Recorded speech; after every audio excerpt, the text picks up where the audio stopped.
Oof. It's going to be strike 2 for Santiago.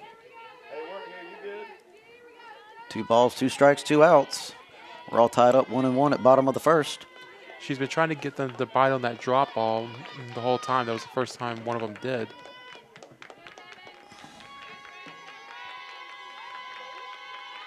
There's a pitch and going to, yep.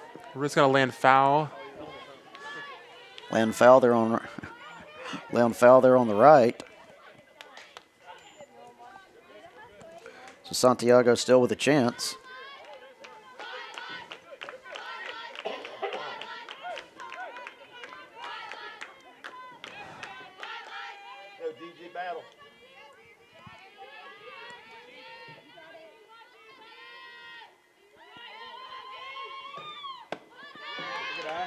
It's going to be ball 3. Hey, work right here. Hey,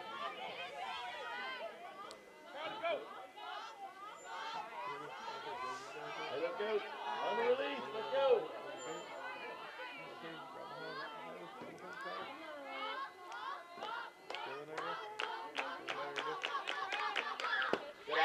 And that's going to be a bases-loaded walk, which will bring Marker home and put Santiago to first.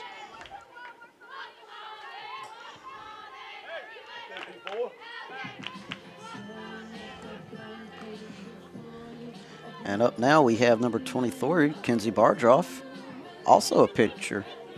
Also a pitch for us, sophomore.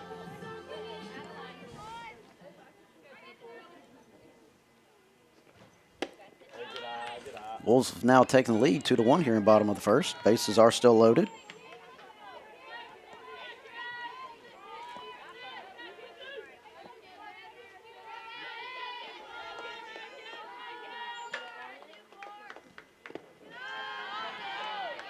Ball. 2 balls, no strikes, still 2 outs.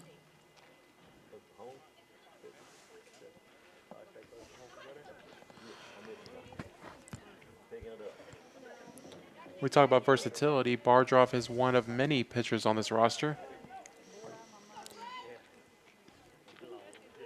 Yeah, Bardroff last year batted 222, had an on-base percentage also of 222. On the mound, had an ERA of 6.06 from last year.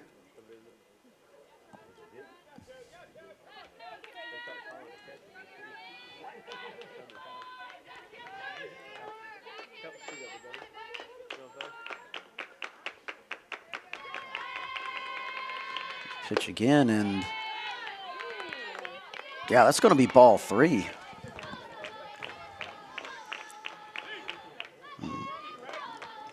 By my count, we could be looking at our 5th walk. Yeah, it'd be also, if that's the case, it'd be back-to-back bases loaded walks too. That one will come in for a strike. Their first strike here for Bardroff.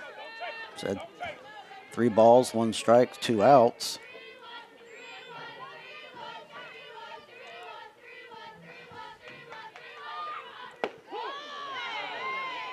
That's going to be strike 2.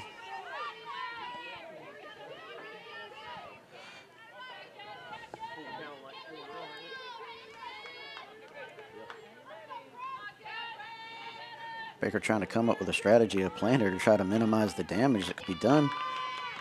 They're saying that's going to be, yep, that's going to be strike 3. All right. All right, and that concludes the first inning. First inning, and Wolves are up 2-1 here in our first home game of the season. Yeah, they were able to fight back a bit there and take the lead. So let's see how they can preserve it as we go into the top of the second.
Up to bat now for the Mangoes, number 17, Lauren Carroll. She's a freshman out of Oviedo, Florida.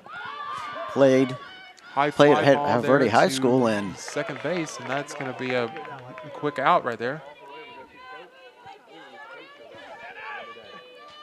Time it and time all the way.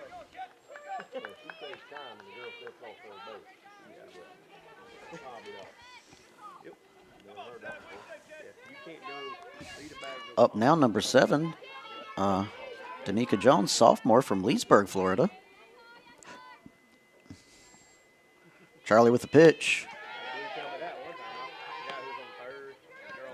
It's going to be ball 1, 1 out, no strikes so far for Jones.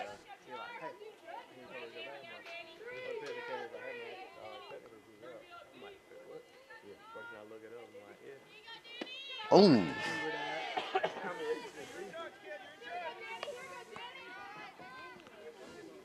That was a little low, so ball 2, no strikes so far. Charlie, we're just going to take a moment here. Yeah, she had to move out of the way to avoid not getting hit there. Pitch, and that's going to be ball 3.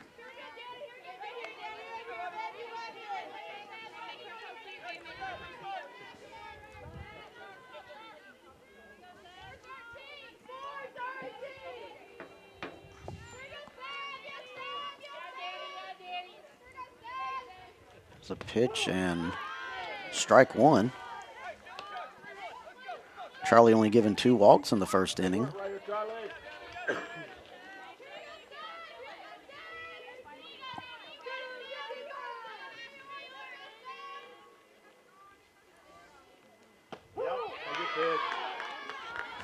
to be strike 2. 3 balls, 2 strikes, 1 out so far. I mean, her first instinct was to swing on that pitch, but that was a really close. I was surprised they called that a strike at first. That's going to be our second strikeout, our second out. Now up to bat, number 15, Nicole Working. She's a junior from Tampa, Florida, transferred from Lake Sumter College.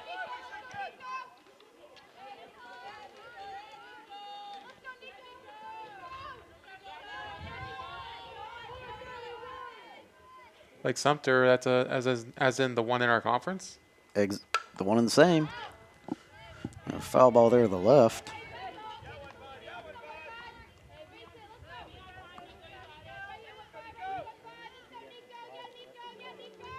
That was going to be one. So 1 strike, 2 outs. Ooh, almost walked right into that. That's ball 1. So 1 ball, 1 strike, 2 outs.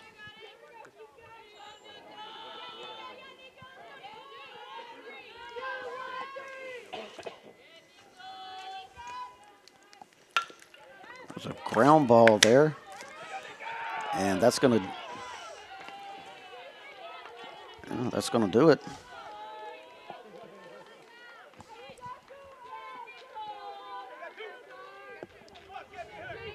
Yeah, it's really hard to defend anything hit into the gap. As seen there, like even by the time that the second baseman got to the ball, she's already at first base. All right, Working makes it on to first, and now we have number 4, Elena Martinez, a freshman out of Pueblo, Colorado, coming there from Pueblo Central High School.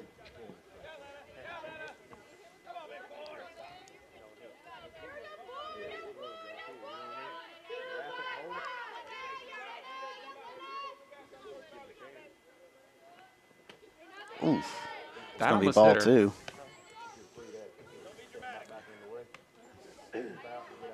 Wolves leading only by 1. With 2 outs there. Certainly have a good chance to maintain that lead.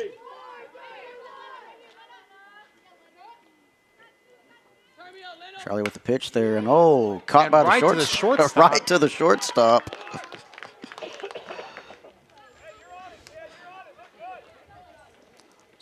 So that's going to do it here for top of the top of the second. Wolves going to be taking the field shortly.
All right.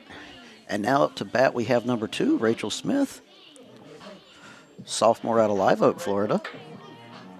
Had a batting average of .250 last season.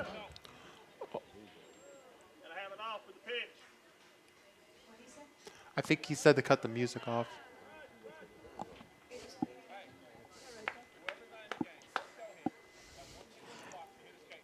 All right, and here we go. You know what? I think you can. And that's going to be ball 1 there for Rachel Smith. Yeah, it's like we were talking about experience, like one of the multiple returning players. And she definitely is going to be looking to redeem herself a bit for that error in center field.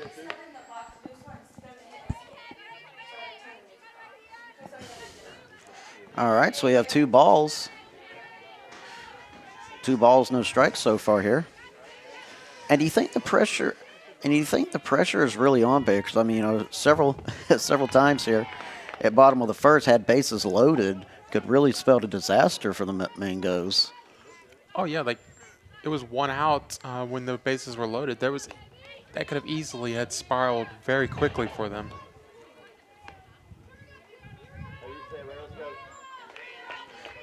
Rachel Smith last year had an on-base percentage of 3.320, and that's going to be a walk. Obviously, we know with her playing outfield, she's going to have some speed up there when she's on base. And that is going to prompt a pitching change here for the Mangoes.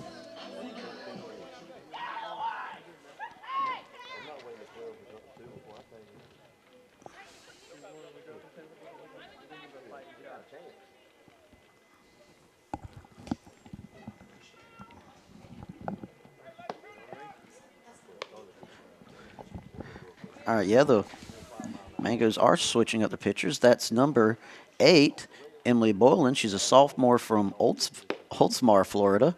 Transferred from St. Petersburg College.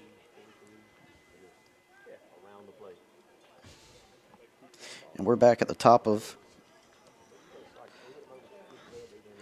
our lineup. Number 1,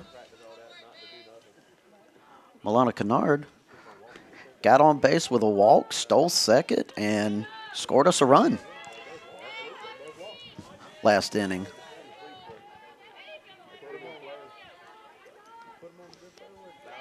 One thing we see out firsthand was that if she gets on base, she's going to be dangerous as a runner.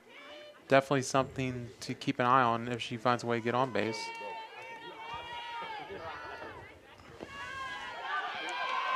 And Smith is going to steal second there off of a wild pitch.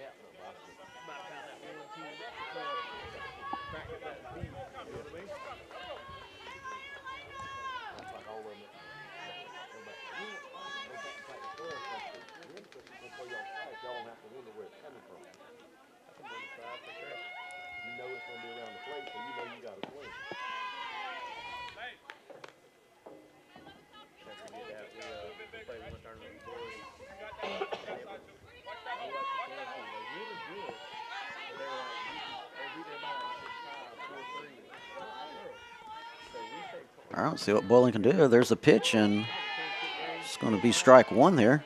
2 balls, 2 strikes, no outs. Runner on second.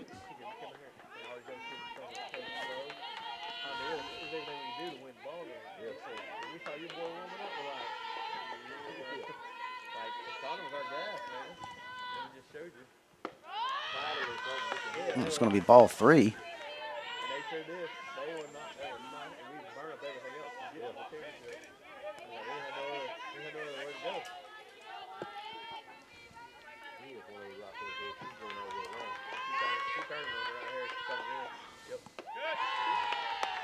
Ooh, that's going to be our second walk of the inning.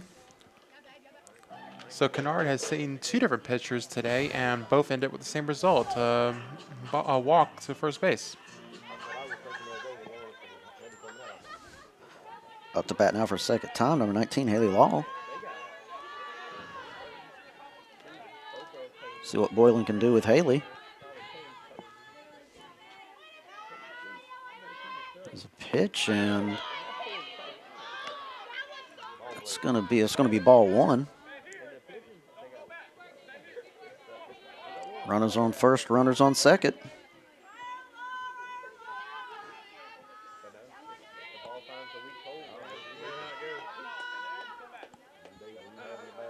Ball with the pitch again, and Looked like a yeah, change it's up going there. to be strike 1.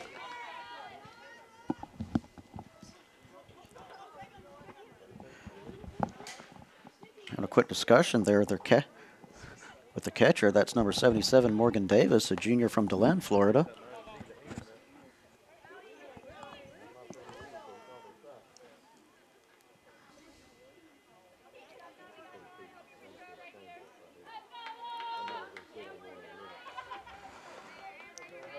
Looks like a bit of a delay on this pitch.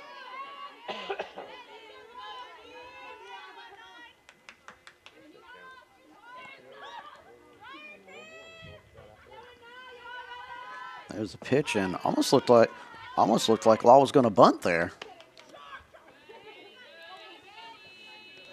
All right, 2 balls, 1 strike, no outs for the Wolves. Chance here to load up the bases once again. That would have been an interesting strategy to bunt there, especially when you have 2 fast base runners. Oh, and she just does that. And it looks like she's got a shot of getting there too. She will get tagged at first, but she will move both runners. All right. Good sack there for Haley.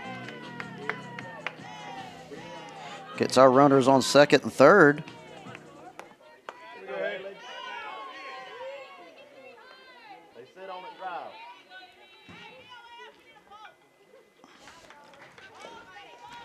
Up now, number 14. Haley Marker. Haley Marker got onto first base with a walk and was able to score a run last inning.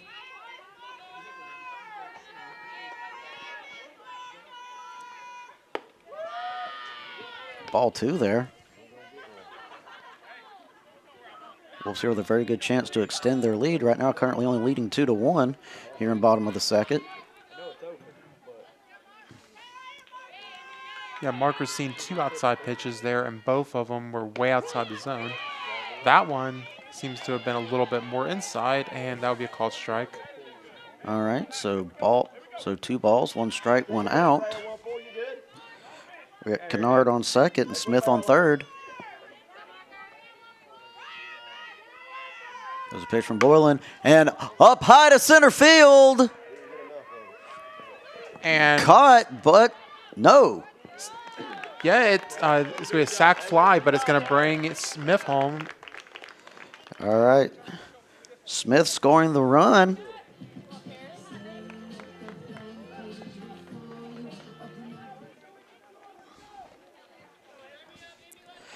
And now we have Kennard on third. Up now to bat. Richardson. Number 8, number 8, Richardson. She made her mark in her first at-bat as she was able to get an RBI on a double. Yeah, very good. Yeah, a very good showing there.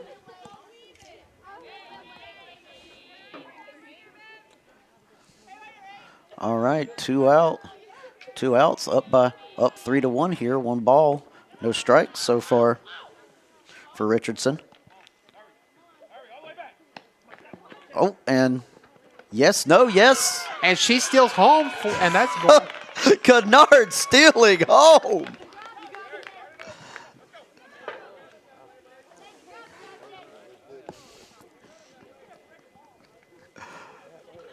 And extending the Wolves' lead 4-1. Good job, Kennard.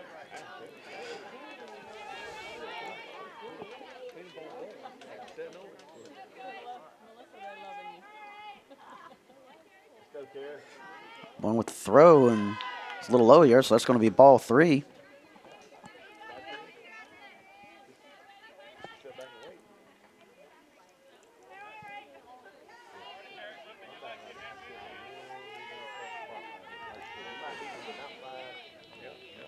Bowling with the pitch again, and that's going to be another walk.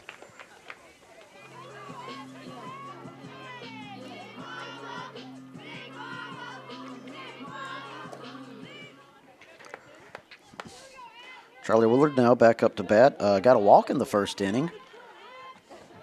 Richardson now on first.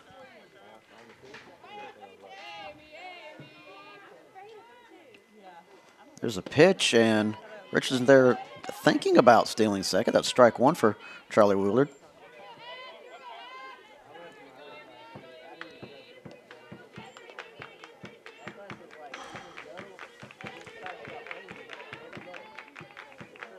Going with the throw again, and that's going to be We're like a high for ball 1, so we got 1 ball, 1 strike on Woolard. 2 outs.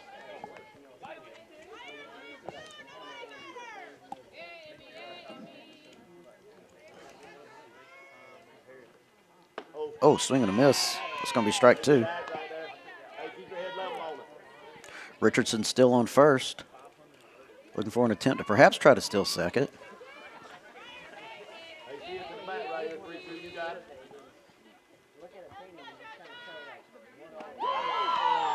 And, yep, that's going to do it. Down the middle there, looked like a changeup. All right, so so Wolves producing there in bottom of the second, extending the lead 4-1 as we head into top of the third. Yeah, very productive start to the game.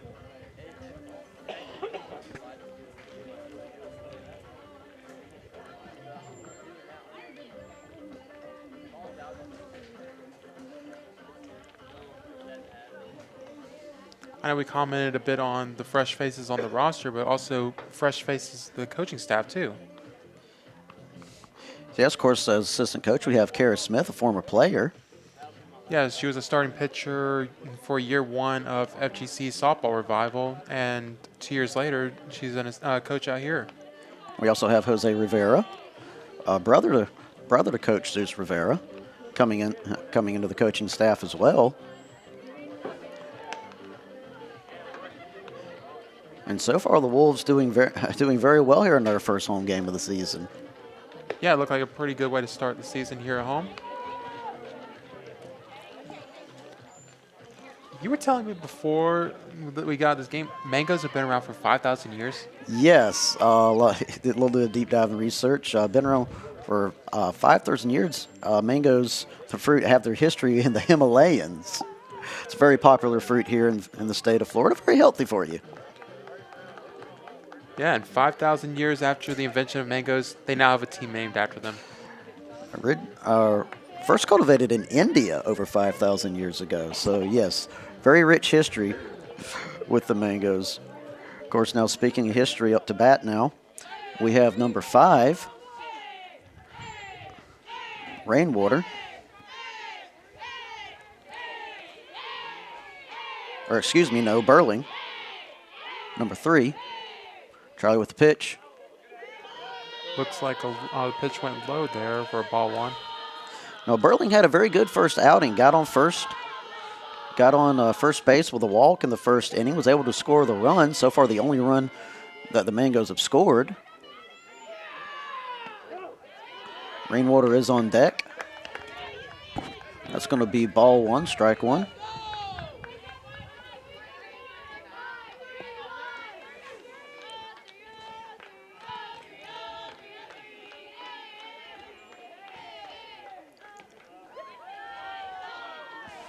Charlie Ward so far this game only given 2 walks in 3 innings. As of yet, ball 2, strike 1. No outs.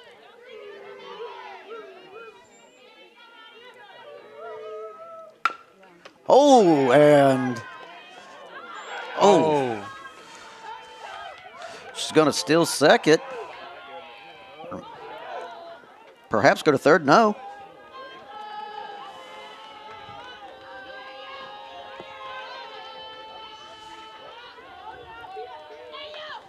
Not the most ideal result for the leadoff batter.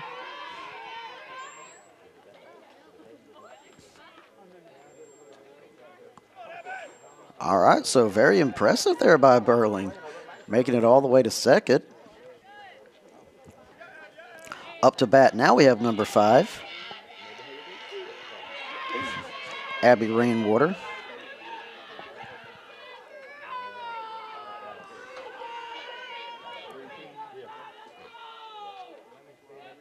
It's a pitch. Oh, and caught. It's going to be our first. It's going to be our first out.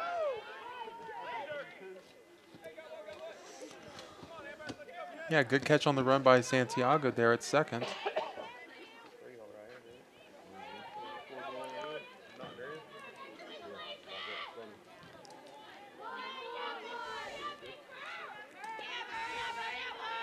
Number 11, Amber Daughtry now up to bat. It's going to go right there to right field and caught.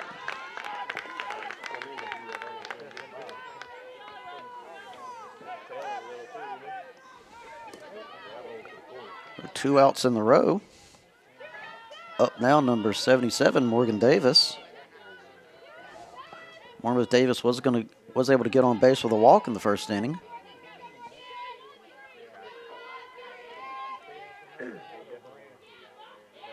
Try with the pitch. Oh, Burling there almost deciding to steal third.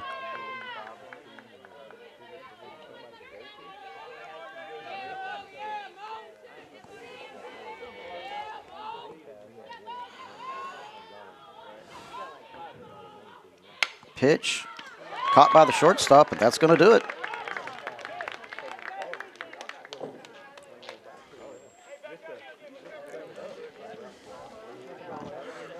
Runless third inning for the Mangoes as the Wolves now are going to be are now up to bat. Yeah, 3 straight outs, all of them on clean catches.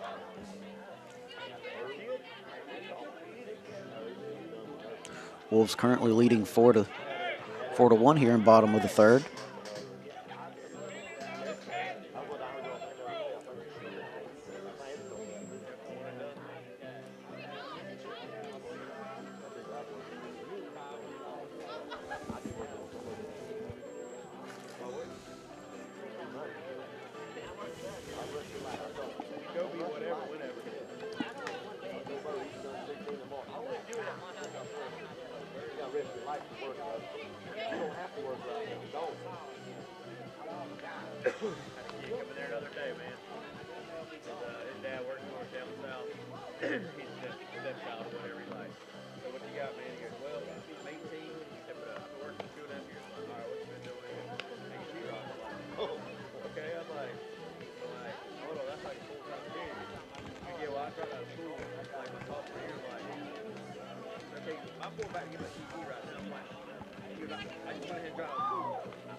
All right, it looks like now we're going to have Kate D'Alba, number 99, is up to bat.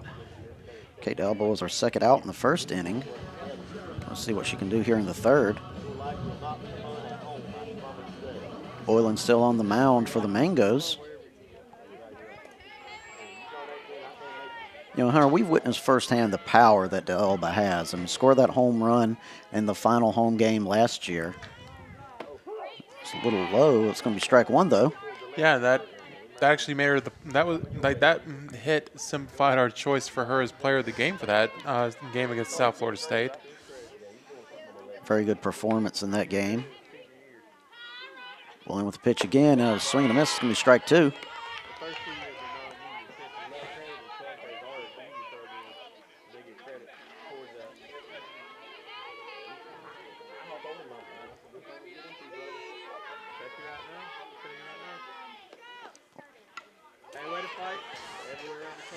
Looks like she got a piece of it and fouled it back behind the plate.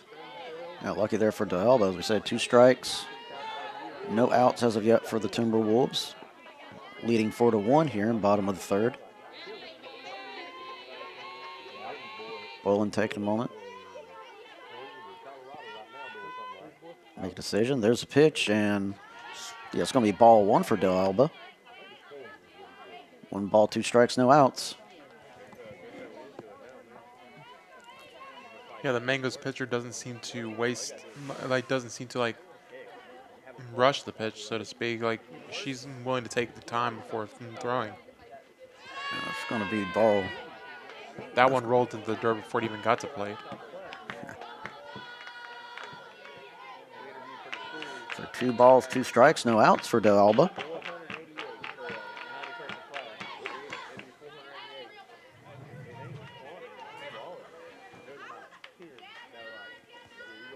Pitch from Boylan. Oh, and up high it goes! D'Alba running for first. And it looks like it's going to be caught by the right fielder.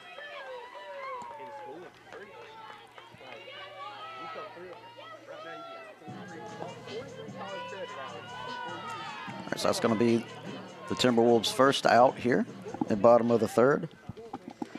Up now to bat, number 7, Gigi Santiago. Got to first base on a walk in bottom of the first. And she's already made an impact on the defensive side with that catch last inning.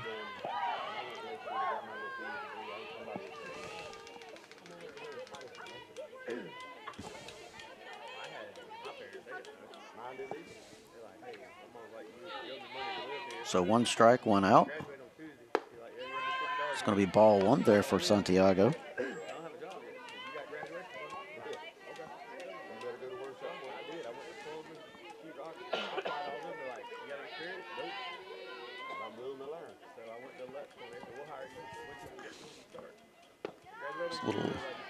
That's going to be ball 2. It's a little low there. So 2 balls, 1 strike, 1 out for the Wolves.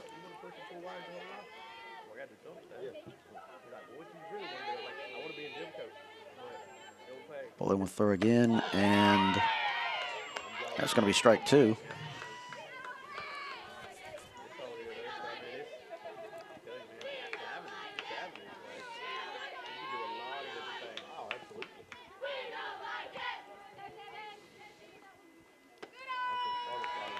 Ball 3. I do wonder if the weather is playing a factor because we've seen some struggles with the movement pitches from both pitchers involved where they've been landing all over the place. Santiago here with a chance to get her second walk of the game. Oh. That one's going to be fouled back to the parking lot. Hope you didn't park too close. No, how about the other side?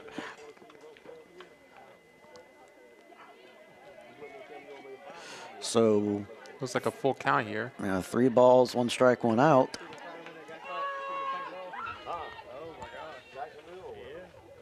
There's a pitch, and yeah, that's going to be the second walk for Santiago. That's going to bring Bardroff to the plate.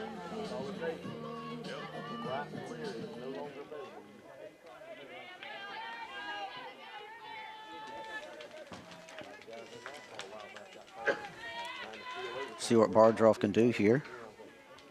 Facing up against a new pitcher. Ball 1 there for Bardroff. So 1 ball, 1 out, 1 runner on first.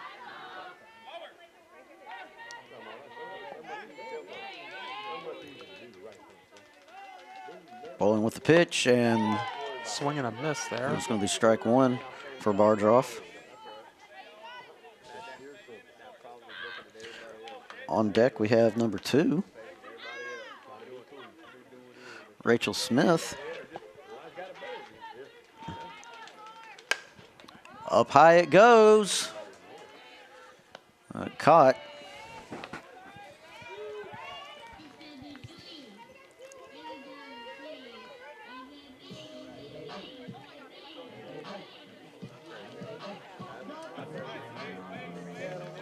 Rachel was able to get on with a walk at her last at bat and then scored a run.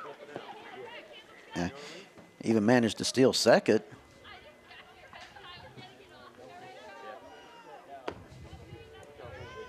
Santiago still on first. That's ball 1. So far, no runs scored here in the bottom of the third for the Timberwolves. Still leading by 3, 4-1.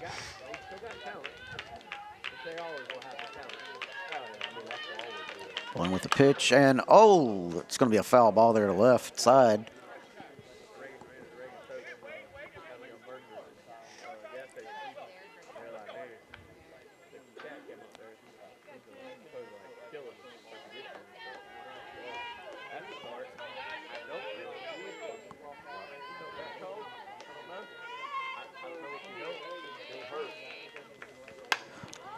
That one's going Flying into up play. high, but going to be caught, and caught there in the left field. And that's going to do it for the Timberwolves.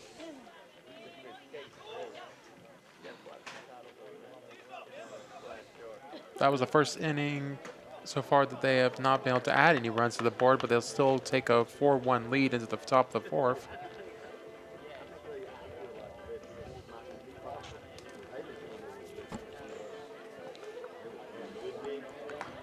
All right, so both teams scoreless there in the third inning as we head into top of the fourth.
All right, here we go. There's a pitch from Woolard.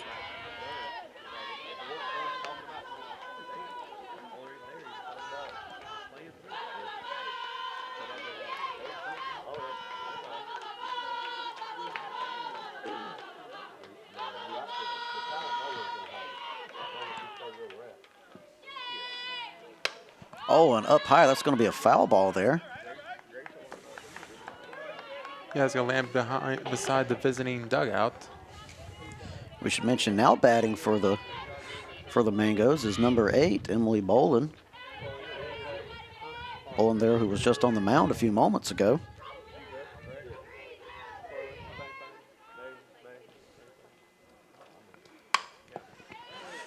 Ooh, shortstop's going to miss it. Bolin's going to be able to make it on to first.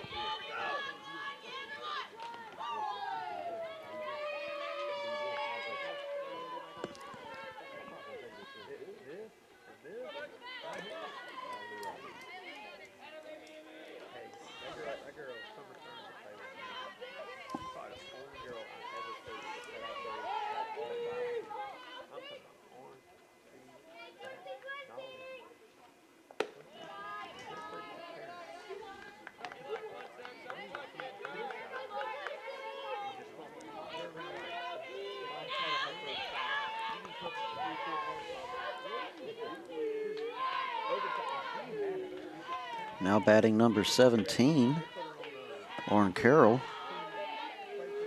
Lauren Carroll was the first out in the second inning. Let's see how she can do here in the fourth.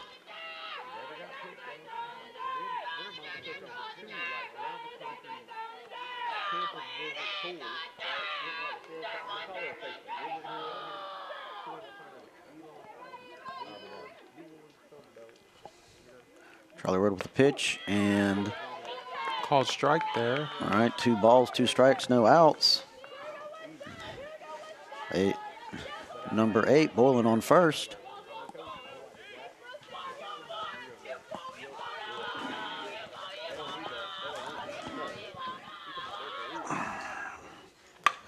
Oh, ground ball there right center field, and yep.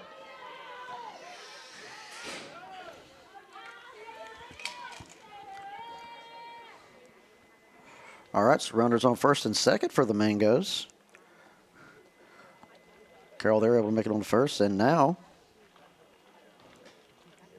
up to bat number 32.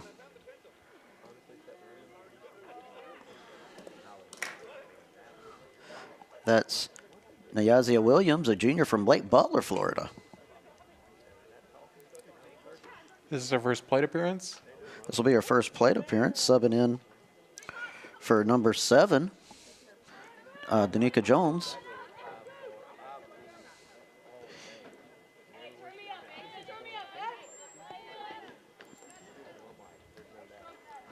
What do you think the plan of strategy here, subbing them in at this point? Just trying to get Charlie off her with them, or? New batter, and it was also sometimes if you have like ones that are like really like specialized at getting hits in certain situations, you want to utilize them. Especially like right now, you're down 3 runs. You just need a spark on this batting lineup.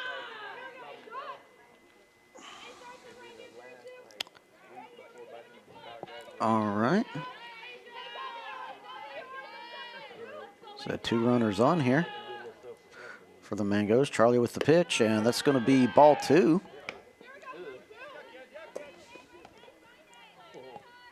For Williams.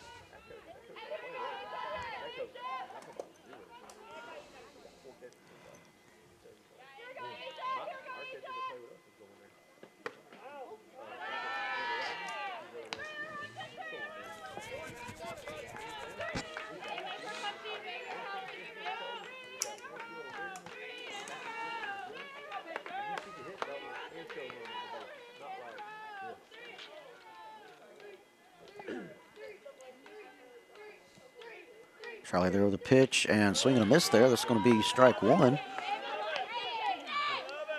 So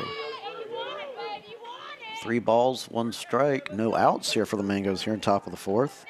Runners on first and second.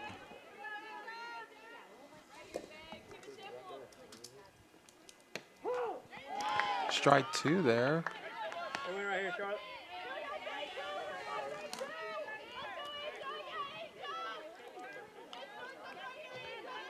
Go, Charlie.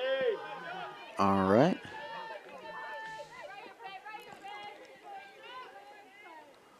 Charlie with the pitch, and that's going to be a foul there to the right for Williams.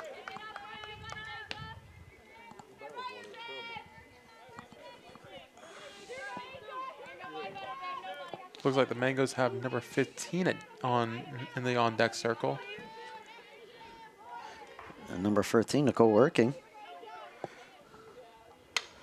Oh, it's going to be another foul.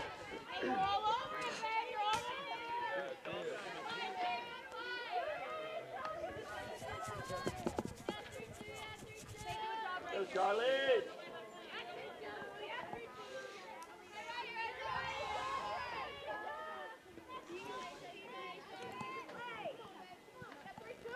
Try with the pitch, and that's going to be a walk. That's going to load the bases, no outs. Definitely not the most ideal situation to be in for a pitcher. Definitely not here. Now number 15, Nicole Working. Nicole was able to make it on Baker on to first base with a single in the second inning. Let's see what she can do here in the fourth with bases loaded. Mangoes with a chance here to close the gap between them and the Wolves.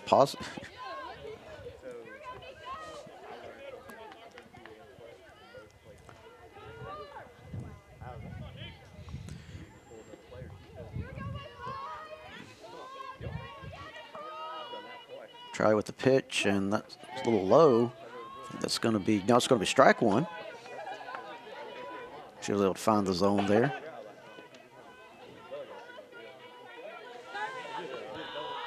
No outs for the Mangoes either, and bases loaded. Definitely not ideal situation.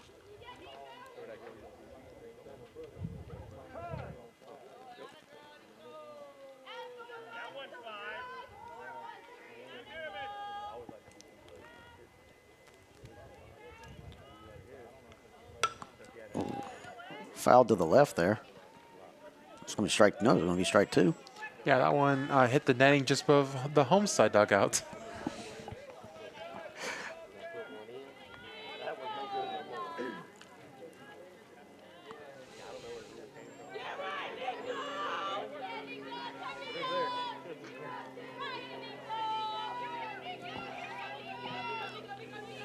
There's a pitch from Woolard. Oh, ground ball, and it looks like it'll be going to score one home run there.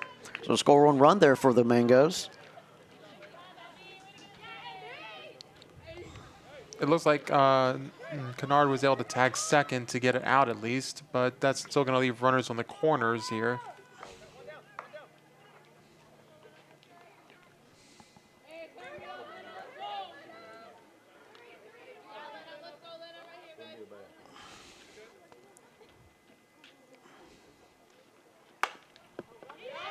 And that's going to bring home another run for the Mangoes. Number 17, Carroll.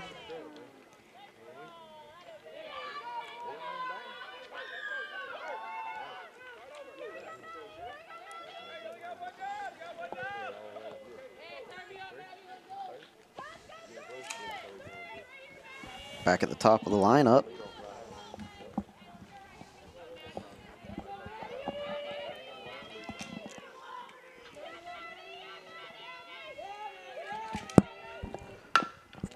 Oh, missed by Charlie there. And that's going to be another run scored for the Mangoes by number 15. And just like that, we are at a tied ball game. And that one will prompt a meeting in the circle.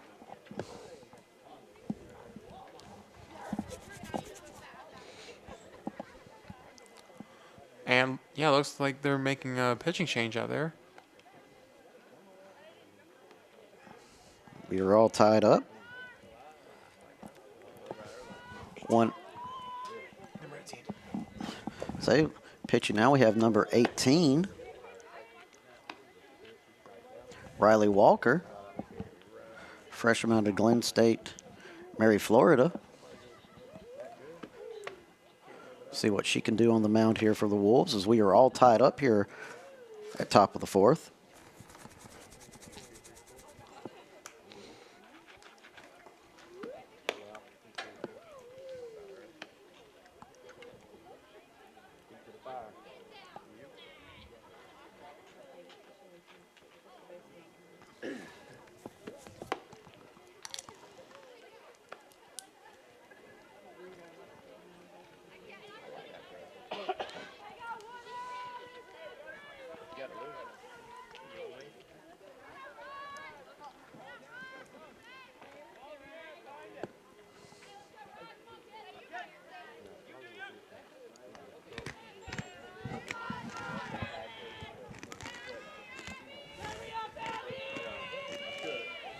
There's a pitch, and oh, right to the right. And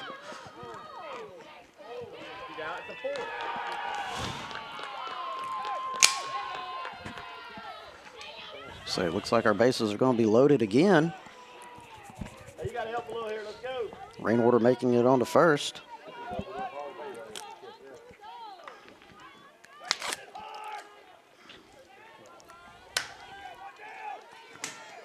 batting on number 11, Daughtry.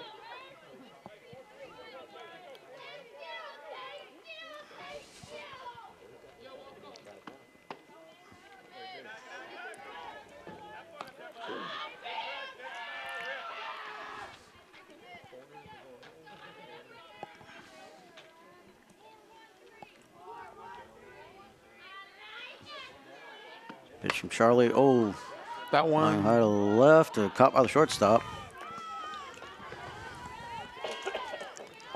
That's going to be the second out.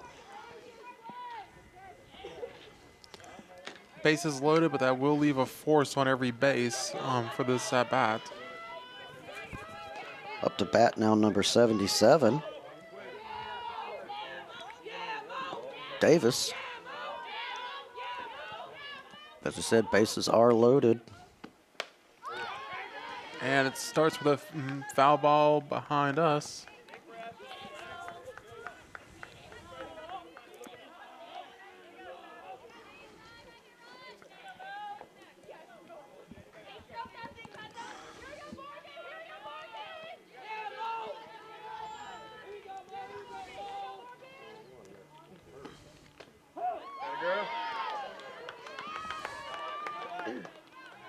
Hey, we're smart right here.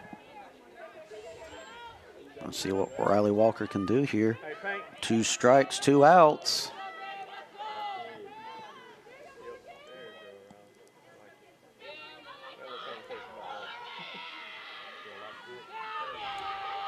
There's the pitch, and oh, That looks like it's going foul, which is a good thing considering that there would have probably been 2 runners at least coming in.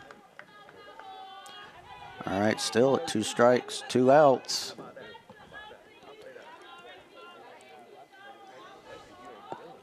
Number 77 up against Riley Walker. Bases are loaded. So the pressure is on for this freshman. Ooh, fouling there to the left.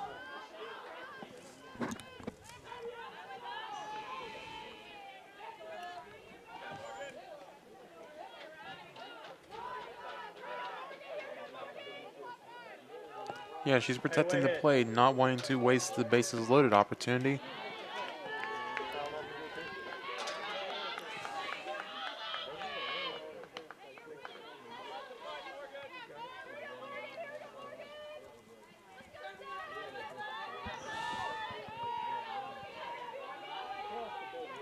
Hey, smart right here.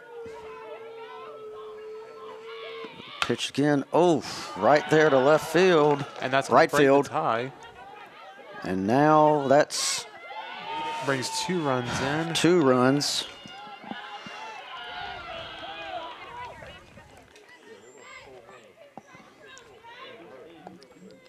This has been a rough inning. 5 runs scored by the Mangoes.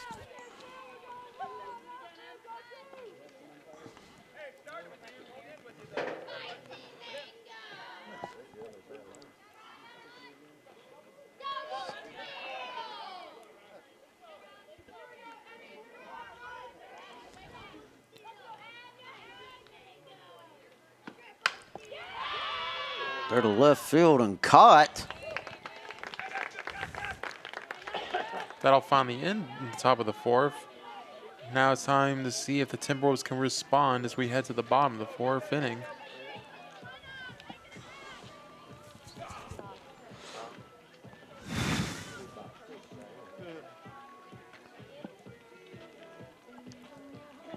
Yeah, rough top of the 4th there for the Wolves.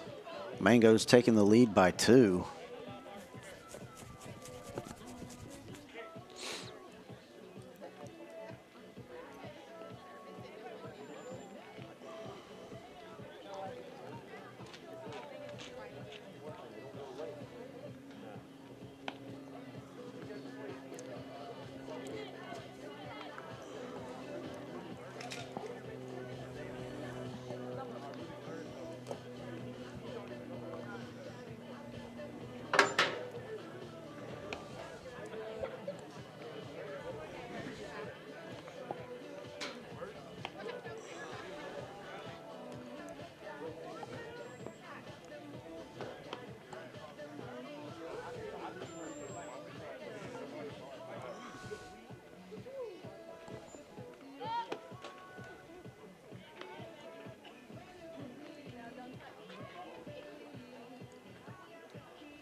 All right, we're back at the top of our lineup here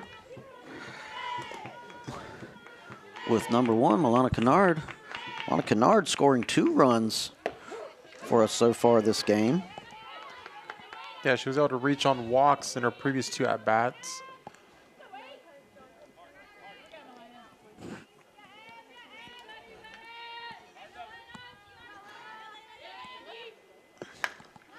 Oh, ground ball there, and Kennard making it right there on the first, making it look easy. Third time on base, but first time by a hit. That's going to bring Law up to the plate.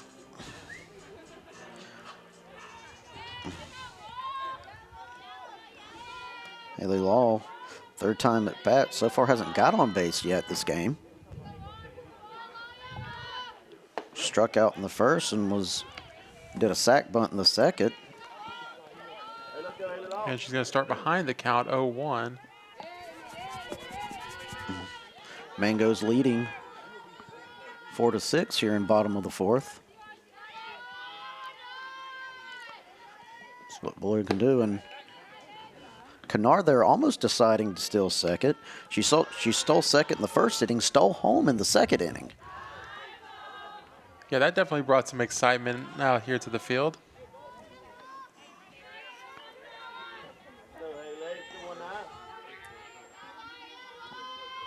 Bowling with the pitch. Oh, that's going to be That's going to land into the bleachers. Landed and connected on the metal. So 1 ball, 2 strikes. Hopefully the people over in our bleachers were wearing a hard hat. Hopefully indeed.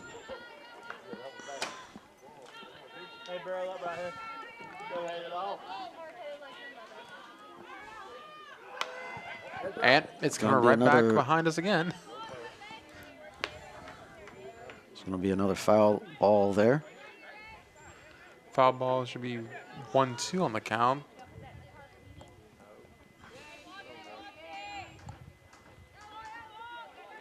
So 1 ball, 2 strikes. No outs yet for the Timberwolves. And Kennard going to try to steal second. And she does. It beautifully does just that.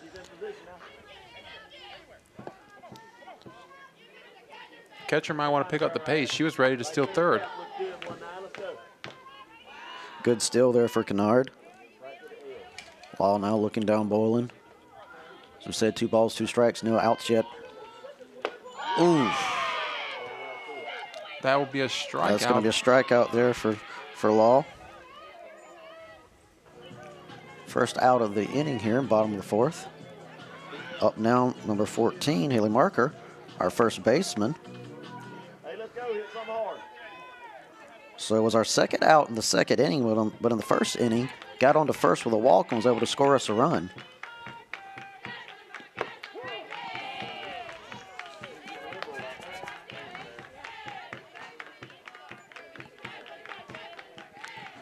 Hey, let's go. Do work here now, 1-4.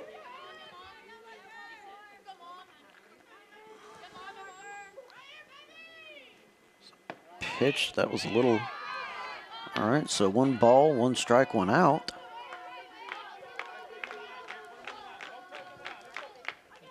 Hey, let's go to work, 1-4.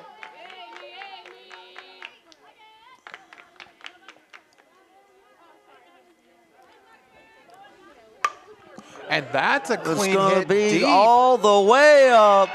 Yeah, it's going to be a home run. A home run for Haley Marker. And that will tie this game back up again.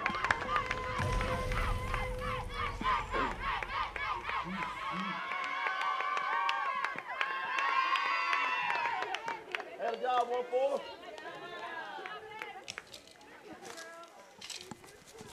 And we are all tied back up. Way to go, Haley Marker.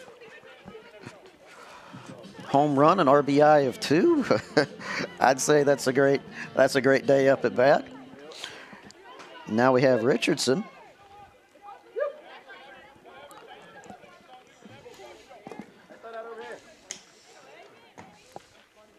Number 8, Karis Richardson. Got an RBI of 1 in the first inning. Had a double as well. in the second inning. Got on the first base with a walk. Going to see what she can do here in the third.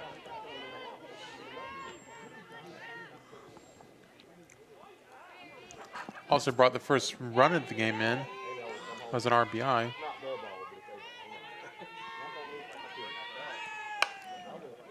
It's going to be caught by the third, thrown to first. That's going to be our second out.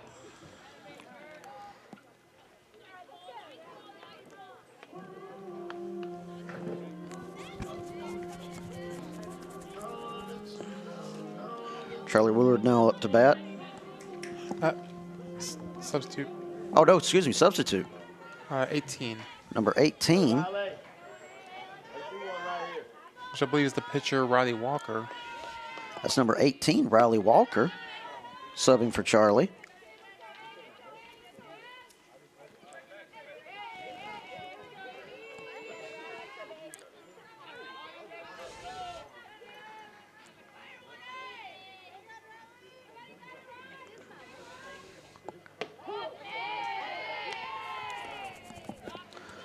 We are all tied up here, bottom of fourth. 1 ball, 1 strike, 2 outs for the Wolves. Set number 18, Riley Walker, subbing in for Charlie. What do you think Coach Deuce Rivera was making that decision? Considering that she's in it. Oh, up high there to left field, caught. Well, that's going to do it. At least there we go into the top. As we head into the 5th inning, FGC was able to respond and tie the game up. Now remains to be seen, can they hold it together in the field and get back to batting when we get to the bottom of the 5th?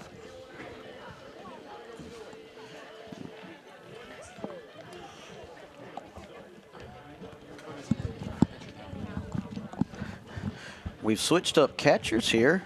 Looks like Coda Bryant's going to be playing catcher here in top of the 5th, replacing Kate Del Alba.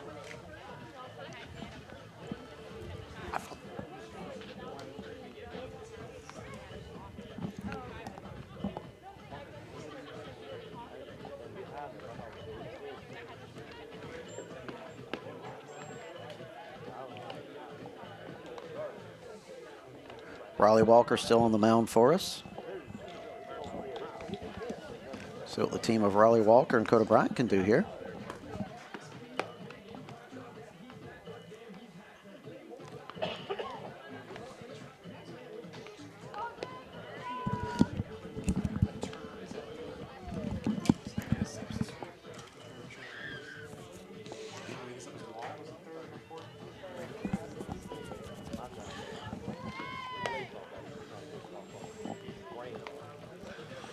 So yeah, there's quite a few movements in the lineup for FGC as we head to the top of the 5th.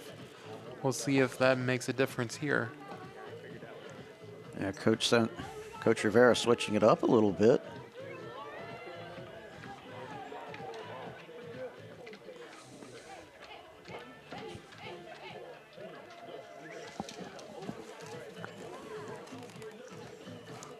Looks like Coach Kara Smith's having some final words there with Coda Bryant, who's going to be our new catcher here, top of the 5th.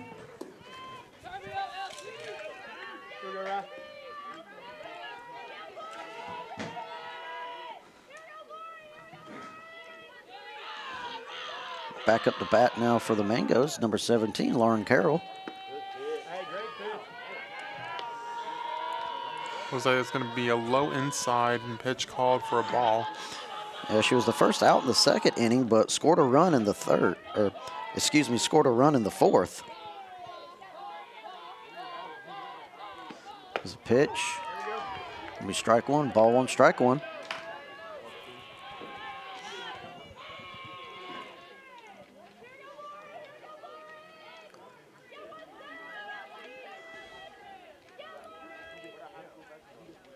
There's a pitch, and that's going to be ball 2. So 2 balls, 1 strike, no outs yet for the Mangoes.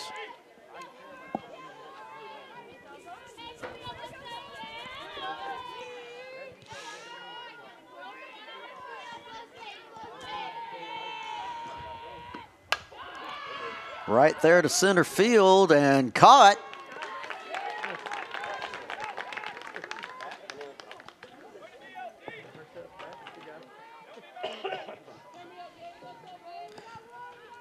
So 1 out.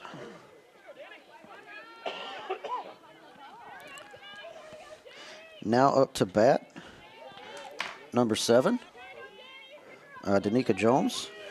Danica Jones, who in the fourth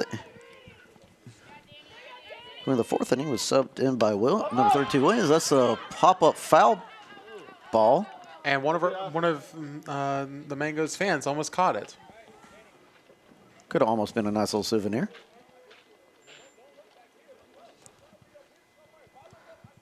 Yeah, unfortunately, I'm pretty sure they would have wanted that foul ball back.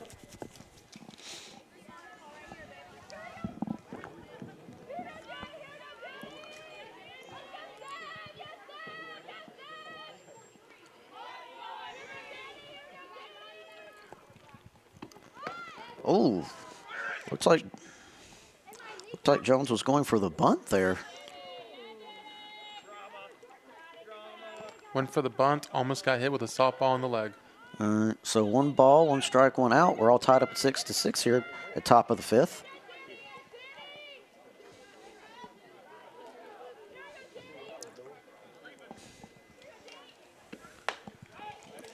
That one is almost going to hit the batting cages.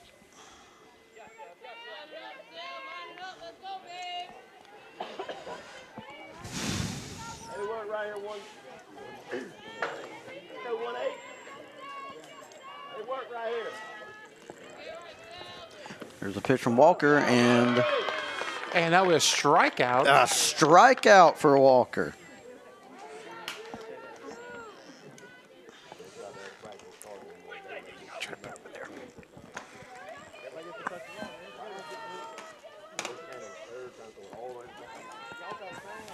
All right, so 2 outs in a row here for the Mangoes.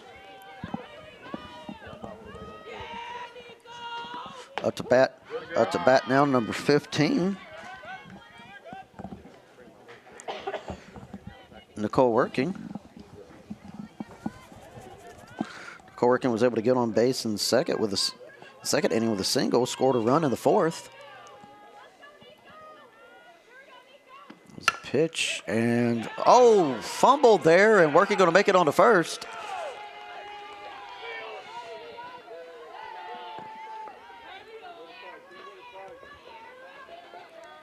Hey, look out! Oh, Working now going to try to steal second.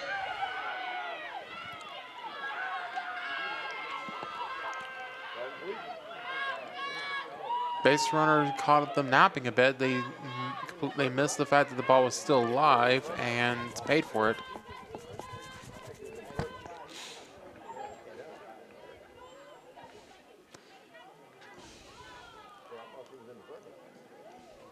Now up to bat number 4, Alita Martinez.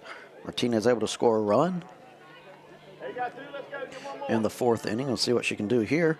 Runner on second. 2 outs so far here for the Mangoes on top of the 5th. Off with the pitch, and it's going to be ball 1.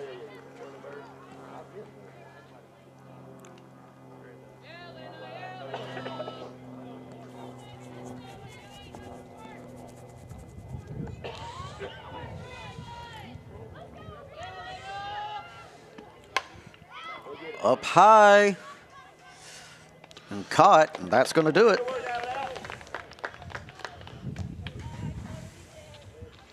So even with the bit of a mistake on out 2, Timberwolves are able to get out of there and hold them to no runs as we head to the bottom of the 5th.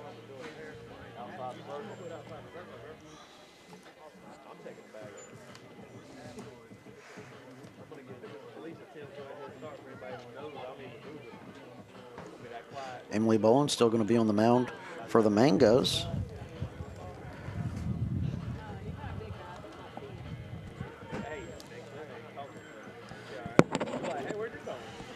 As we head into bottom of the 5th.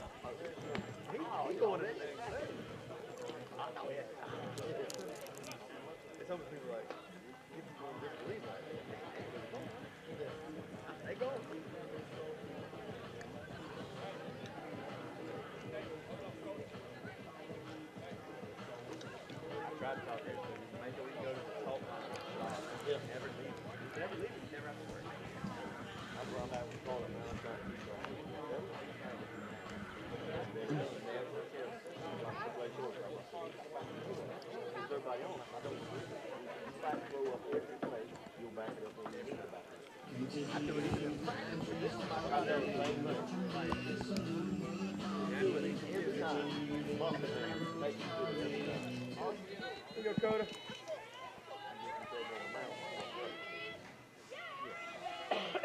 Let's go, Coda.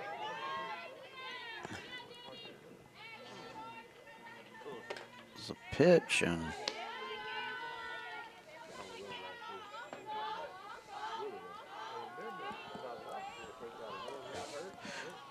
we just mentioned now it's Coda, number 13, Coda Bryant on the mound, or excuse me, up to bat. And that's that going to be a one- foul ball there to right. Yeah, it's going to hit the net, which will fortunately prevent them from being able to get the out.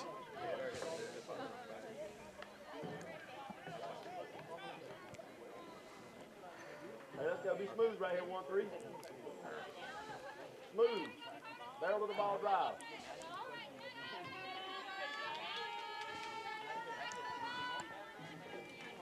Let's see what Coda can do here. Of course, Coda Bryant last year had a batting average of .342, on base percentage of .473.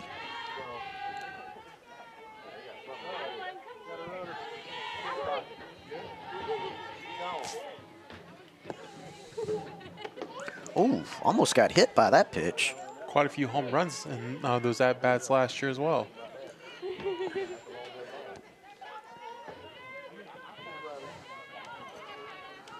Had an RB.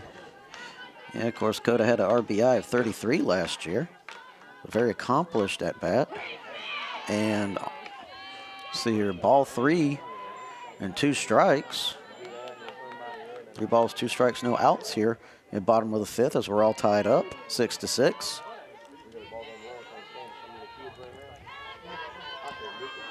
Billy Bolin now taking a moment. There's a pitch, and oh, that's going to be another foul ball there. And that one hit our roof.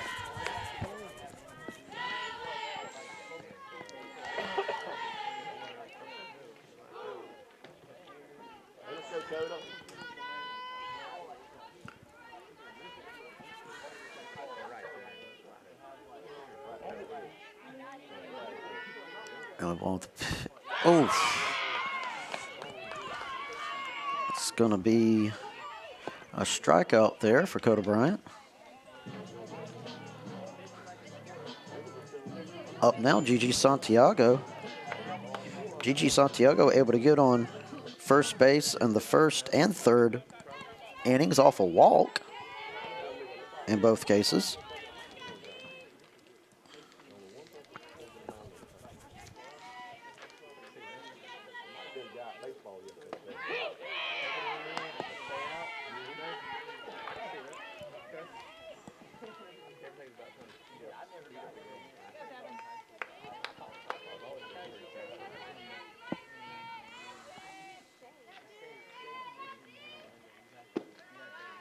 It's going to be ball 1. So 1 ball, 1 strike, 1 out.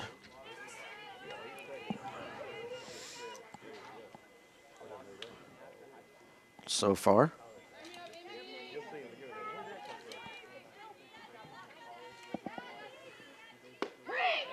It's a little low. So that's going to be strike 2. Only Bullen did find the zone. So 1 ball, 2 strikes, only 1 out.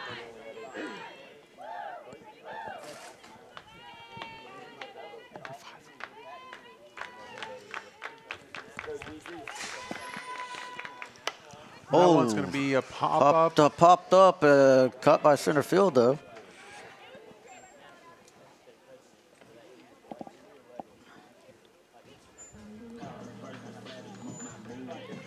Looks like a substitution coming in.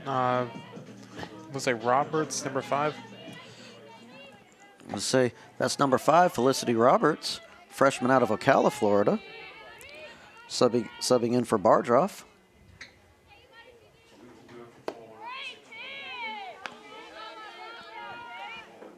5.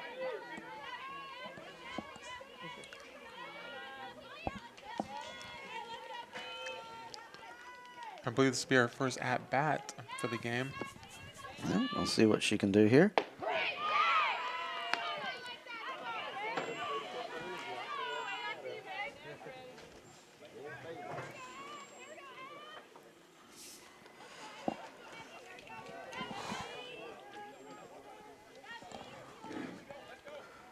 Hey, good eye. So 2 balls, 1 strike, 2 outs here at bottom of the 5th.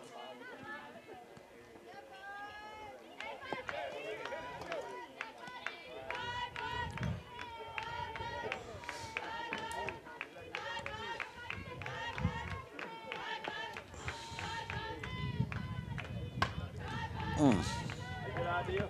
Stay on it. If Roberts is able to reach base here, we'll have another substitute at the next position in the lineup with number 33 for FGC. Hey,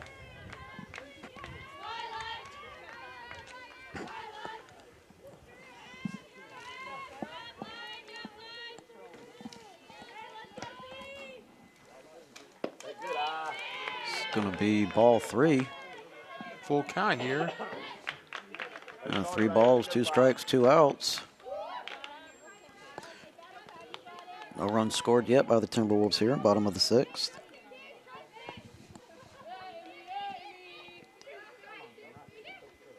Oh, going to be up high and caught. That's going to do it.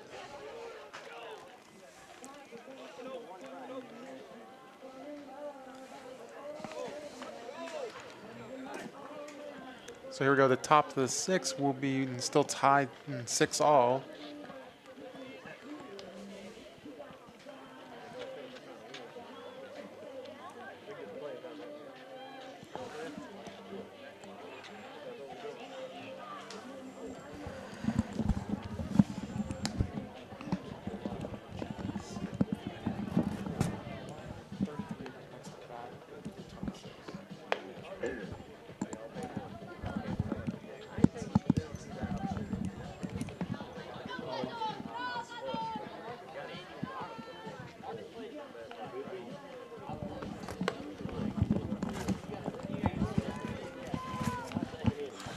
Wholesale change. We lost. 7-6.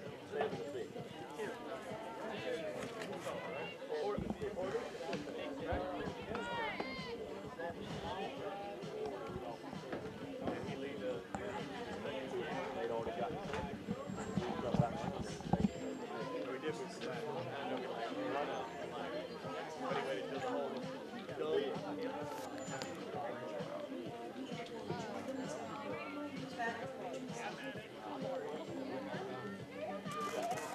I think All right, here we go. Start of top of the 6th.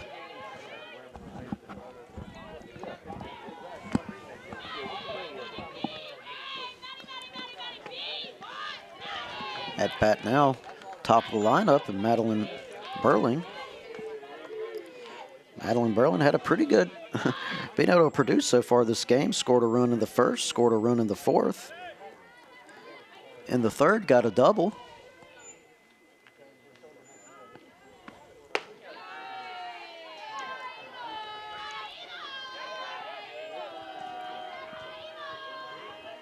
Hey, let's go, 1-8.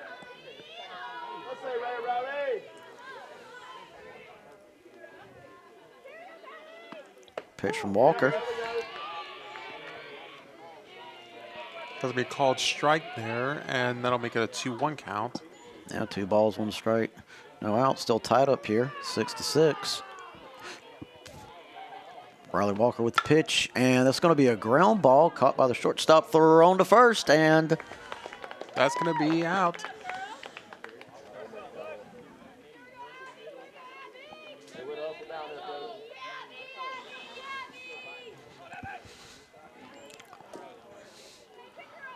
brother. up now, number 5, Abby Rainwater.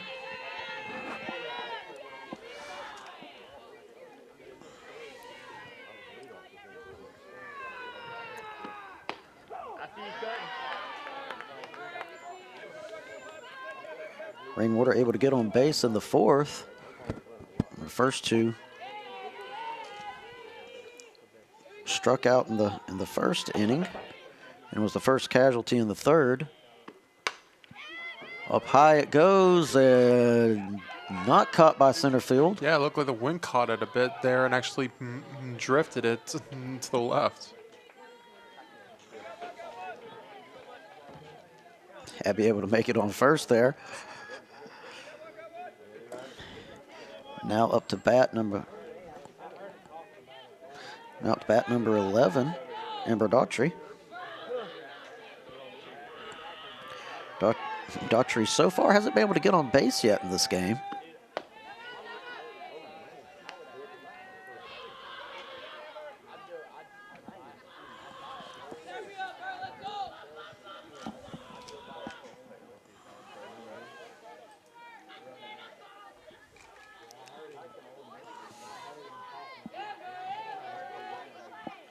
Pitch from Walker. Oh, and a ground ball caught by the shortstop, thrown to second, and thrown to first. And Fielder's choice there on the second, almost a double play.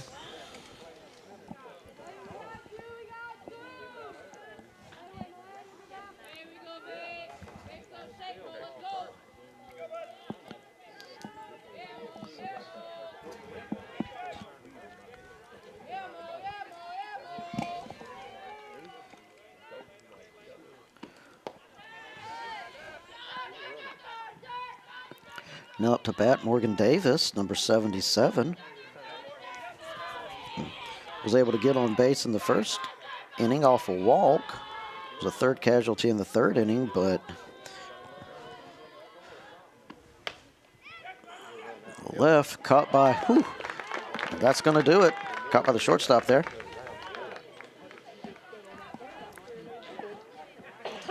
So a scoreless inning so far there. Yeah. Scoreless inning for the Mangoes there, top of the sixth. We head to the bottom of the sixth. Wolves with a chance to get ahead. Yeah, like definitely the opportunity to capitalize on this inning. Let's see what they can do in the bottom.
And it looks like 33 is going to be subbing in for us.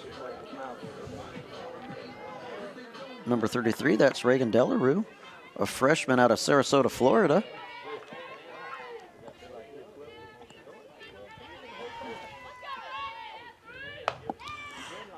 Clean hit, but we'll go just foul there.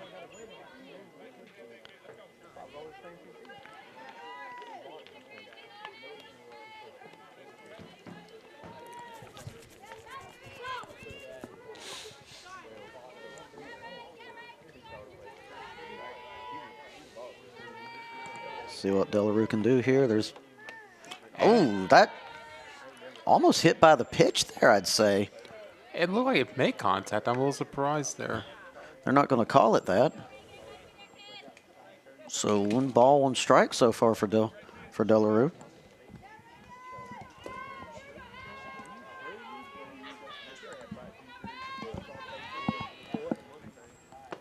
Swing and a miss. That's going to be strike 2.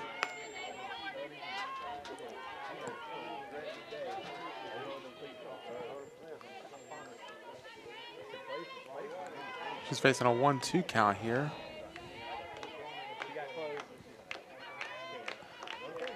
Brady Boylan still on the mound. It's a pitch, and that's going to be, yeah, caught by the shortstop. That's going to do it for Delarue here. With 1 out, we are going back to the top of the lineup. Top of the lineup with Milana Kennard, and She's reached on all 3 at-bats so far. yes, got a walk in the first inning, a walk in the second inning. Got on base in the 4th inning and scored a run in every single time. Oh, ground ball there, caught by second, thrown to first, and that's going to do it for Kennard.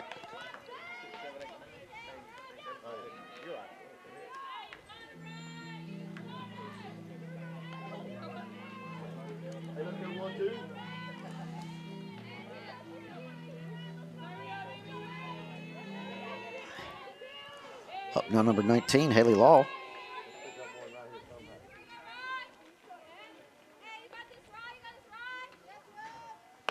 No, excuse me, this is number 12, Riley Turner, and that's going to do it.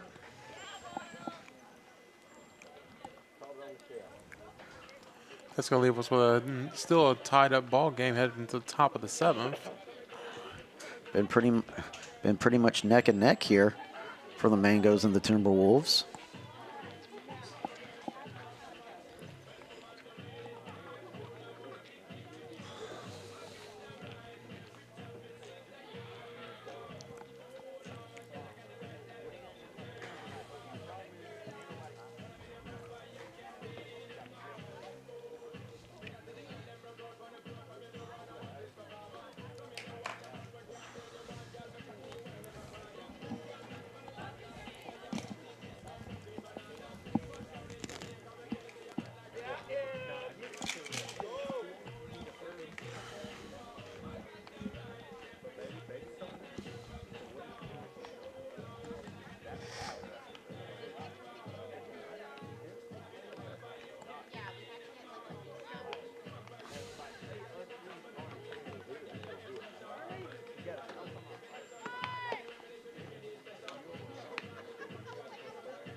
All right, now at bat for the Mangos, number 8, Emily Bolin, who's been on the mound.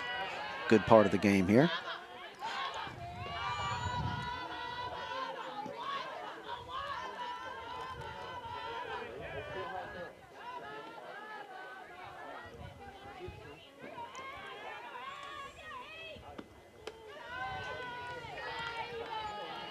Two balls, no outs, no strikes as of yet.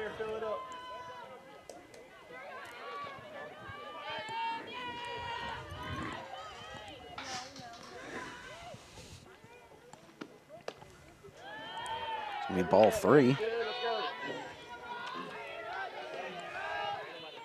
breath, lock on, let's go. All the way back.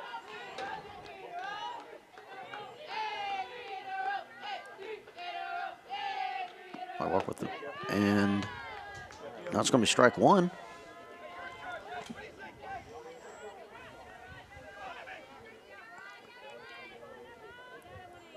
Ain't touching white here.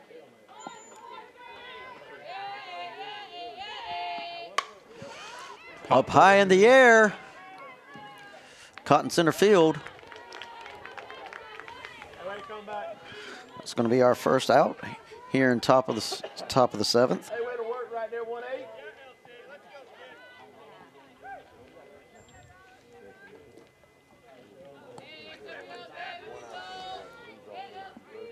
Yeah, Delarue caught that up there in center field.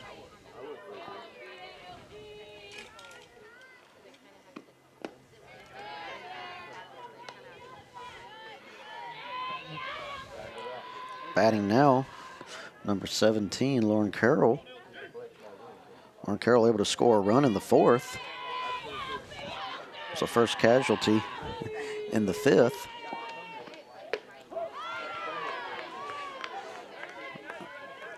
One ball, one strike, one out so far. So we are still tied up here at 6-6.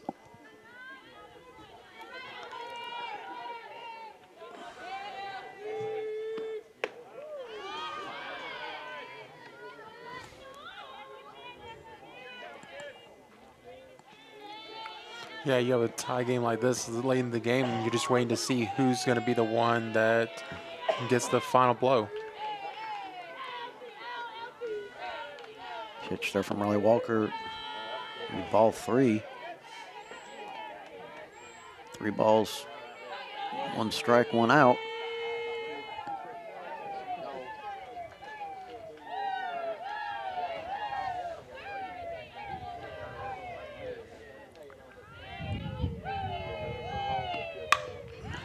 Ground ball there. Oh, missed by the shortstop.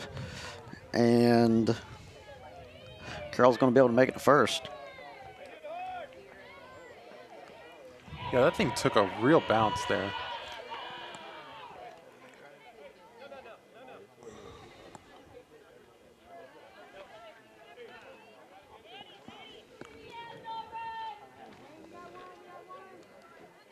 Looks like they're making a substitute here with a pinch hitter. And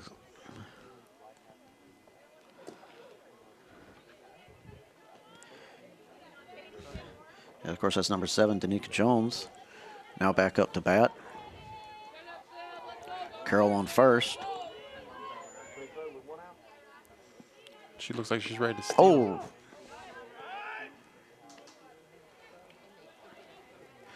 Yeah, almost looked like she was going to go like Jones was going to go for the sack bunt there. You agree with a decision like that this late in the game? Yeah. You're in a tie game in the 7th. You want to go ahead and just get 1 run across and try to hold firm when you go to the 7th.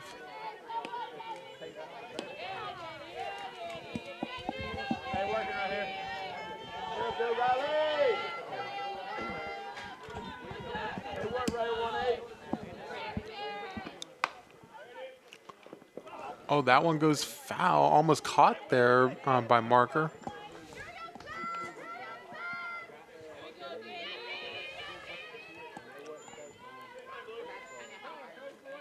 Take a pitch, right, Riley. Gotta have a little help. Coach Todd having a quick little talk there with Jones.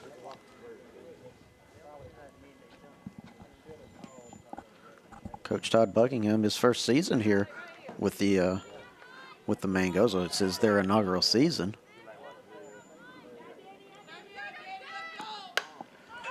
Up high. Up and pop Cut. up to the shortstop for the second out.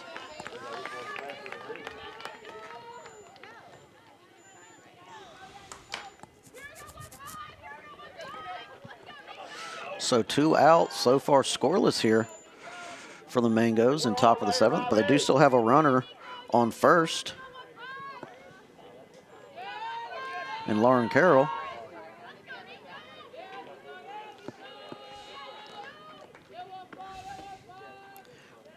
Now Nicole Working up to bat. Nicole Working is able to score a run in the 4th. That's a ball 1. 1 ball, no strikes, 2 outs. And Up high in the air, caught by our shortstop, and Hey, way to bail out that 1-8. Let's go now, 1-4. all right, and Wolves will be up to bat now, bottom of the 7th, hopefully with a chance to get ahead here as we are still tied up 6-6.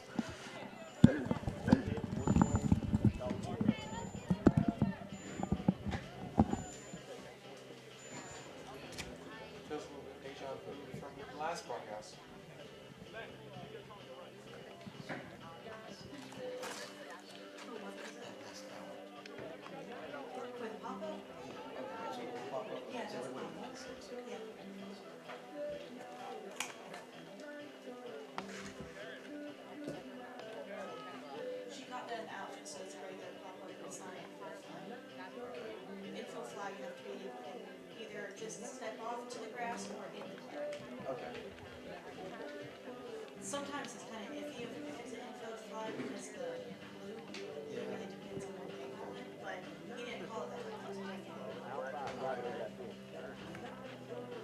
Walk it off.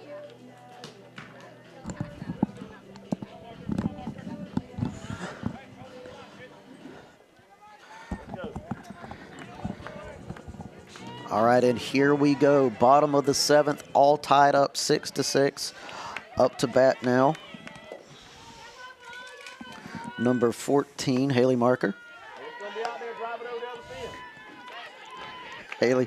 Haley Marker, who you may recall in the 4th inning, got that home run, RBI of 2. Was able to score a run in the 1st.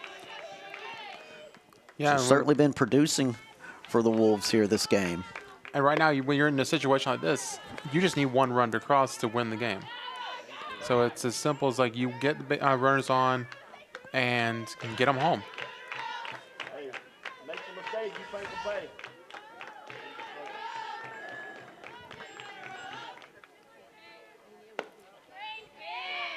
Hey, Green here. Game always feels a little bit of deja vu from the last time we were on broadcast, which also ended with a walk-off home run. That home run was scored by Del Alba. Marker has already proved she can get the job done, and that's going to be a walk. Marker able to make it on base. Freshman Richardson up to bat, and she got a double earlier in this game, which actually brought in a run. Oh, and we're switching out. Oh, we're Pinch runner going in for Marker at number 6. Yes, that is number 6, Alexis Garman. Coming to us all the way from Orchard Park, New York. So she certainly did a little bit of travel to get down here to FGC.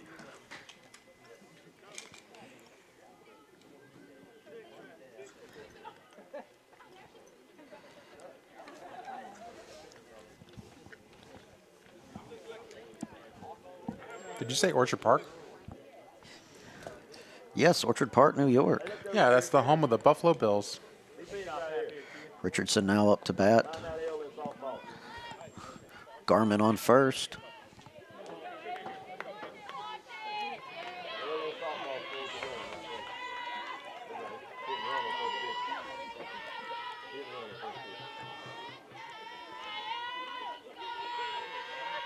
Rebound with a pitch, and Garman there almost going to steal second.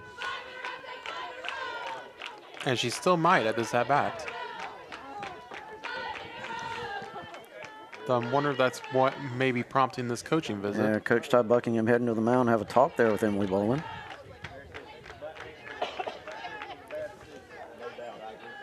Of course, we want to remind everyone watching the live stream, our next home game will be this Saturday, February 7th at 1 o'clock p.m., another doubleheader.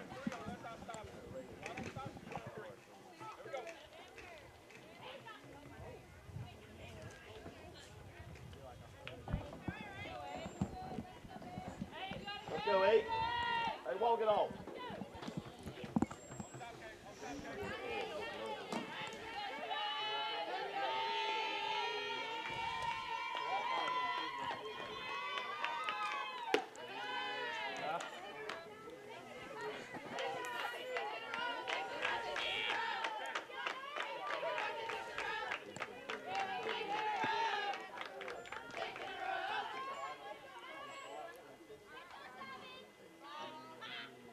All right, it's pitcher Minnie Bolin, and there to left field into the ground. Job one at a time, all we need.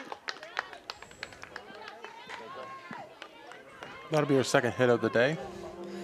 All right. Beautiful single there for Richardson. Gorman able to make it to second.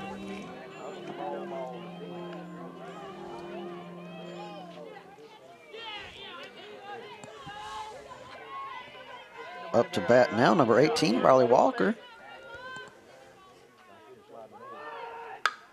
Oh, and there's a bunt. Sacrifice bunt and moves runners to second and third. And, you know, we were talking about deja vu earlier. Look who's up and coming up to the plate now. Great job right there, Riley.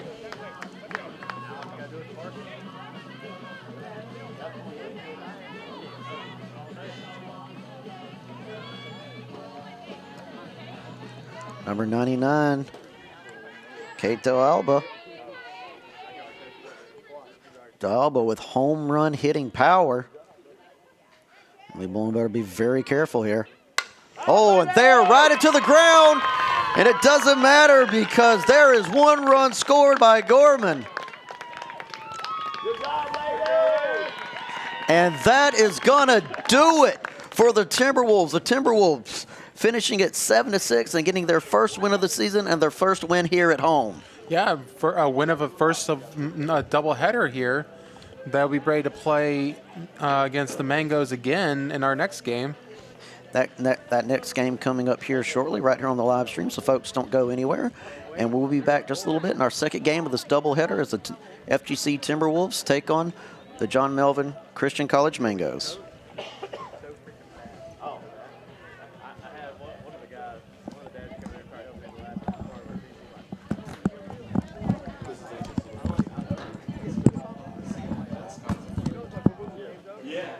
I've never seen the mascots at Fruit 2, and I've played a lot of teams before. I was wondering, like, is it like short for something else, like a No, mango? it's mango. No, literally mango. It's just, I mean, They could always call themselves the Fighting Mangoes. I mean, there's a baseball team that's literally called the Rays. And I guess there is the Savannah Bananas. Athletics. Huh? Aren't they the Athletics? Yeah. Okay, well, the Athletics. Okay. Well, they always be shorted days. Yeah, but it's on the names. Well, yeah, but the Savannah Bananas are like that's more sports entertainment. Yeah. I mean, oh, it's very entertaining. If you ever get a chance, go to it. I'm going back out soon, but I'll be back for the second game.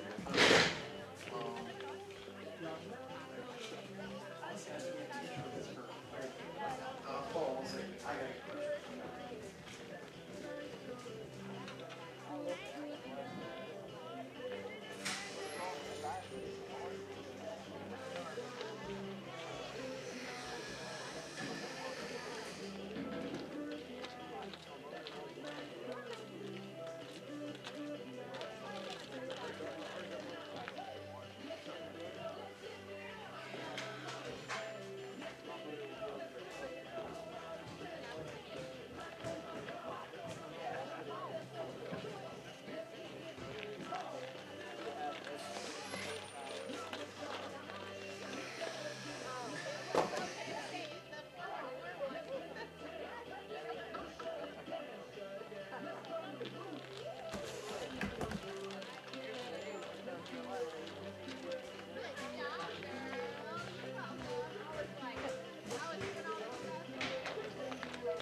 What do you mean, what am I doing? I'm playing with the dog.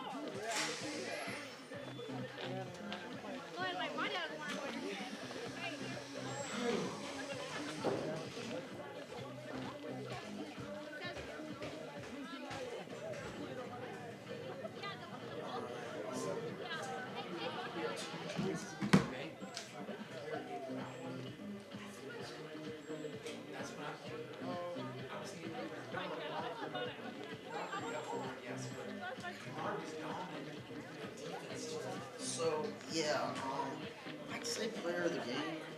I like Yeah, I like Kamara for it too. So I'm gonna put her for player of the game.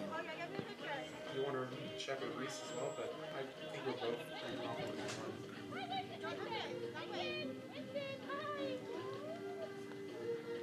Even if we still go with Kamari or anyone else, just get our perspective on it.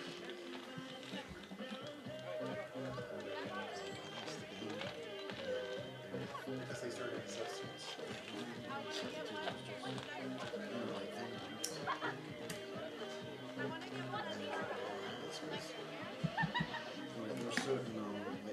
I'm pretty sure that was.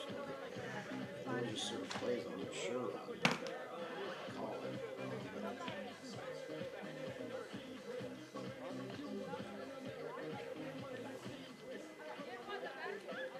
Kamari was dominant in the field. She was on base, she was made steals. Like, it was still holding. That was huge. Yeah. I was worried too. She looked sharp. Well, no, I was worried we wouldn't pull it out. So. It's ironic.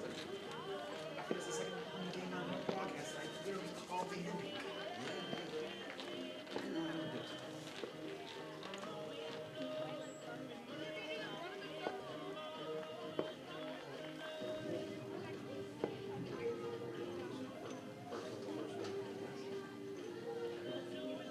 I think we should say is like we have the names that we will use. Well, That makes more sense. Like if we don't have them. I'll know that for the next one. I don't know if it really mattered for their team. I think it was more for our team. It was more like we should know the name of the players. Well, I'll know next game. This first game, I don't think it's that easy. I think you just weren't blind.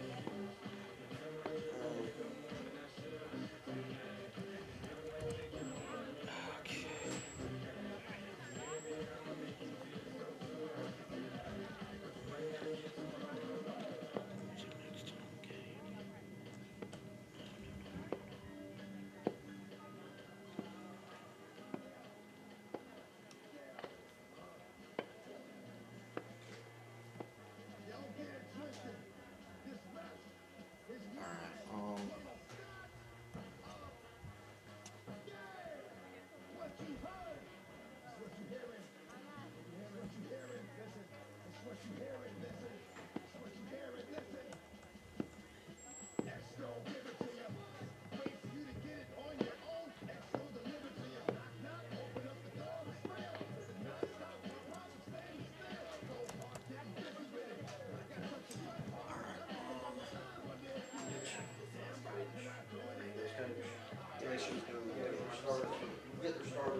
All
right, you got us? Okay, awesome.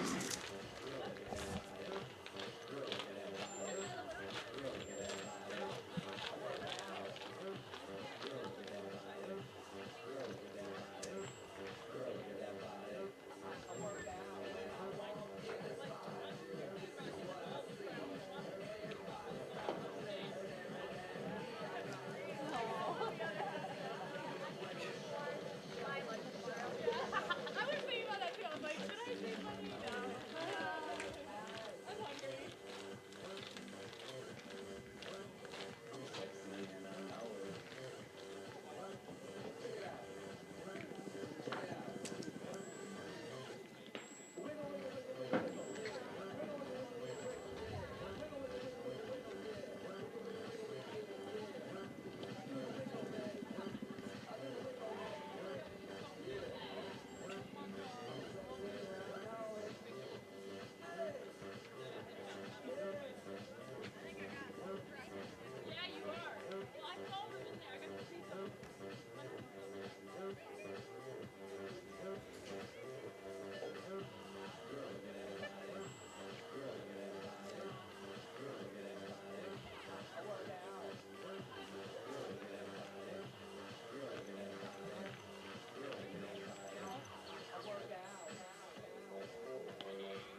So who's our pitcher?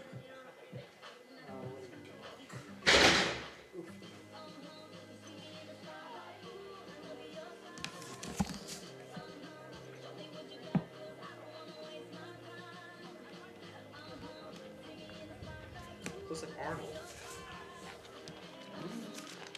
It's like because the DP's marker, so the flex would be the pitcher. Oh, okay. So the pitcher's not going to be the starter.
All right, and softball fans, welcome to the second game in our doubleheader as the Timberwolves taking on the John Melvin Christian College Mangoes.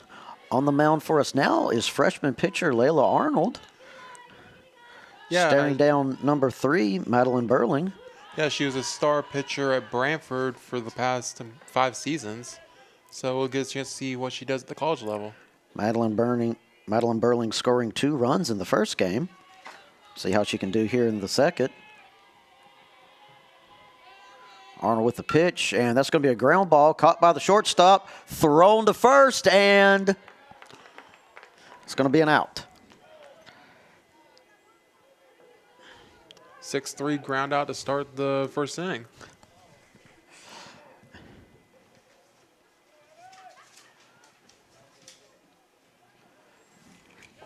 All right, up now, number 5, Abby Rainwater. Rainwater wasn't able to score a run in the first game. Going to see what she can do here. Top of the first and the second. Foul ball is started off. A ground foul ball there to the right.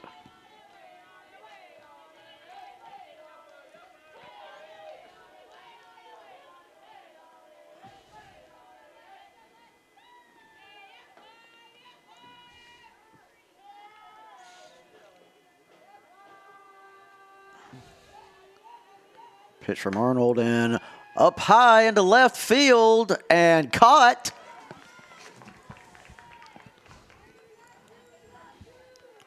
Left field, that'd be Roberts on the catch.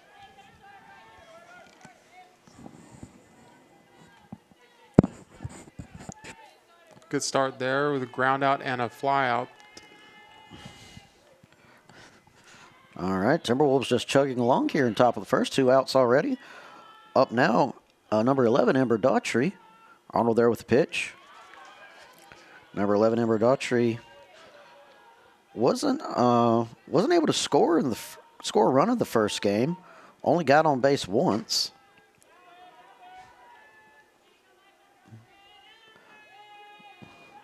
Layla Arnold there with the pitch, and that's going to be ball 2.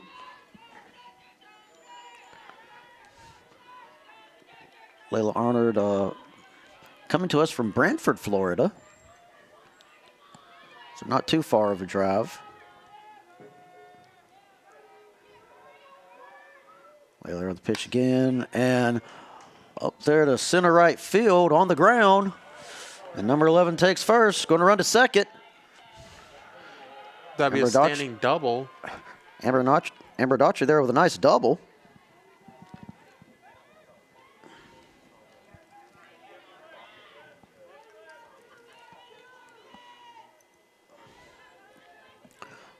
Up now to bat number 77, Morgan Davis.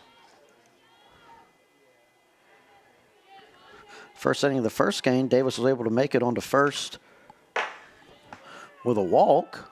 Of course, she wasn't staring down Layla Arnold. Oh, ground ball there, caught by the shortstop, thrown to first, and yep, Morgan's out there with a beautiful 6-3 there.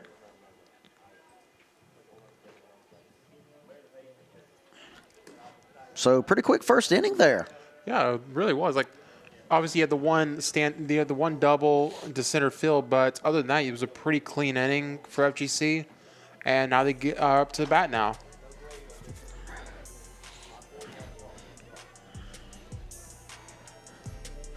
Of course, you know, you got to think there's some wind in the sails, a little bit of confidence.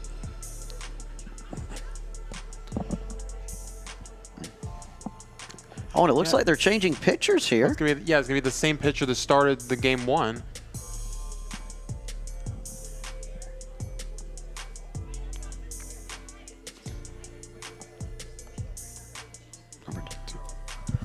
Number two. Okay. Seeing they have John Melvin Christian College has number 2, Preslyn Baker. She started us off in the second.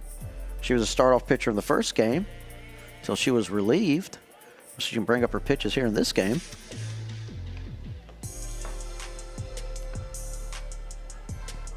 Now, in the first inning, First inning of the first game gave up 4 walks.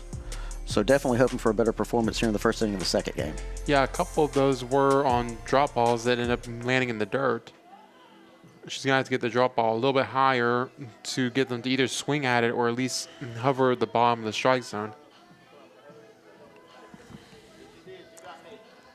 Speaking of walks, was it Kennard up to bat? Milana And she got a Kennard now couple of those walks. Yeah, back up to bat. Milana Kennard having a good first game. Scored 3 runs. Even stole home in the second inning.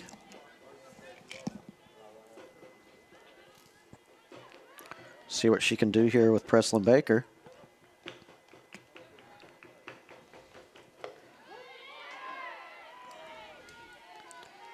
That strike will make it a 1-1 count here. 1 ball, 1 strike, no outs. 0-0 here, first inning of the second game. Baker there with the pitch. Ground ball there, caught by third base, thrown to first, and yeah, that's going to be an out.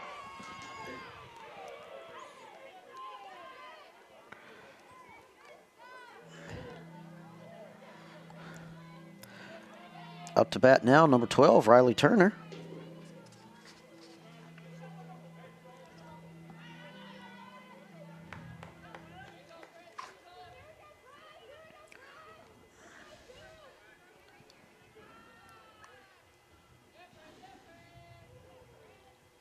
There's a pitch from Baker. Well, yeah, that's going to be ball 1. Yeah, ball 1 in the dirt there. Ball 1 for Riley Turner. Third baseman, a freshman, comes from Callahan, Florida. Baker with the pitch, and ground ball there, caught by the shortstop, thrown to first, and it's going to be our second out.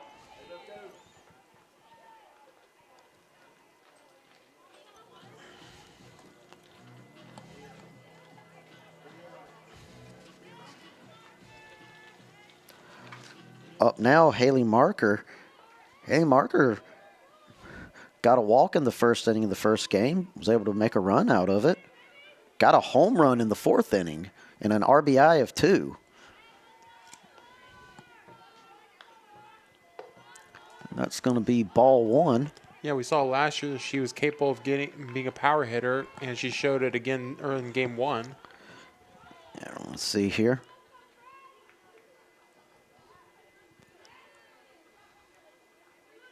It's a pitch from Preslin and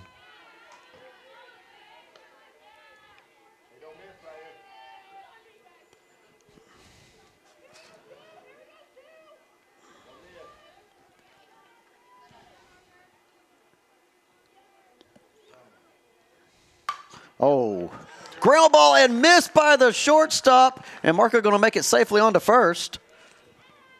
Yeah, it was a good effort there, but that one was a clean hit into the outfield.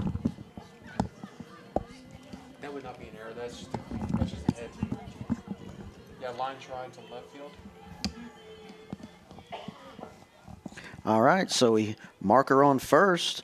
Up next now, number 8, Karis Richardson.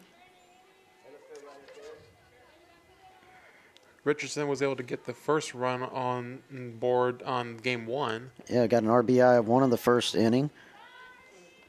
Got a double as well.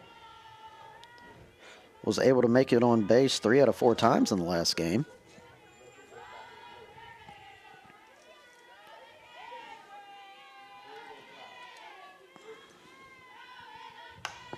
Oh, and that's going to be a foul there to the left. Marker still on first.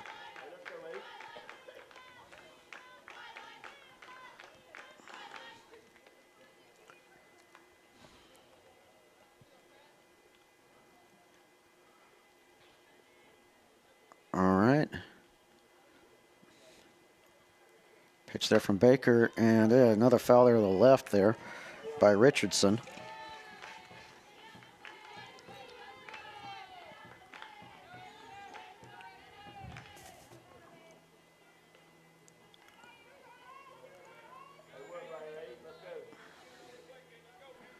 So 1 ball, 2 strikes, 2 outs. Scoreless game so far here in bottom of the first. Ball into the dirt there. And ball 2.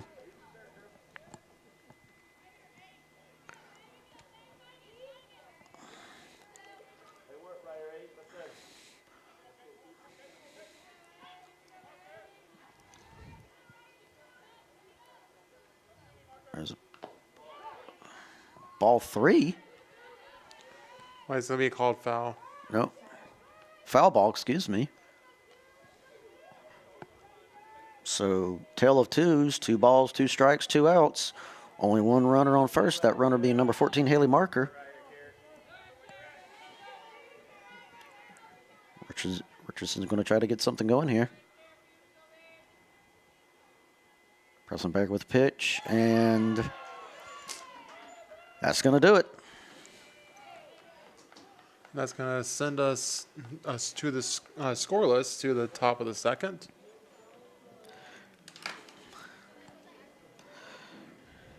Top of the second, it'll be Preslin Baker up to bat.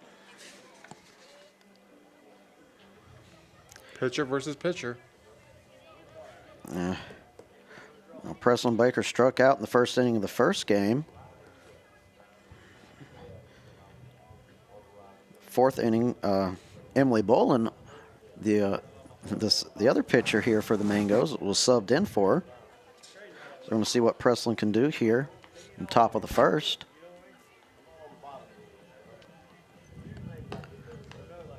And so far, Layla Arnold doing pretty good there on the mound. Yeah, she's setting herself in good positions to get the outs, but we'll see where she goes from here.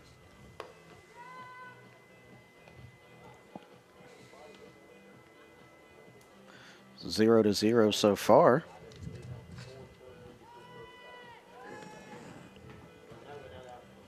So a lot more action in the first inning of the first game, with the Wolves getting 2 runs and the Mangoes getting 1.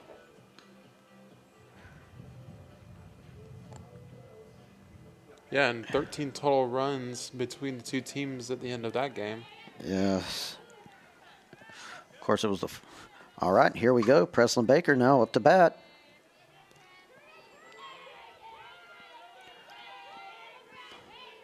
Layla taking a moment. And there's the pitch, and fouled off there to the right. It's going to be strike 1.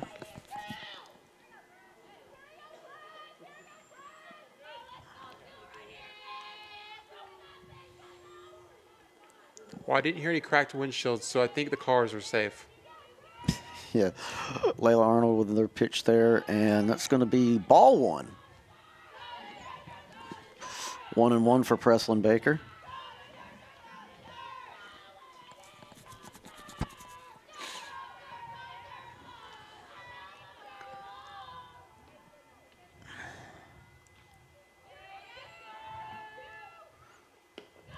So, well, that's going to be, it's going to be ball 2. I'd say it was a little low and to the right.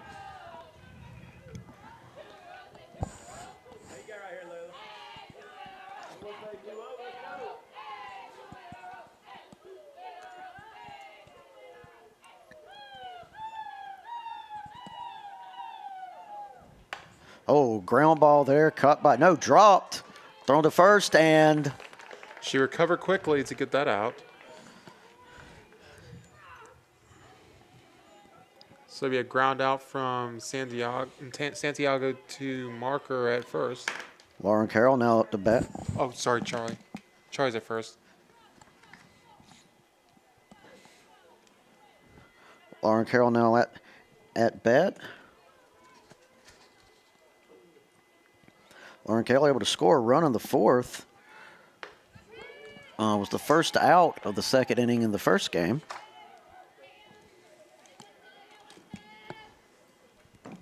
See what she can get going here in the second inning of the second game. So far, we're still scoreless here in this second game at 0-0. Layla Arnold with the pitch, and caught beautifully by the third baseman, thrown to first, and another 3 outs in a row. Or no, it's second out.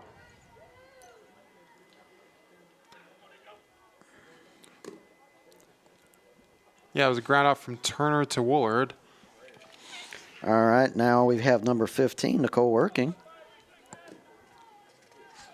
She saw a lot of action in game 1.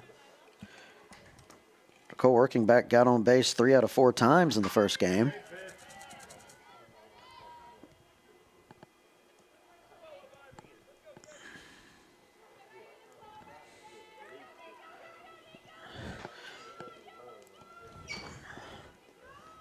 Layla Arnold there with a pitch, and it's going to be Strike right down the middle there Yep, for ball. to make a 1-1 count. ball 1, strike 1's 2 outs. I mean, Layla can kind of really breathe at this moment. Not a lot of pressure right here at the moment. Oh, ground ball there. Caught by second, thrown to first, and safe.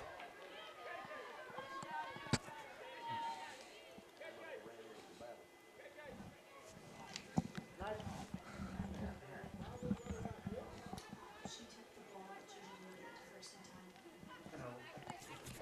get it to first in time. Yeah. So now, Danica Jones, shortstop, number 7, up to bat. And see what they're switching. No, to switching make out the a batters here. substitute Let's see who's coming in for the Mangoes. Looks like it's going to be 45. number 45.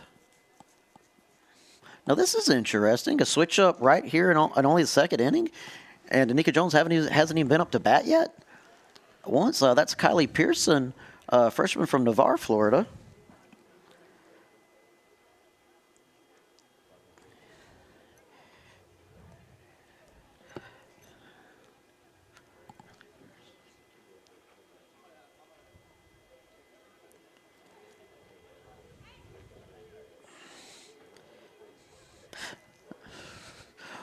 What could be? Why would they be subbing in so early here in the game, Hunter? I mean, sometimes you want to, like, whenever you switch up, it's usually because you're wanting something specific with the lineup, whether you want to get a fast, like, if you want, usually you switch, like, if you want a fast runner on, or if there's something specific about the pitcher that you feel like you can exploit, but I don't know what their switch is right now, especially this early. Of course, Nicole Working is on first. We're 2 outs so far here in top of the second, scoreless. We're going to see what Kylie Pearson can do here. They're trying to start something new because that's a freshman that hasn't been against it. They're trying to start something new that hasn't been played against this. All right. Layla Arnold there with the pitch, and ground ball. They're heading to outfield. And Kylie able to get on first. Seems their move to make a sub there paid off. Working there, moving to second.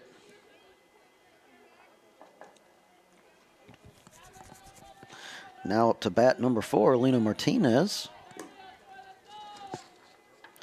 Martinez was able to score a run was able to score 1 run in the first game.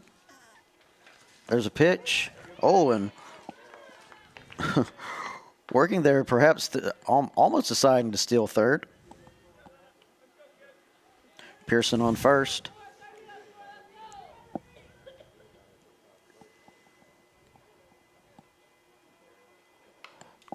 Ooh, that's going to be strike 2.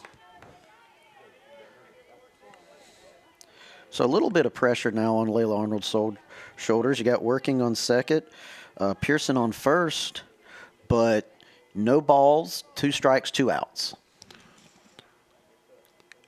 Yeah, in this situation, easiest thing to focus on, just like focus on the one Oh, right there to left field and caught beautifully. Good catch there, and that will end the top of the second.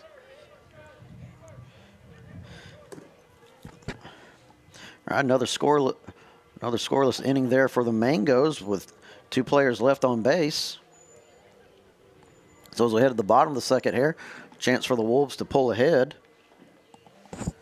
It'll be number 32, Charlie Woolard, up to bat.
right, ball one so far for Charlie Woolard.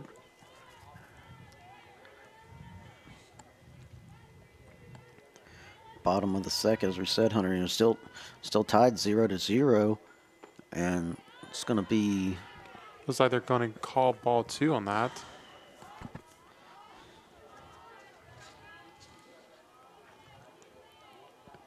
I guess the home plate umpire thought it was a bit low because it looked to be like it looked pretty close. Ooh. Locked in a foul Torrey there to the left. Foul ball that almost hit our camera. That's going to count as a strike though. So 2 balls, 1 strike, no outs.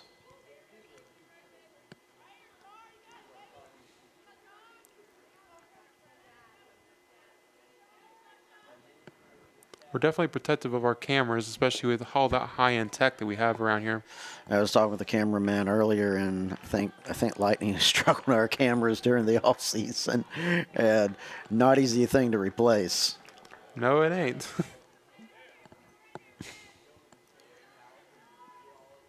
Oh, high up in the air, and caught though. Yeah, it looks like caught by the shortstop there. It's going to be our first out. Charlie just not able to find enough time.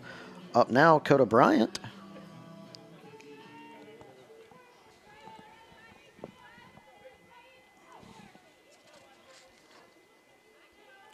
Coda Bryant, who subbed in the 5th inning.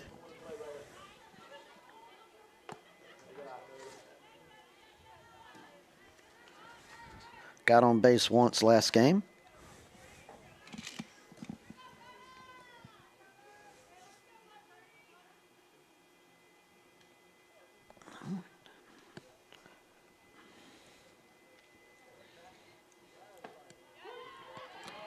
Called strike there for a 1-1 count there for Bryant. 1 ball, 1 strike. Excuse me, 1 ball, 1 out. No strikes yet for Coda. Yeah, it was. No, excuse me, 1 strike. Ground ball there to center field. Coda Bryant running to first.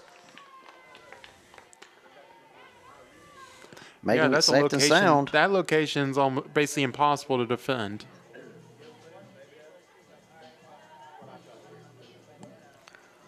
Up now, Gigi Santiago.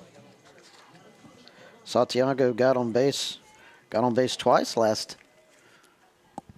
game. Wasn't able to score a run. Coda Bryant's on first.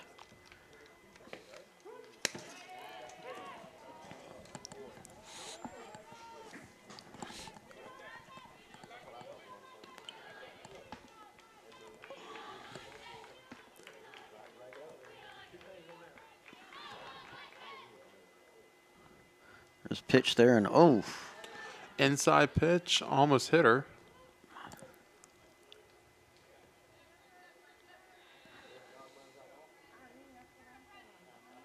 Preslin Baker deciding what she wants to throw here. 1 ball, 1 strike, 1 out. Scoreless so far. Looks like high and outside there for ball 2. A little too much to the right. Or a little too much to the left.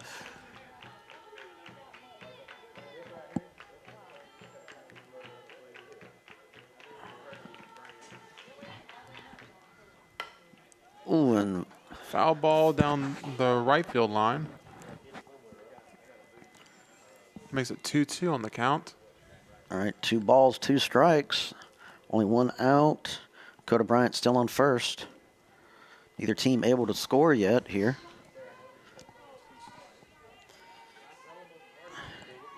That's what GG can do. Oof. Ground ball. Oh, dropped by the pitcher. GG going to make it safe and sound to first. Coda advancing to second.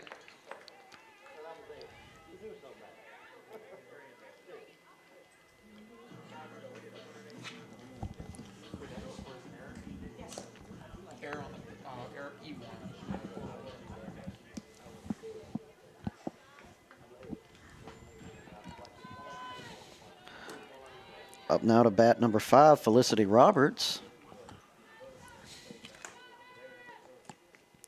2 runners on. Robert saw some action at the end of game 1.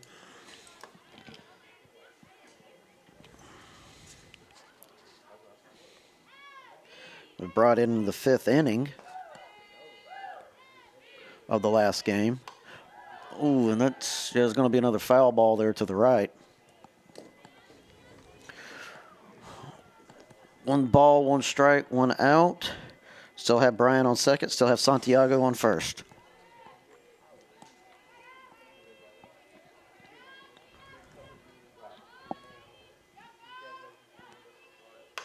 Oh, up high.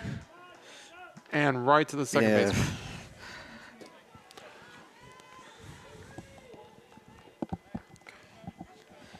Yeah, It's gonna infield be our- fly out to second. Yeah.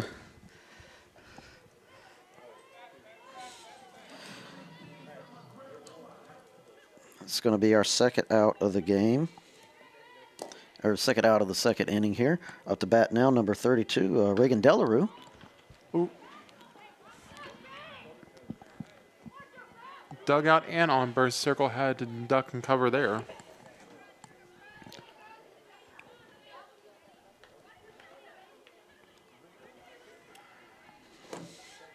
Said Bryant still on first. Bryant still on second. Santiago still on first. And wait. Oh. And a ground out there to first to end Yeah, the second inning. Delarue not able to make it to first there.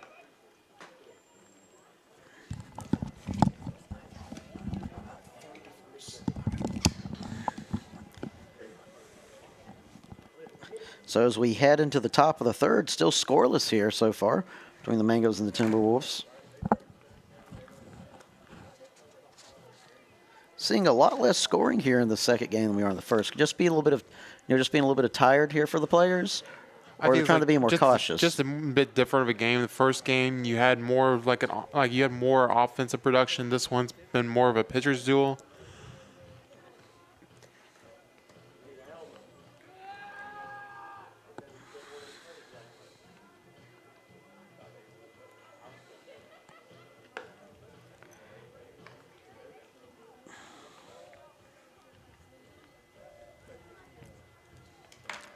I mean, that's the fascinating part with these doubleheaders. Like, you can 2 teams that are the same teams, but you'll get 2 different types of games in the same afternoon.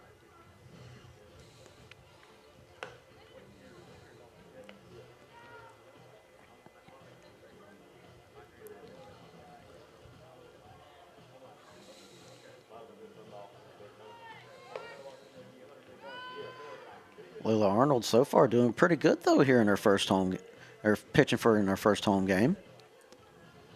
Yeah, she's stepping up pretty well so far. Dakota Bryant, our catcher. All right. And Madeline Burling back up to bat now.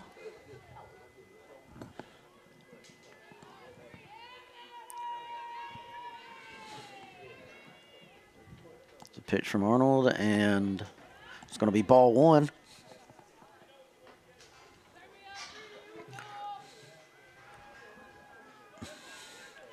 Burling, our first out in the first inning there on off a 6-3. You're saying she got on base 3, as we talked about, she got on base 3 out of 4 times in the first game, was able to score 2 runs.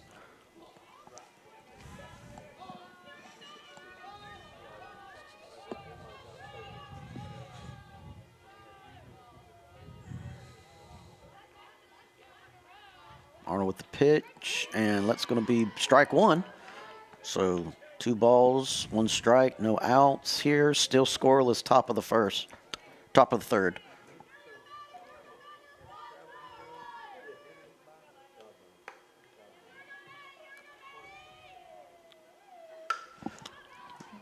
Looks like high in the air. Looks like a pop up to Santiago.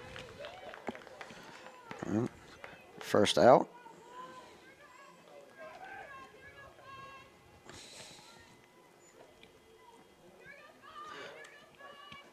Up to bat now, number 5, Abby Rainwater.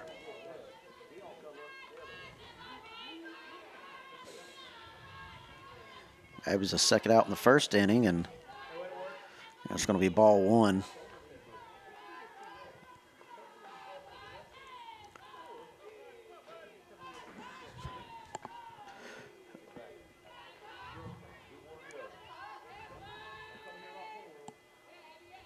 Oh, right there into center field. Oh, dropped there. Now Abby turning around, going to try to make it to second.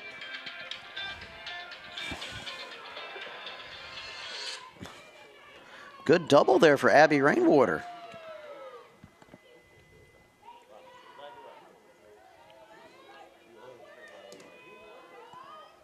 One out, runner at second. You know, we talk about doubles. Amber Daughtry got a double there in the first inning. Going to see what she can do here in the third.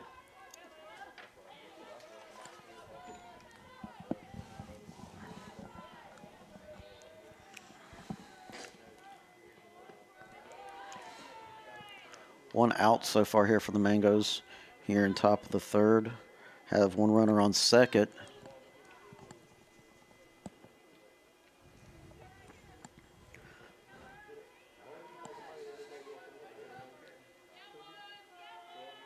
Layla Arnold with the pitch, and that's going to be strike one. 1 ball, 1 strike, 1 out. Rainwater on second.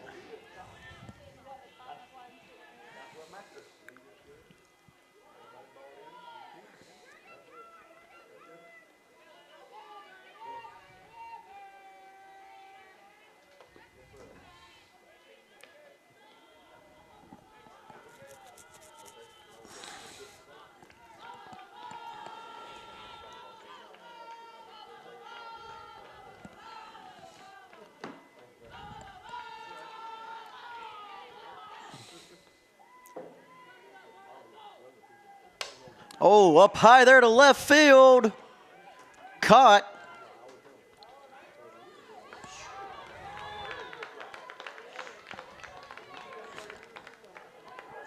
Yeah, fly out there to right field. Excuse me, for I out said number left 2. right field. Getting out. But most importantly, it keeps the runner at second base.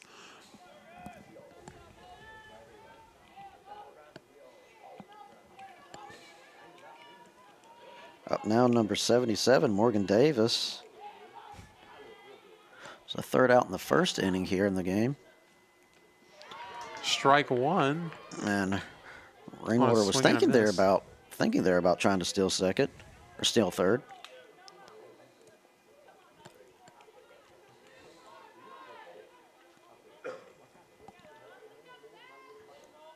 Will Arnold with the pitch.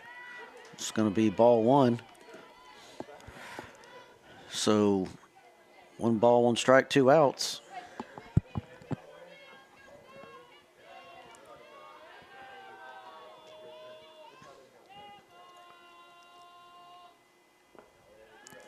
It's going to be ball 2.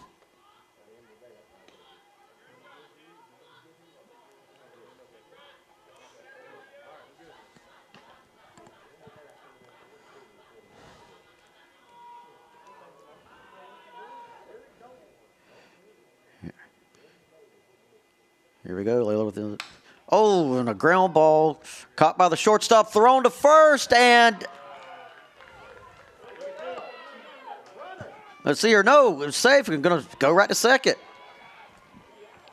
Seemed like a bit of miscommunication there because it doesn't seem that they were really prepared to throw the ball to second. Rainwater able to advance to third. Morgan Davis now on second. Up to bat now, Preslin Baker.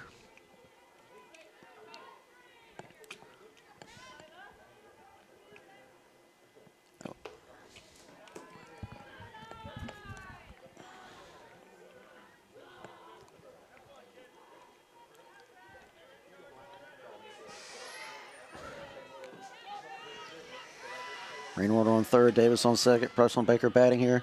2 outs, only on ball 1. Oh, swing and a miss. That's going to be strike 1 for Preslin Baker.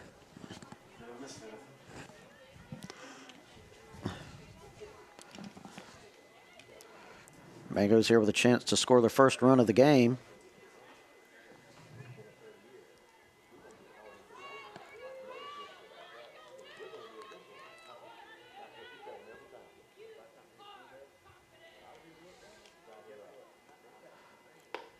Swing and a miss there for That's going strike to be two. strike two.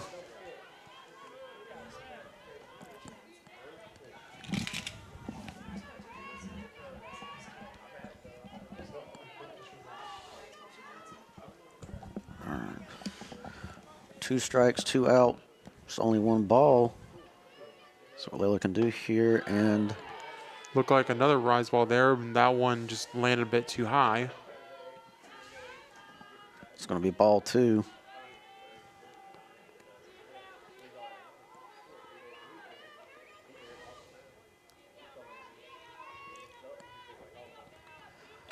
Oh, it was a little too far to the right there. That's going to be ball 3.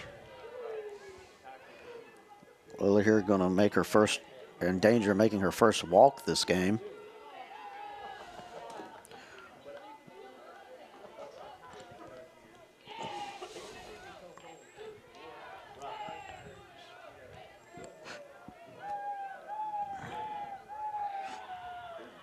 Is right there to center field and caught.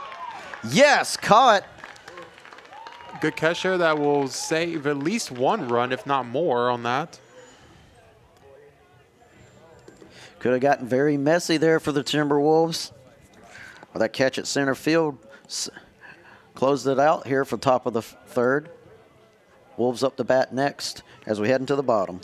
Yeah, they'll be the top of the lineup when they come back to the bottom of the 3rd.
Back to the top of our lineup, Milana Kennard. It's our first out in the first inning. Still scored 3 runs in our first game, including stealing home hunter. Yeah, we got to see a bit of the alert base running and speed on display in the first game.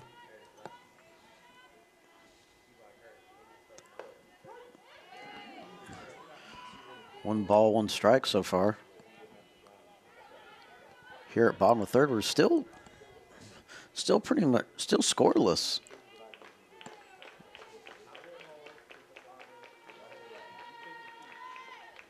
In contrast to this point in game 1, it was 4-1 Timberwolves. Looked like Kennard went for a bunt there. Trying to catch him off guard.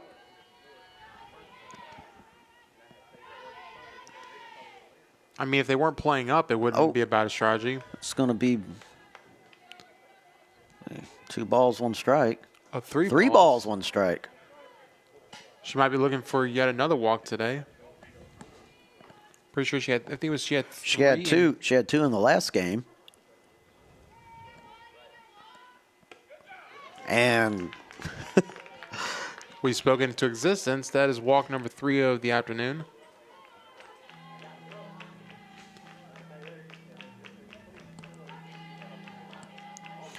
all right, Haley Marker now up to bat. Turner.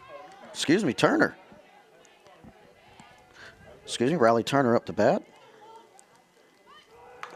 And she does go for a bunt, but it looks like it's going to be called foul,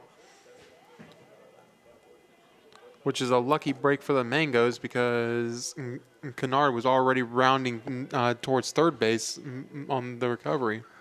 Riley Turner, our third baseman from Callahan, Florida.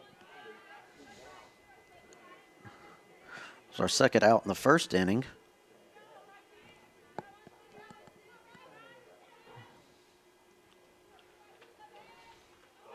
Oh, and there's the bunt. And they left first base completely unguarded there. And safe on second as well.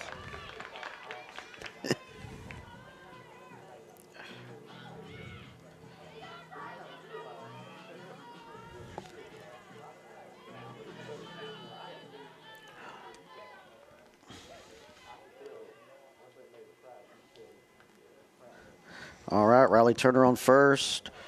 Melena Kennard on second. Now Haley Marker up to bat.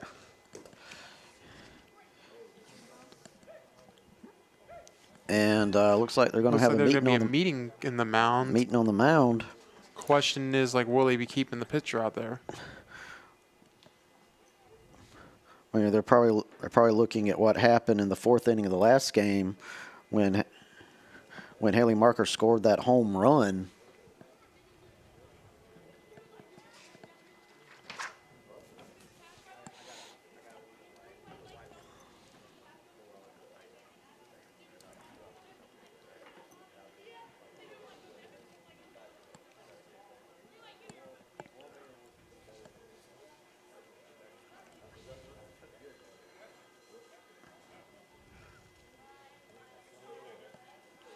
Not going to change pitchers yet. Because in the fourth inning, the last game, they switched Preslyn Baker out for Emily Bolin.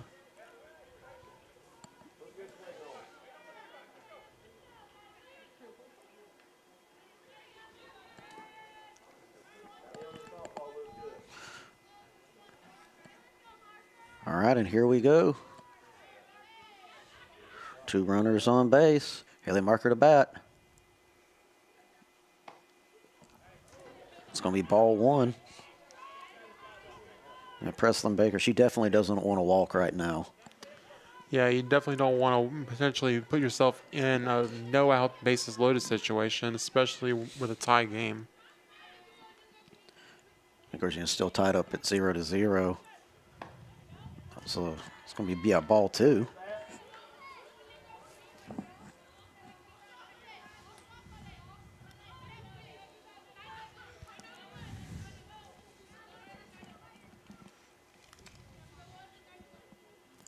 You have Richardson on deck, who's been doing a good job hitting so far. Right out there to left field, and that's a clean hit. Right there into the dirt, and that is one run scored by number 1 Kennard. And no, make that 2 scored. Number 12 Riley Turner also getting a run in as well. RBI of 2 for Haley Marker.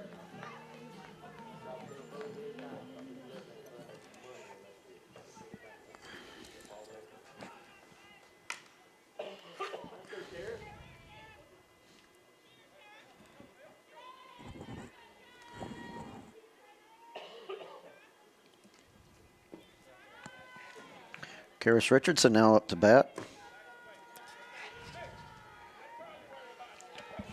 Karis Richardson's talking about got on base 3 out of 4 at bats last game. Struck out in the first inning of this game.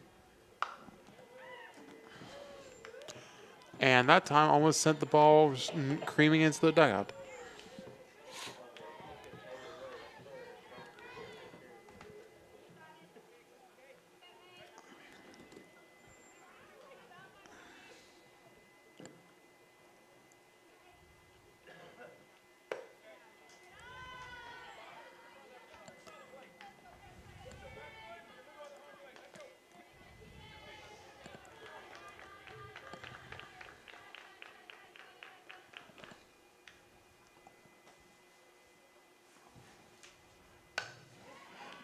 Oh, caught by the shortstop. Thrown missed there on second.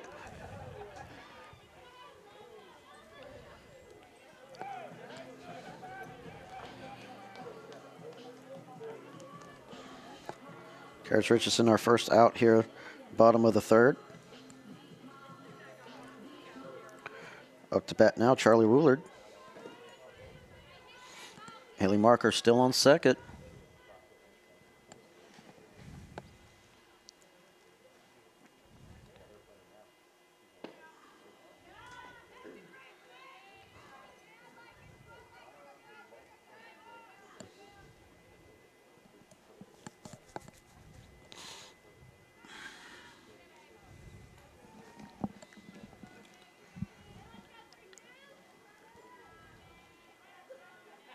Oh, and a Attempt at a bunt attempt at there, a bunt but it, there.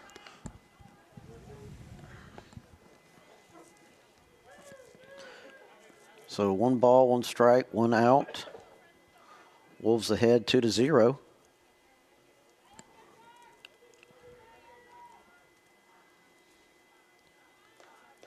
Preston Bear with the pitch there, and that's going to be ball 2.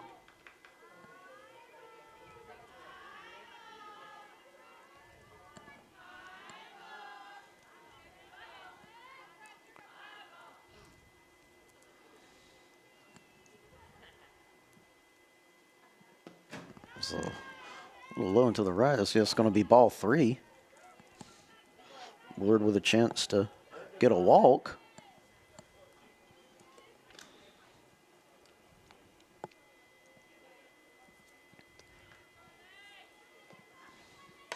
Oh, up high and caught by the shortstop. Be our second out.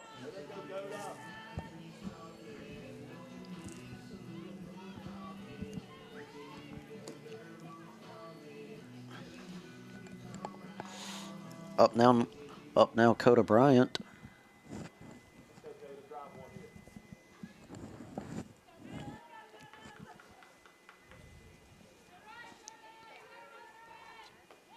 Oof, that one got close to her. Ball 1. there's been a lot of close calls on some of these pitches today.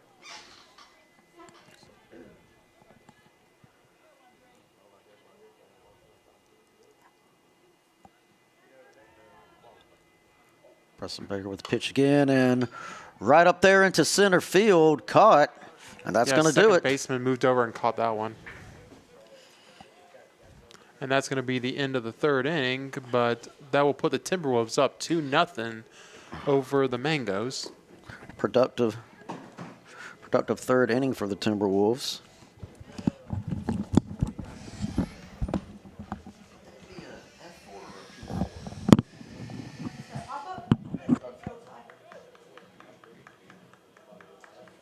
Fly the second.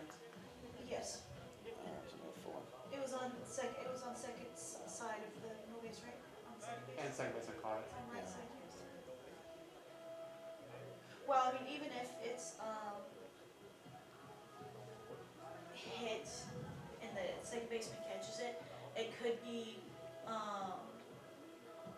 what if there's a pop up that's hit on the first area, but the second baseman catches it, it's still towards first. You know what I mean? I mean, yeah, I normally score by whoever catches it. Just because that's the easiest way to keep track of like who gets it out. Yeah.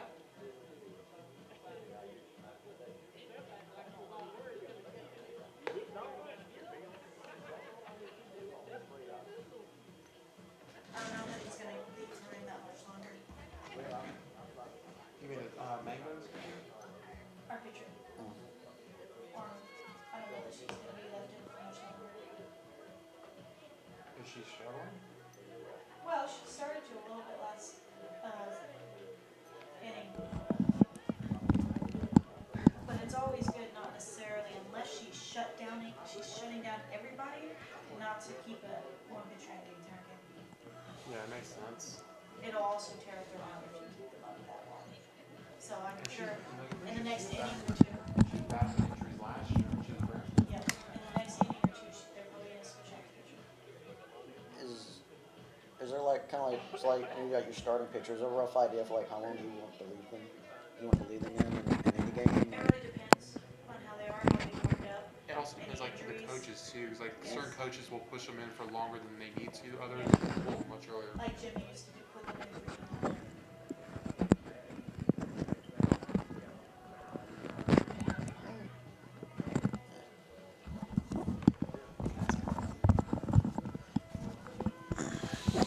All right, top of the fourth now.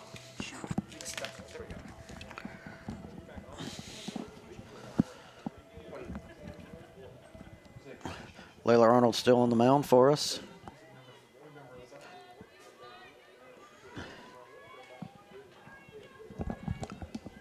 We got a substitution at catcher. We're going to try to figure out the jersey numbers soon. It's like number, let's say, yeah, that looks like number 5. Let me see. Or number 6, excuse us. Garman or Gorman. Oh, their ground ball. Third thrown the first, and that's going to be, yep, it's going to be our first out.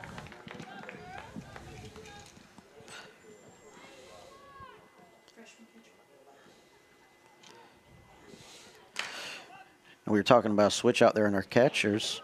That catcher is number 6, Alexis Garman.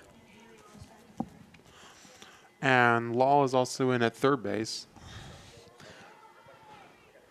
So Coach Zeus Rivera switching it up a little bit here. And number 15, Nicole Working now up to bat. Nicole Working got a single in the second inning. Was able to advance to second. Was left on base.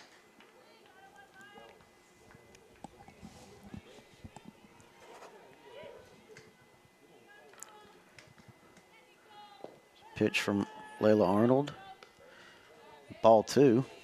1 out so far.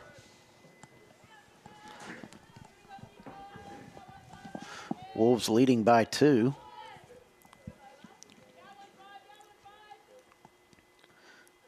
Oh, and there's a bunt from Nicole Working, going to try to make it to first.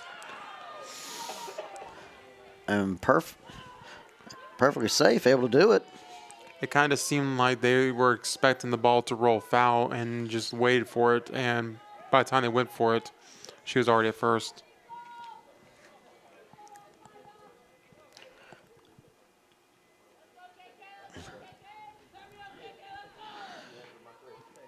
Number 45, Kylie Pearson, still up to bat.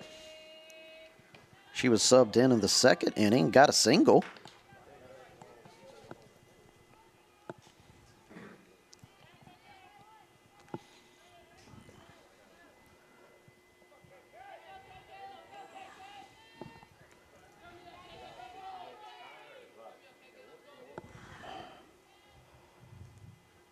Pitch and it's going to be ball 2. Nicole Working still on first. Mango's trailing by 2 here in top of the fourth. Trying to change that up any way they can. Right on with the pitch and foul there to the right. Going to call it a strike 1.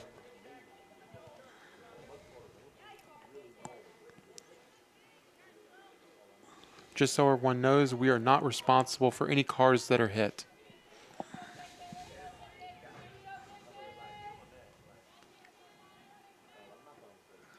Pitch, and it's going to be strike 2. Oh, almost an out there for Working. Yeah, they try to get a pickoff. Ref telling us she's safe.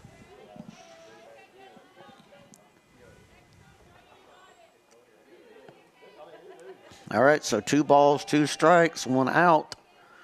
No runs yet scored here for the Mangoes here in top of the fourth.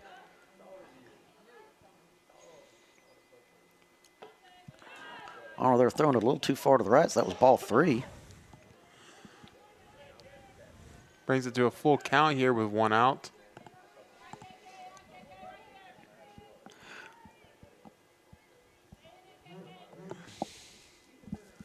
There's a pitch. Oh, right there to center.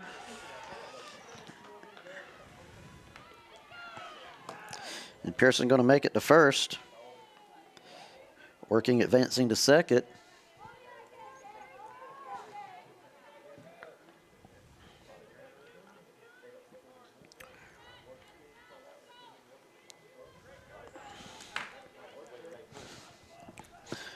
Now to bat, Alina Martinez.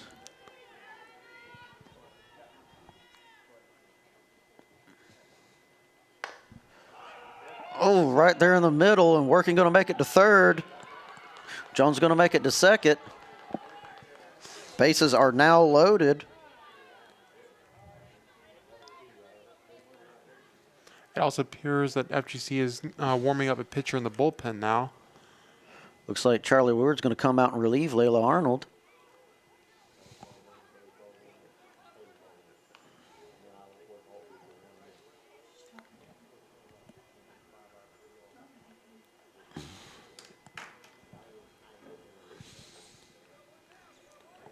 For now, we have a meeting the infield here.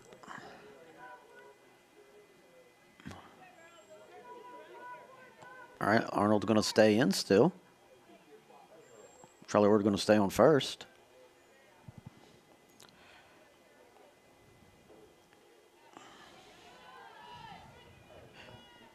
Have number 32 now at bat.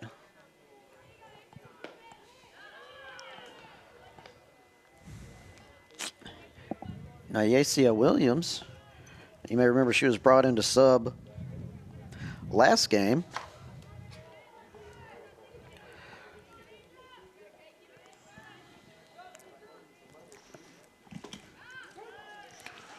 A late call there on the strike.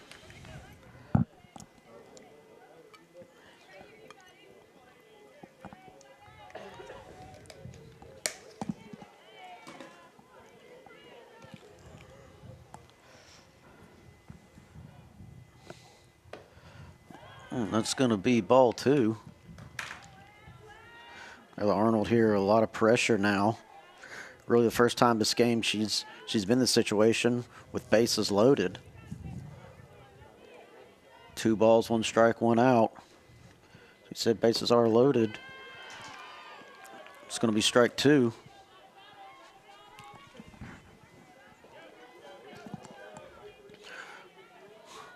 Working is on third. Pearson on second. Martinez on first.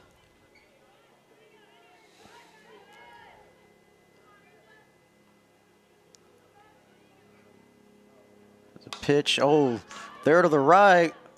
That's going to be going foul out.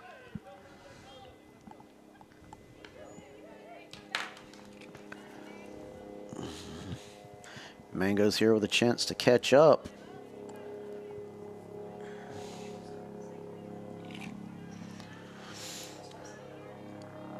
Yeah, it looks like the infield's playing up, probably expecting a bunt here.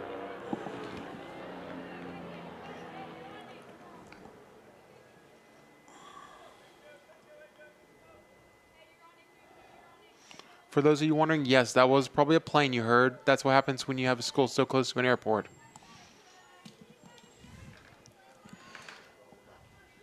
All right. Here we go there with the pitch and up high. And that's going to land out. Going to land out there side the dugout.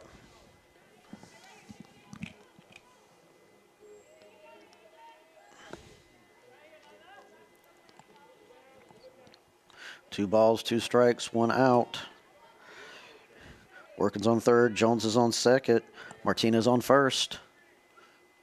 And, ooh, it's going to be ball 3. So far, Layla Arnold has not yet given a walk this game. Yeah, now you're in a situation where if you give up a walk at this stage, you're giving up a run. There's a pitch, and right there, right field caught by the first baseman, and that's going to be out too. Layla can breathe a little bit of a sigh of relief. Caught by first baseman Charlie Woolard. Definitely helps the situation a bit because now you have a force out at all 4 bases to get out of the inning. Up to bat now, number 5, Abby Rainwater.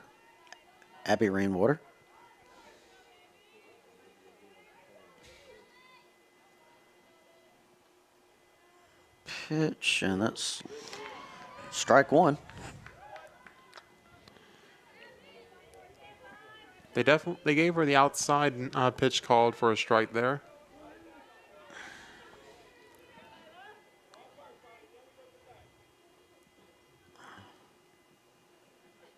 Oh, right on the ground. Working going to make it home. So's our other runner. And that will tie it up. And now we are all tied up.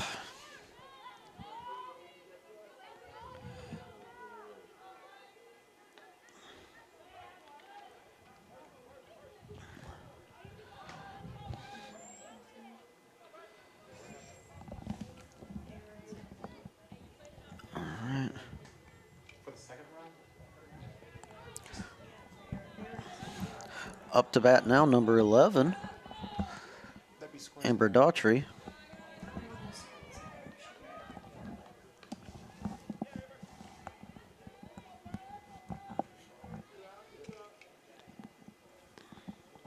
Would the first run still be a score?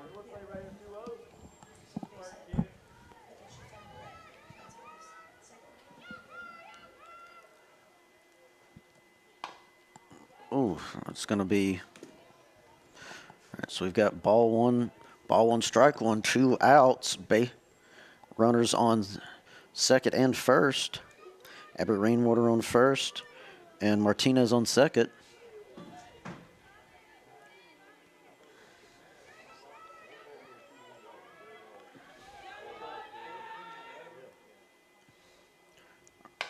Oh, right up there to left field, and yeah, that's going to be a 1. 2 more runs scored there by the Mangoes. Good double there from Amber Daughtry.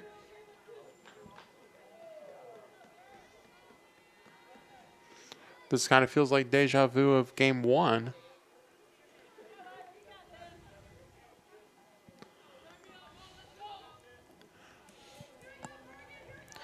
Now up to bat, Morgan Davis.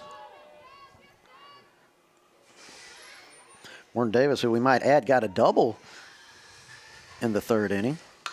Oh, misses a ground ball, caught by the pitcher, thrown to first, and that's going to do it.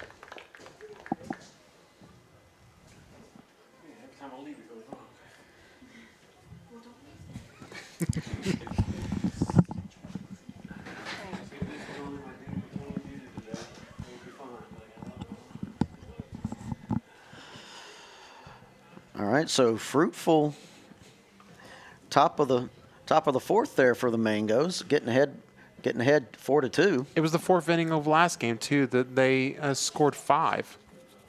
Yeah, so we're showing a little repeat there in history. Of course, Wolves were able to come back and get ahead.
Gigi Santiago now up to bat, was able to get on base in the 2nd inning.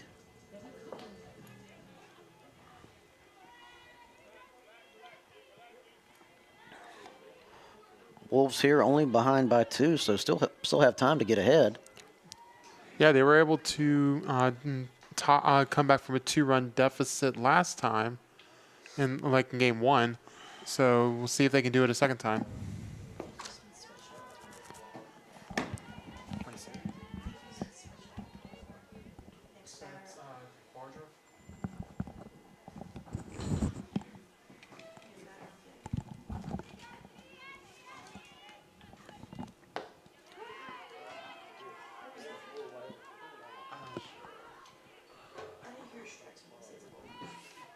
All right, so ball one, strike one here.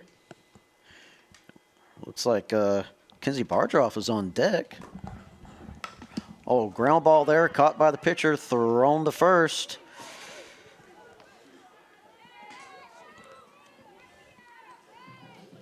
Looks like Bardroff will come in there for Roberts.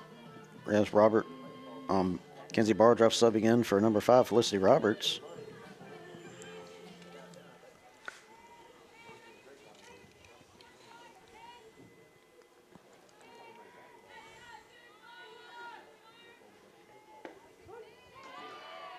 Strike one called for the first pitch.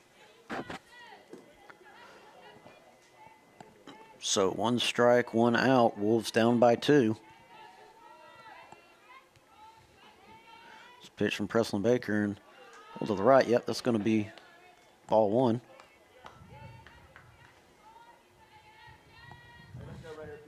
One ball, 1 strike, 1 out.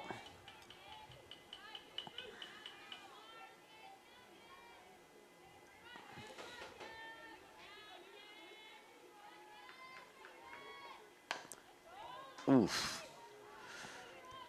Fouled there to the left.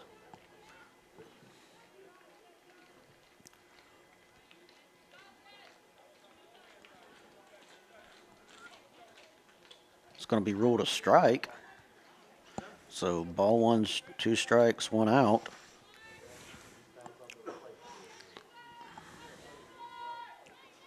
Preslin Baker with the pitch, and That one went way behind home plate. yeah, so that's going to be ball 2.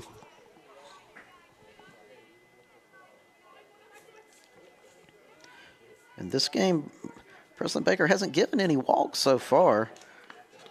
Which is a contrast from game 1. Yeah, seems to have found her groove as far as that goes.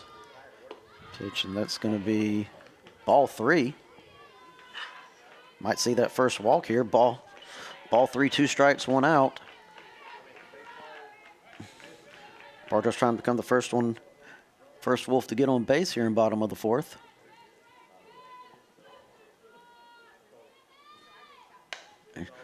Ground ball caught by third, thrown to first, and gonna be our second out.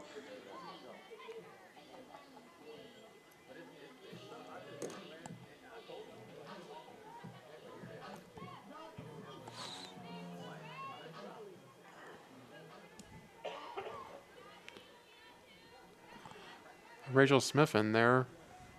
Yeah, Rachel Smith now subbing for Reagan Delarue.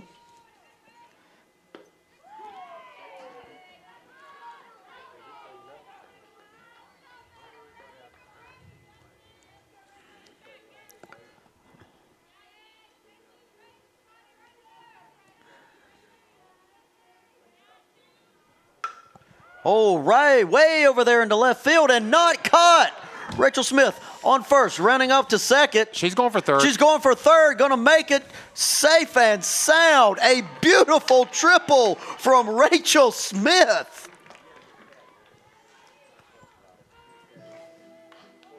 She wanted to make a statement. She did it right there. By golly, she did.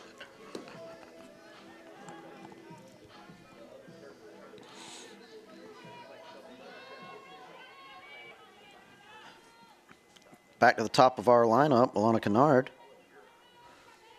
Kennard scored a run in the 3rd inning.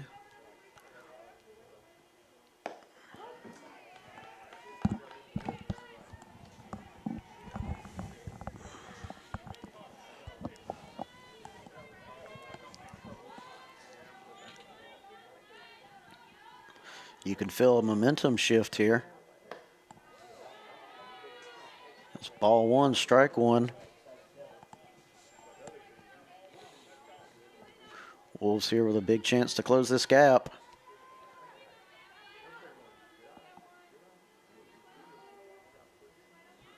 Press on the pitch, and oh, that was a little low and to the left, so that's going to be ball 2. 2 balls, 1 strike. I got to think if Rachel realized that she was going to bobble it that much, she probably would have ran home.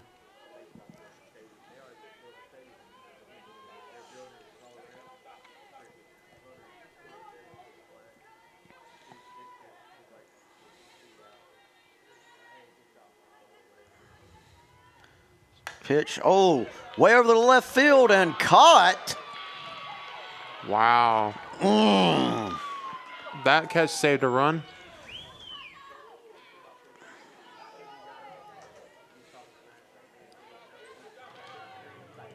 Wolves were close there. But as you said, yes, that catch did save a run.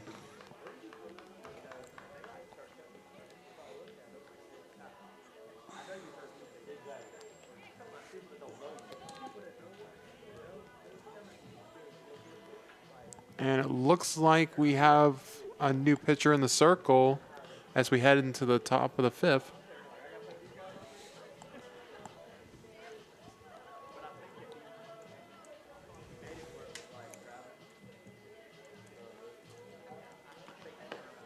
Yep, that pitcher number 18, Riley Walker.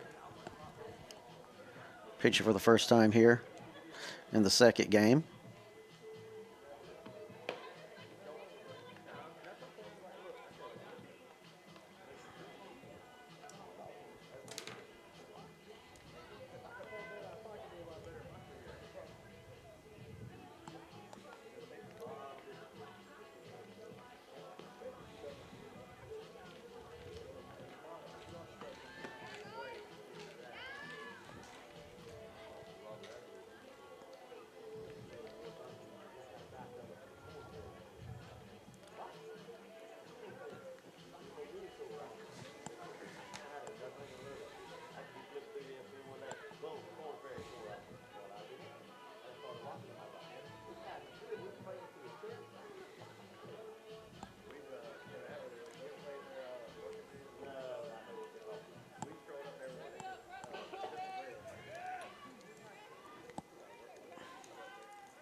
Oh, that That almost hit her, ruled a hit by pitch there. Ball which one. we still haven't seen at any point in this afternoon.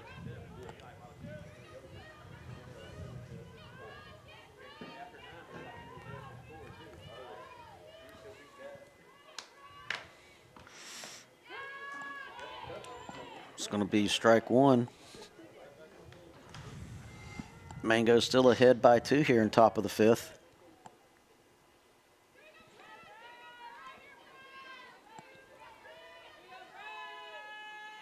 Pitch from Riley and swing and a miss. It's going to be strike 2.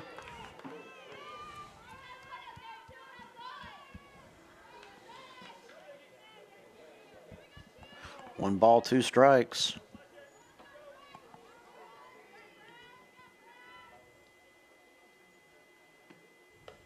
Oh, and that's going to Drop strike, but that's gonna count as a strikeout there.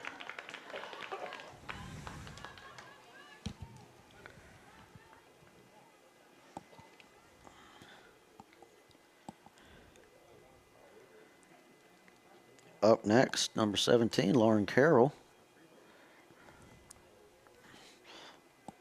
Lauren Carroll so far not able to make it on base. No, hold on. We have a substitution here. Number 99.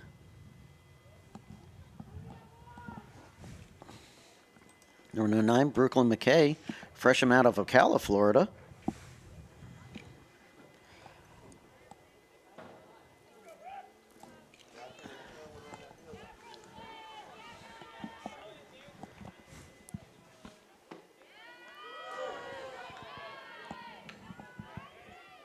Been seeing a lot of players for both lineups tonight.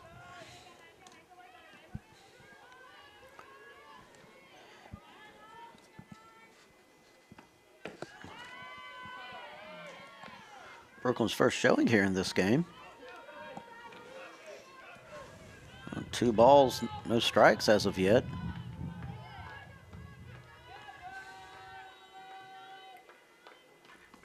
Pitch from Walker. It'll be strike 1.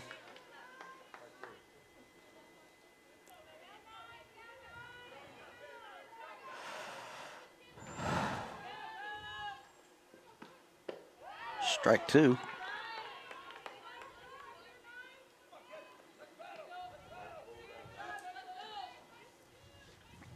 2 balls, 2 strikes.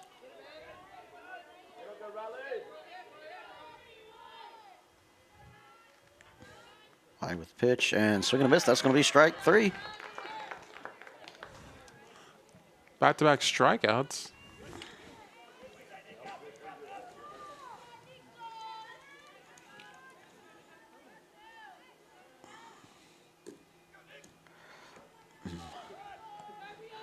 This is going to be a test.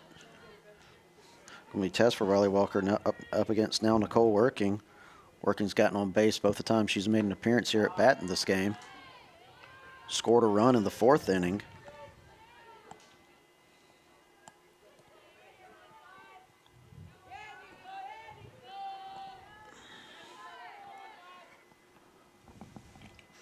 High with the pitch and a little low. It's going to be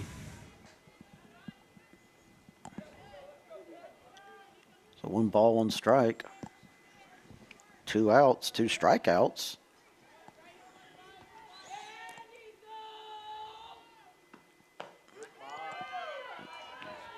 A little too far to the left, so that's going to be ball 2.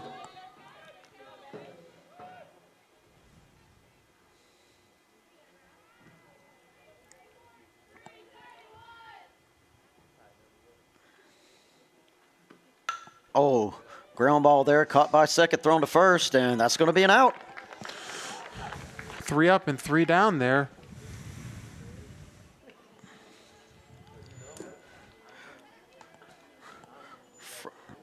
Fruitless top of the 5th for the Mangoes. See what I did there?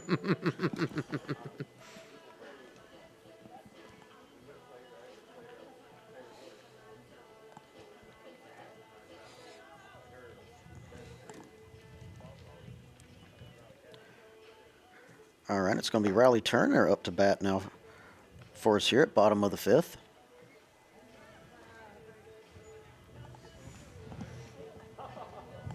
Now you notice, like, I don't think we put much emphasis on walk-up songs, but Enter Sandman, a favorite of a certain school called Virginia Tech. Enter Sandman, written by Metallica, came out in 1991. Also the favorite entrance song of professional wrestler, the Sandman. Oh, that's right. He did use the Enter Sandman when he was in ECW.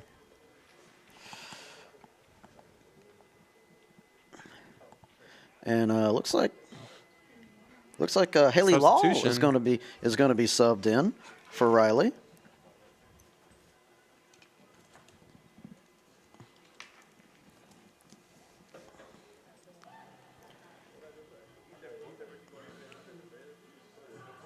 FGC is definitely testing out a lot of different changes to the lineup throughout both games so far.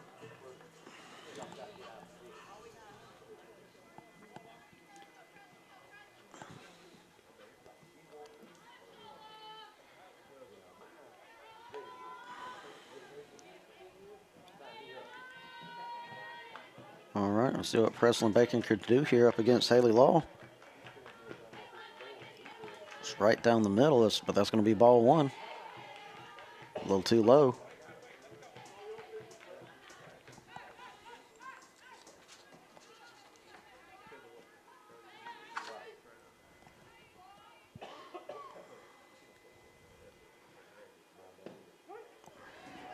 Strike 1.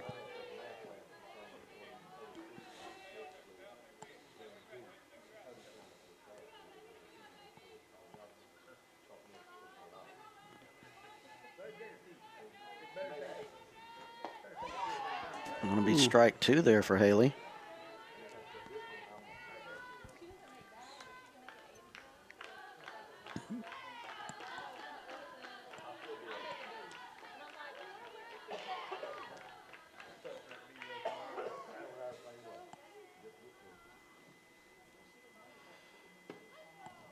Ball 2.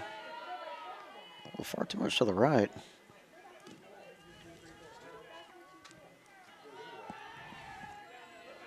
That'll put it as a 2-2 count. And still no outs. Haley came up with that good sack bunt in the first game. They got some runs on the scoreboard. Wasn't able to make it on base in the first game. So, but 3 balls, 2 strikes. She can't get a hit. Certainly has a chance to get a walk here.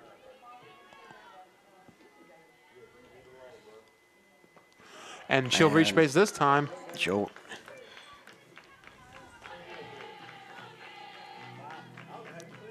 And now the power hitter, Haley Marker, up to bat.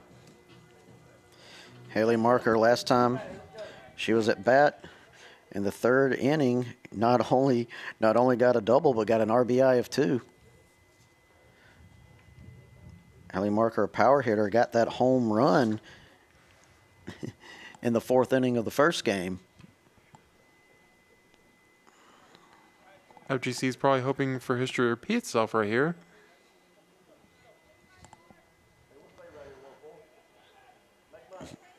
Home run would tie us up 4-4.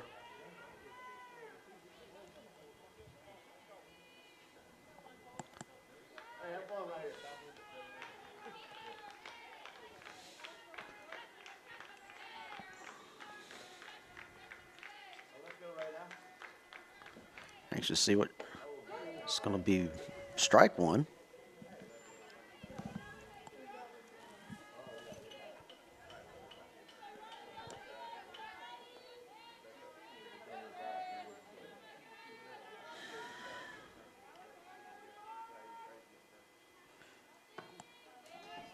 Ball 1 now.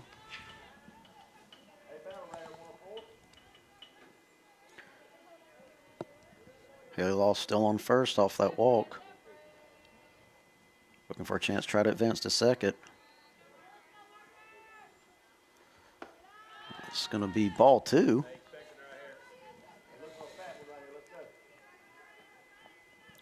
You know, we talk about Preslin's performance here as far as walks go. That was the first walk she's given this game versus several walks that she gave in the first game.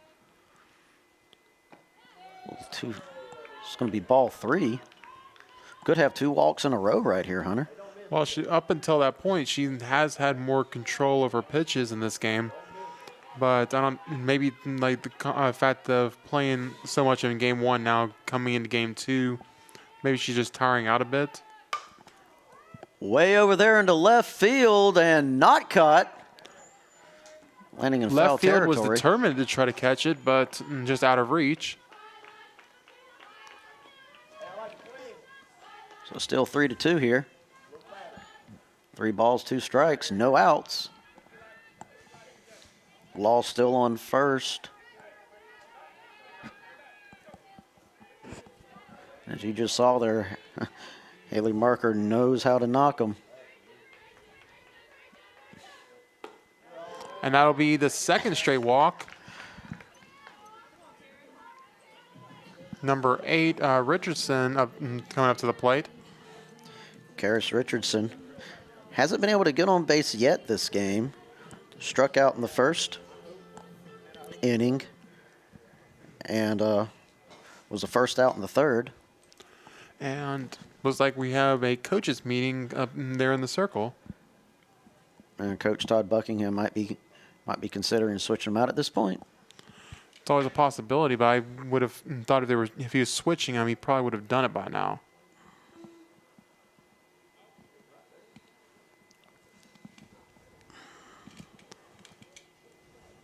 Though I am a little surprised that he's leaving her out there right now.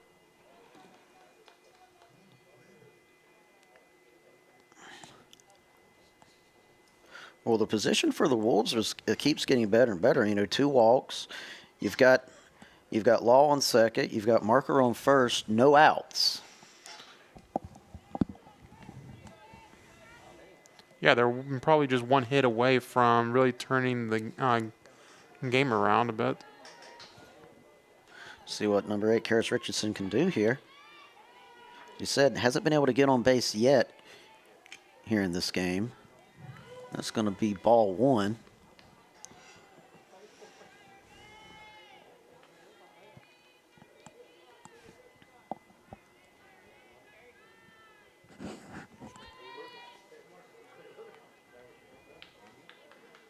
Rosenberger there with the pitch, and that's going to move well, both runners over. Because they're going to steal third and second.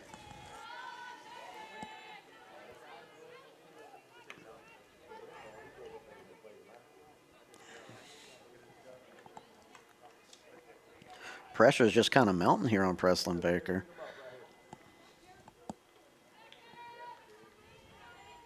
Preslin with the pitch, and that's going to be ball 3. Ball 3, and no strikes yet for Karras.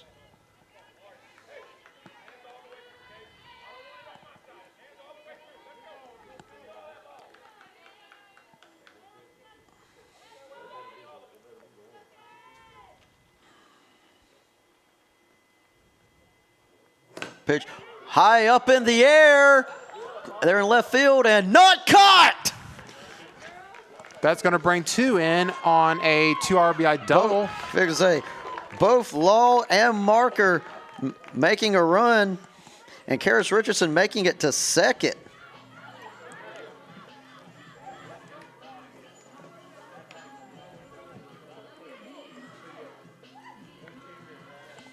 And we are all tied up here. Good job, Karras Richardson.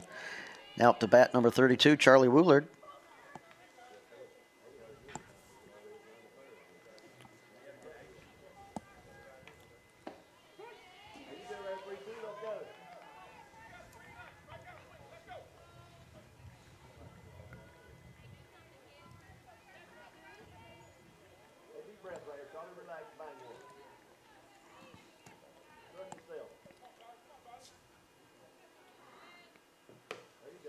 Oh, far. All right, so ball 1, strike 1. We're all tied up here. Wolves really turning it around here in the 5th inning.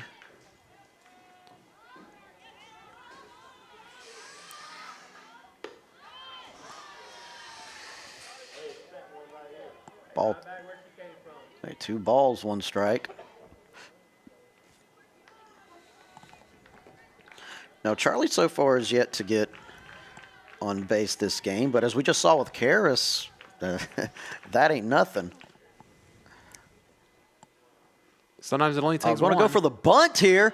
Charlie going to run to first. Karras making it to third, and Charlie is out. Sack But bunt. yeah, beautiful sack bunt there. Charlie is out, but Karras able to get to third.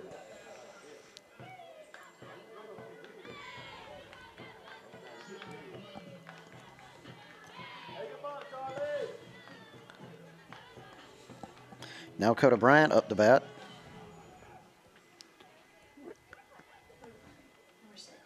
Number 6. Oh, no, number 6. Number 6, Alexis Gorman filling in now for Coda Bryant. And there's another bunt. And Alexis Gorman going to run for first, and Karras making it back to third. Oh, wow. Oh, no, she's out.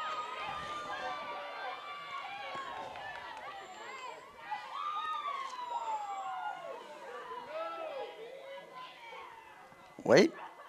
Yes. Yes, Karras is out, but Alexis Gorman, number 6, does advance to first off that bunt.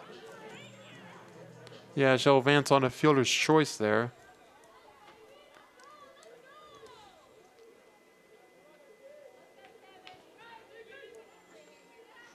Though it kind of seemed like they were trying to sacrifice her by choice to... Oh, Oh, and still second.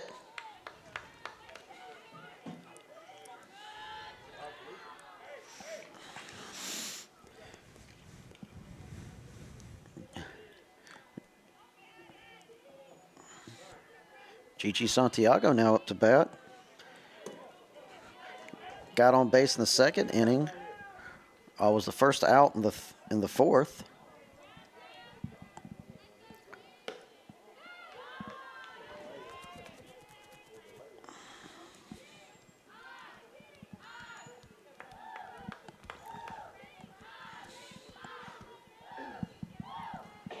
Gorman there, though, after stealing second, certainly looking to try to steal third. We got 2 balls, 1 strike, 2 outs.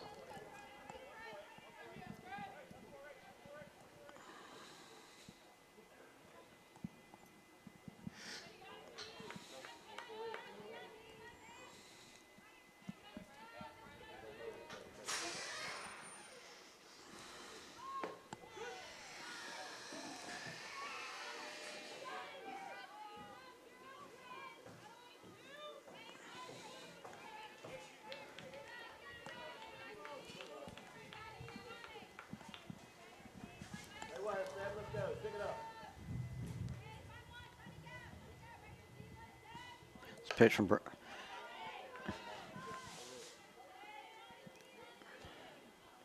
Alexis Corbin just going to, who could say, doing her best there to try to steal third. Not to count that was a foul ball. So 2 fouls, 2 strikes, 2 outs.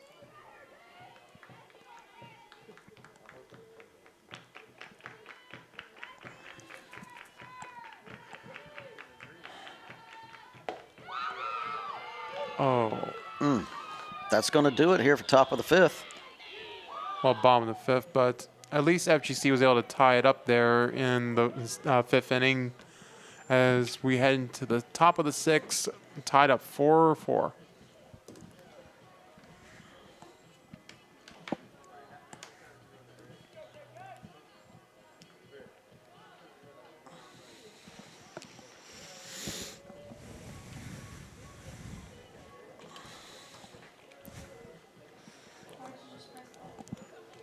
It said 3 balls. Oh, it's at 3 balls. I thought you changed the inning. Oh, no. No, the inning is good.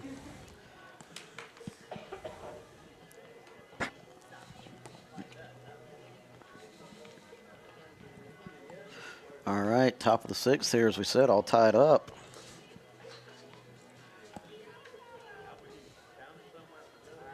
Timberwolves were able to make the most there, bottom of the 5th.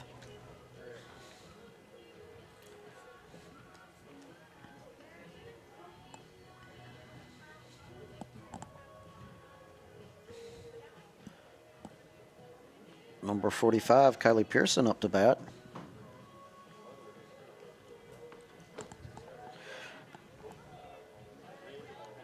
Kylie Pearson been able to get, been able to get on base both times she's been at bat. Scored a single in the 2nd, got a single in the 4th, and made it into a run as well, scored a run. So, been having a good outing for herself here.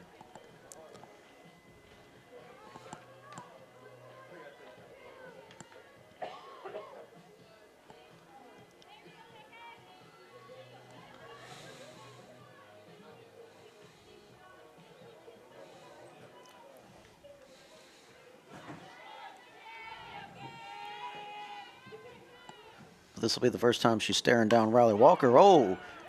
Missed by the shortstop, and number 45 going to make it to first.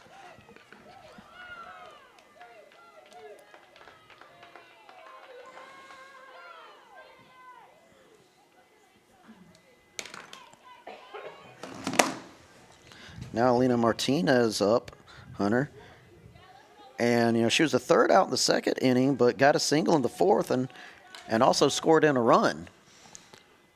Yeah, she was a part of the string of runs that they were able to do in the 4th.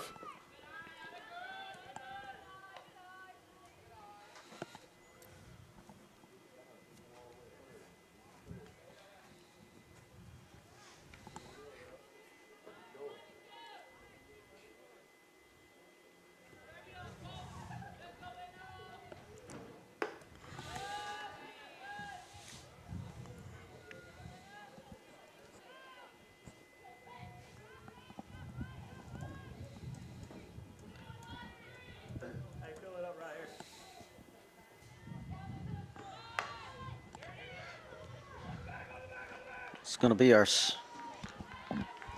our first out there.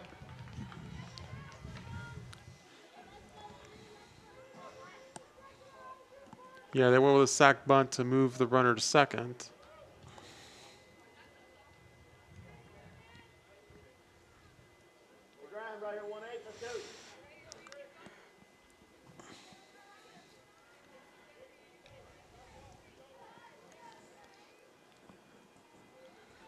Back to the top of the lineup here and up high.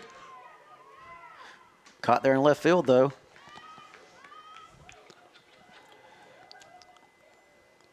That's out number 2 of the 6th inning. Good runner still on second.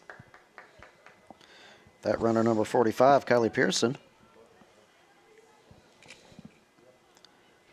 Up now, number 5, Abby Rainwater. Been able to make it on base 2 out of 3 times. got a double in the third.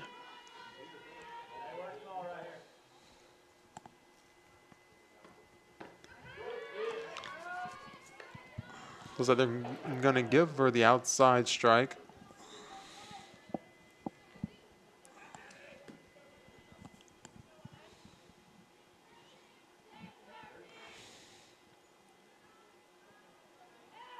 Pitch and ground ball caught by first, thrown to caught by the pitcher, thrown to first base, and that's going to do it. Another relatively clean inning there. One hit given up, but 3 quick outs.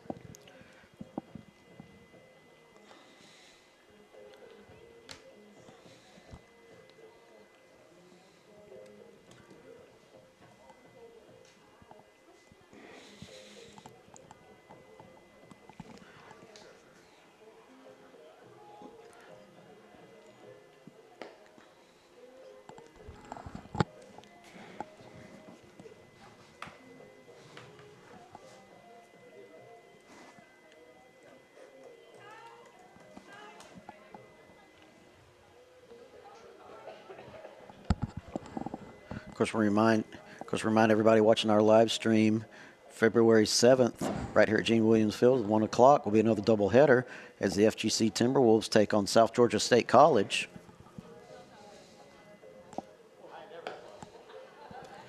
We're bottom of the 6th now, still tied up at 4-4.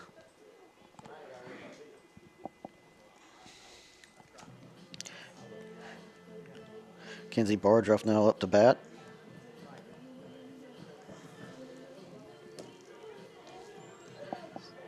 Kenzie not been able to get on base yet here in this second game. When we look at this game also, this is an opportunity for FGC to get to 500 after they went 0-2 in the opening season series, but they won the game earlier today in the first game of this doubleheader. It's going to be ball 1 for Kenzie Bardruff.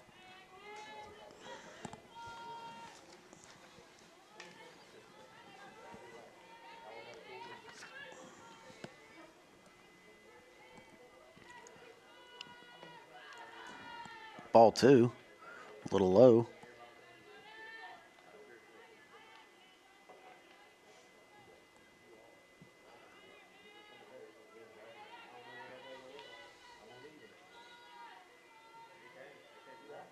Preston Baker there with pitch and up high there to the right center field, down on the ground, and number 24 making it safe and sound to first. On base for the first time this game. Yeah, with a good hit right there into the grass.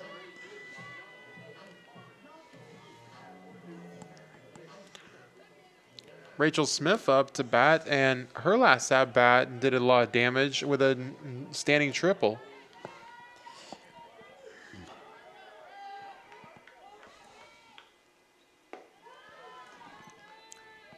Of course, was substituted in the 4th for number 32, Reagan Delarue.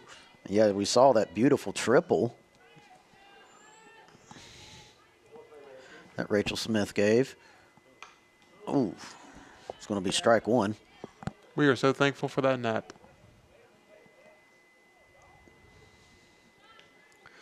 And Coach Todd Buckingham having a quick talk here with the umpire.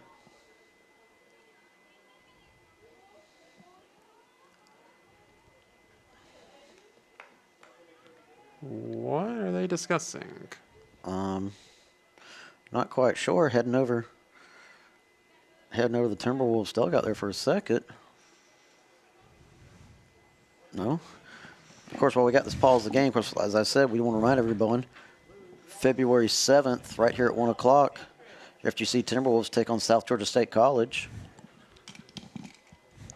Looks like they're trying to check something with the scorebook.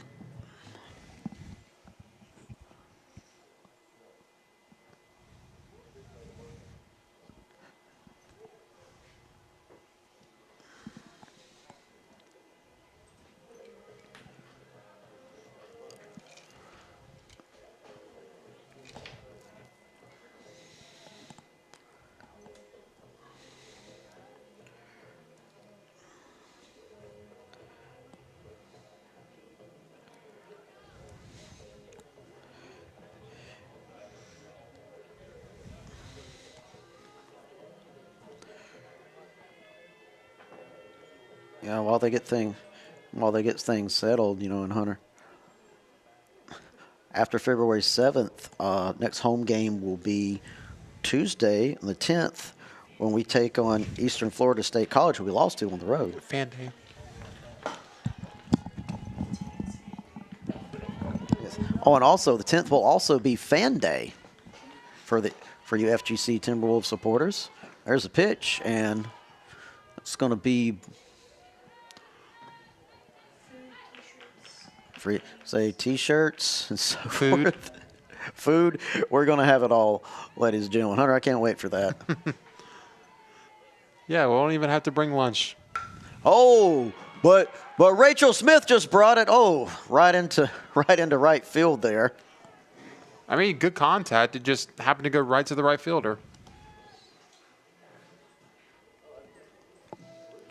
And we're back to the top of the lineup again with Kennard. Lana Kennard, number 1. Lana Kennard, as we've seen both not only in this game, but especially in the first game, can make some things happen. Scored 1 run this game, scored 3 runs last game. And so it's like it takes a strike 1 down the middle there. Yeah, she's 1 for 2 at getting on base here in the second game. Of course, Kenzie Bardroff's still on first. There's a pitch. Oh, and there's the bunt. Bardroff going to make it right onto second. The foul ball there, so that's not going to count.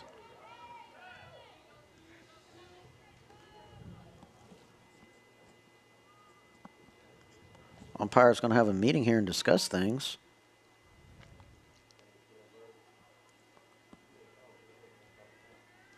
I wonder if they're trying to discuss whether or not she made contact with it outside of the batter box. Wasn't too sure if here from our vantage point. They're discussing it now. Perhaps Of course, gonna that reach would a make decision. that's the difference between a strike and an out. So that's probably why they want to be sure about it.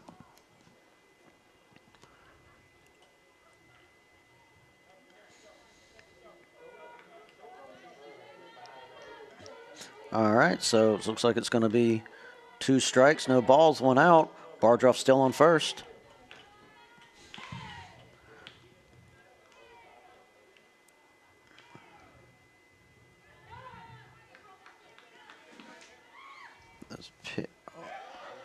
Oh, and That wild pitch is going to enable Bardroff to get to second. yeah, Bardroff still in second beautifully.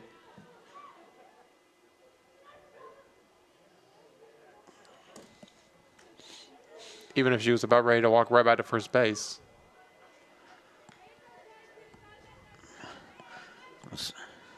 All right, so 1 ball, 2 strikes, only 1 out. Bardroff now on second. Let's see if Kennard can make something happen here. Presselberg with the pitch, and that was a little too far to left. That's probably going to be ball 3. Ball 2, excuse me. 2 balls, 2 strikes, 1 out.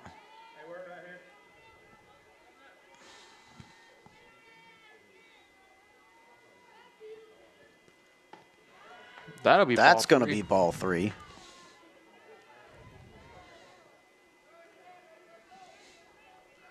Preston Baker gave 2 walks in the 5th inning.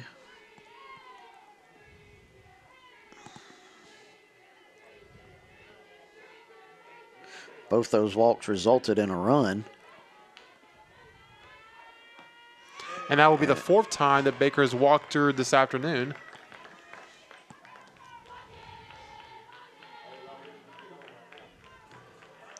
And that may be prompting a discussion with the coach. I imagine here now we might see a changeup. But Kennard now on first. And Bardroff on second after stealing second. And now they really got to watch Kennard because, like, if you look back in the first game, Kennard, especially if Bardroff can advance to third, Kennard stole second twice Yeah. last game. And of course, we brought up the stealing of home earlier as well. So you Yeah, stole home as gotta keep an well. eye out for the speed at all times. Very. Kennard. Law is at the plate now, and she was able to reach base with I believe, on a walk last time. Yes, got a single. Oh, she got hit. Got a single third, and there's the bunt.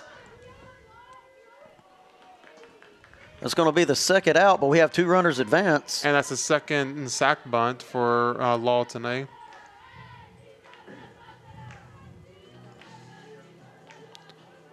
Which is going to put Haley Marker at the plate with 2 outs.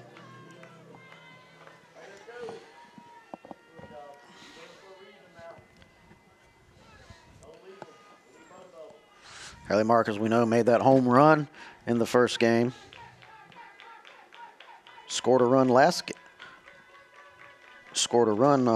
inning. A little to the right. I think that's going to be ball 1.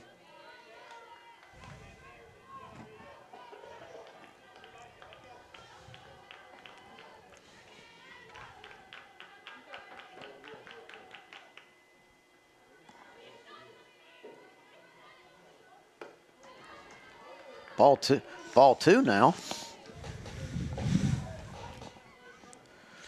So two balls, no outs, 2 strikes, and you're staring down a girl that made a home run last game. And you got 2 runners behind you. Definitely not the ideal situation for the pitcher. And that might be, no, that's going to be strike 1.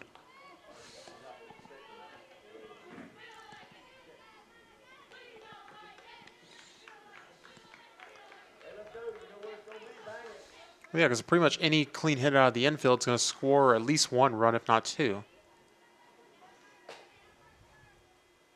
That's going to be strike 2 or ball 3? Ball 3 there. Yep, ball 3. 3 balls and 1 strike.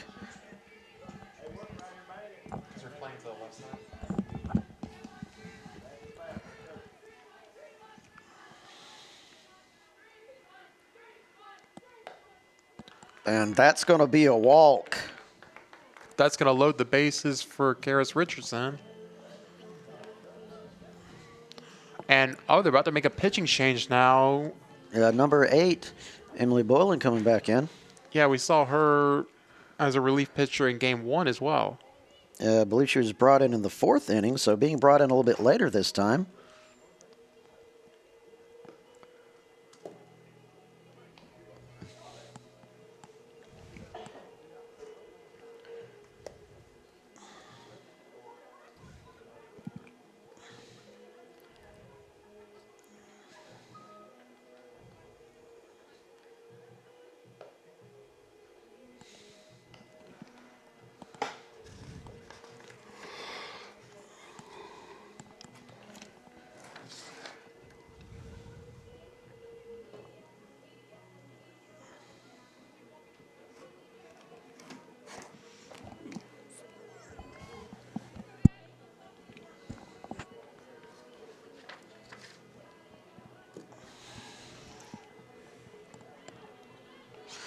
All right, Karis Richardson.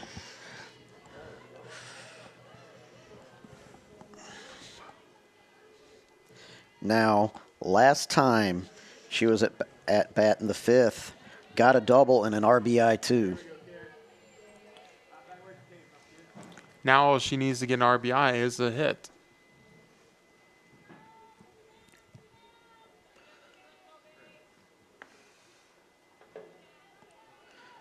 We're going to see if history can repeat itself here. It's going to be strike 1.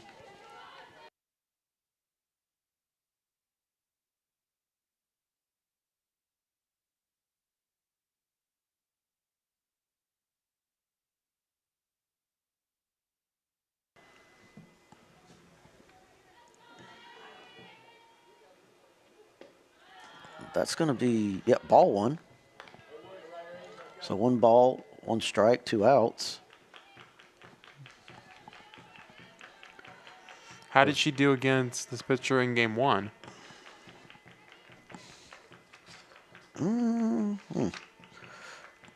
There's the pitch, and oh, good hit, but Almost hit the ball foul. cart. Yeah, foul territory there in the left field.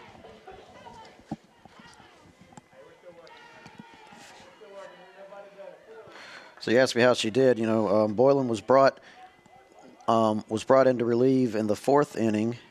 Richardson stared her down in the 7th and got a single off of it of the first game. Oof, that's going to be strike. It's going to be Foul. ball. Yeah, it was a foul ball. So 1 ball, 2 strikes, 2 outs.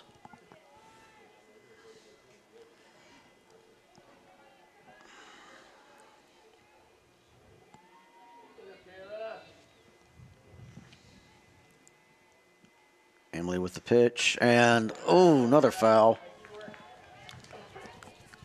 With that ball going back to the parking lot, we will remind you that FGC is not responsible for any foul ball damage.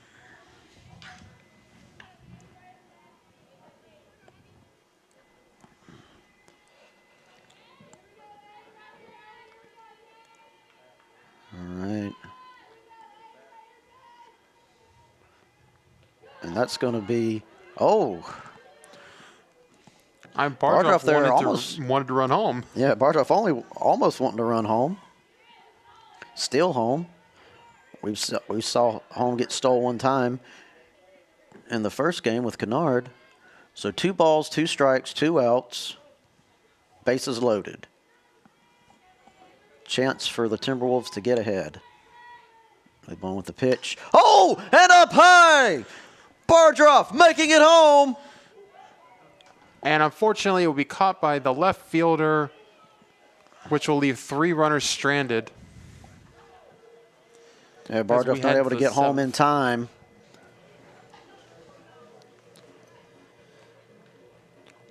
Almost a huge opportunity there.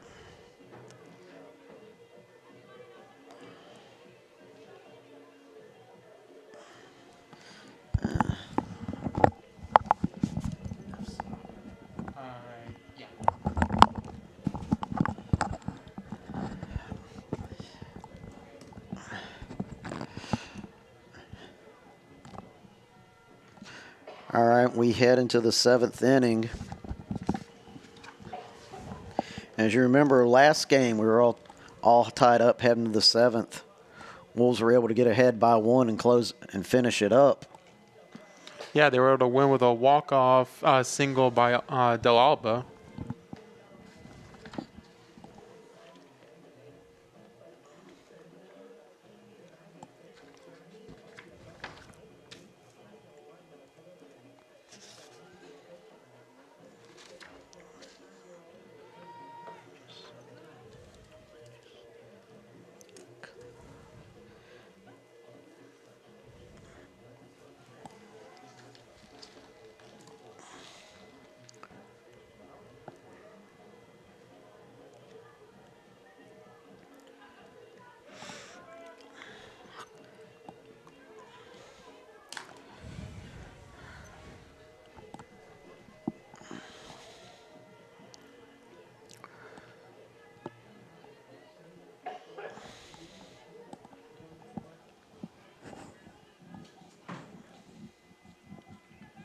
Of course, we have Amber Daughtry now back up to bat.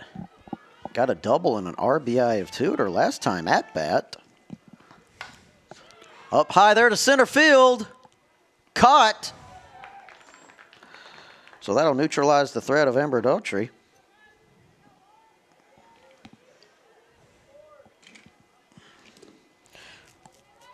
Up now, Morgan Davis. I believe that would be Smith on the catch.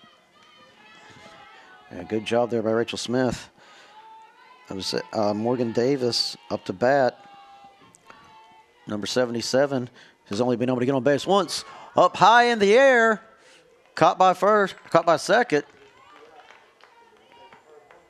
And that's 2 outs in a row.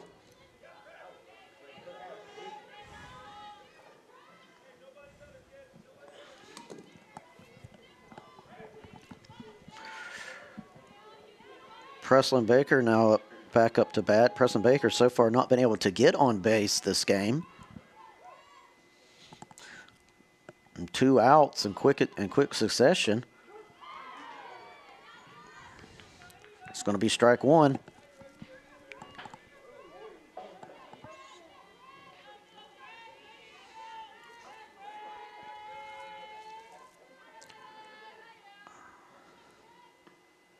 Strike 2.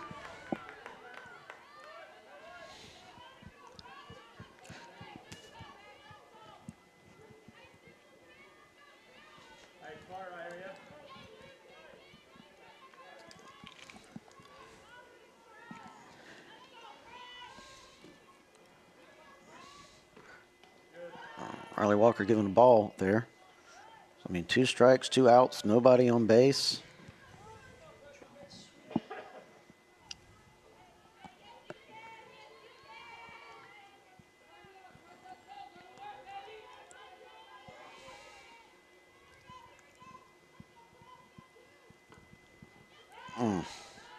Only ball 2.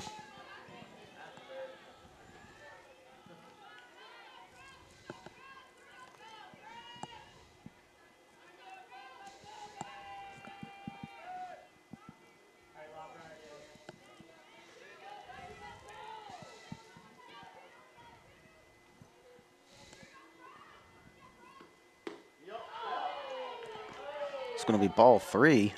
That was a close call there. Yeah, well, we know Riley Walker can strike out. Preslin Baker did it in the 5th. So 3 balls, 2 strikes, 2 outs. Riley was looking to the dugout there for a second. And looks like she's going to take a moment.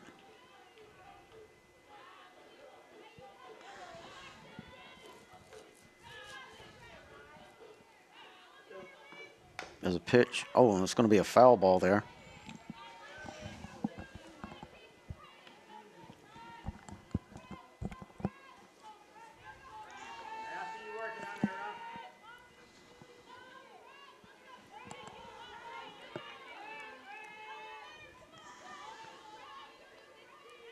Pitch again, and it's going to be a walk.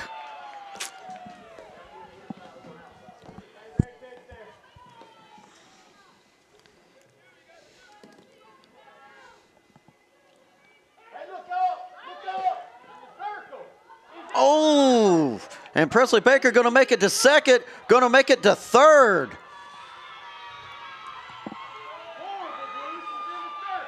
Wow.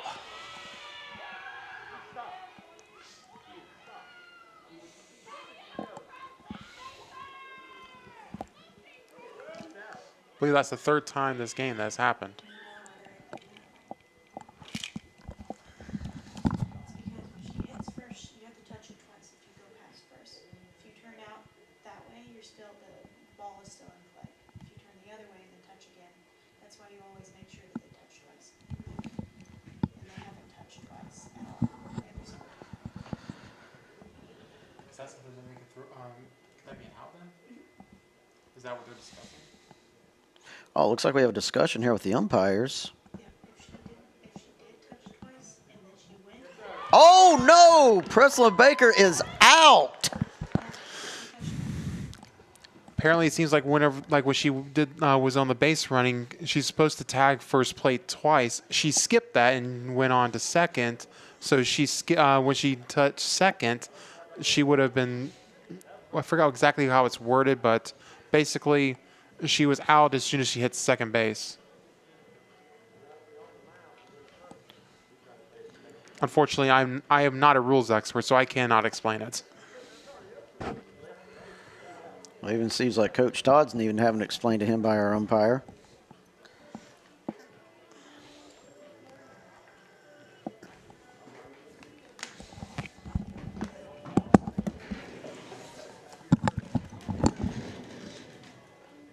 Okay, I'm not sure which rule it is, but the thing is, when a runner hits first the first time, right? If she turns her body to the open field, it's still in play. That means she can steal second. That's why you want to make sure if she turns to the left, that she touches first again. So if you watch that runner on 1, and she doesn't touch first again, it's still in play, especially if she's turned this way. So that's why you've seen them turn out that way every single time, and you've seen them steal second a bunch of times. Because it's still in play. What is that, the look back rule then? So how come she was out? Because she touched first again. If you touch first again, then you can't steal second. Okay, I got you. Yeah, But if that you makes come you out. back, They don't just send you back, you're out. Yeah.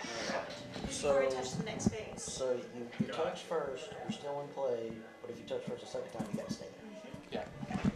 Unless the ball gets like overthrown. All right, well, here we go. Bottom. Like at first for Yes. a third going. Yes. All right, here we go. Bottom of the third. 7th. Bottom of the 7th. We can say, thinking about the third out we had there with Preslin Baker. That is, let me see who that is. No. A Number 25. Number 25 now up to bat. McKenna Cripps. McKenna Cripps. And this will be our first time seeing McKenna Cripps in the game. Yeah, I guess like we've seen, like they've been using pretty much the entire lineup between the between the doubleheader, and I guess they want to get like a spark here as we head in the bottom of the 7th.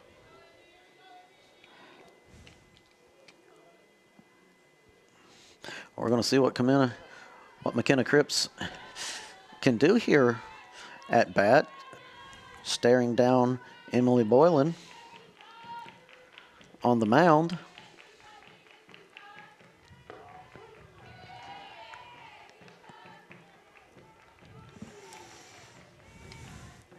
But yeah, to answer about what happened at the top of the 7th, apparently the look back rule is what came into play that got that third out.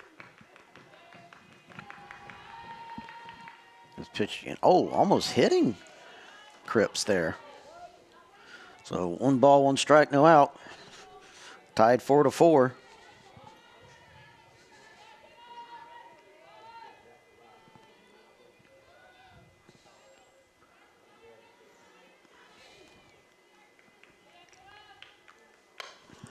That one's going to be foul. Pop-up foul there. Going to be ruled a strike 2.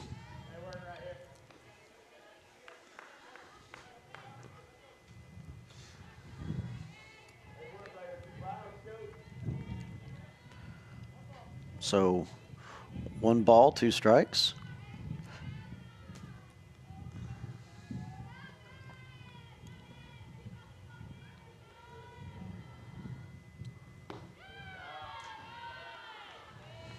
Two balls, 2 strikes, no outs.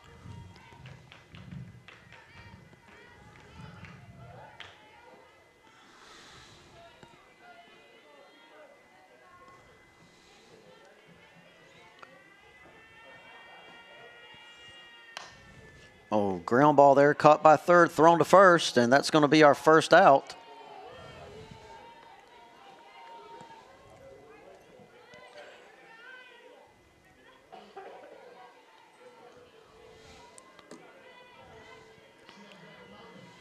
Looks like number 6 Gorman is up to bat. Number 6, Alexis Gorman, was able to get on base in the 5th off a single, stole second. When she got on third was our second out, trying to steal home, or trying to get home anyways.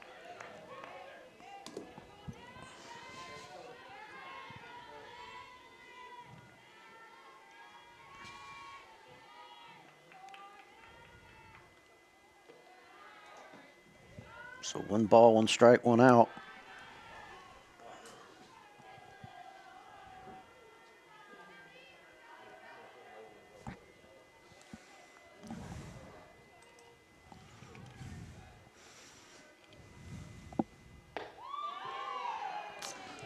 That's going to be strike 2.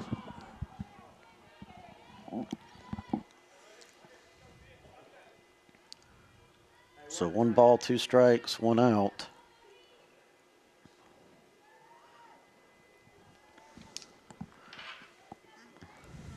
Emily Bone with the pitch on to Gorman, and that was That right one- down into the dirt. Yeah, it rolled to plate. So ball 2.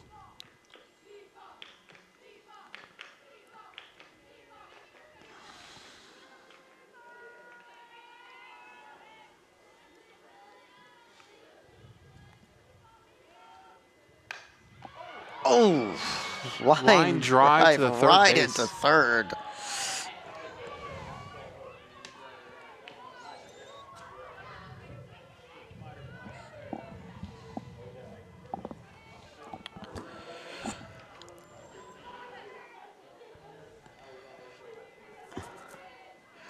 Looks like we have 99, Kate Del Alba.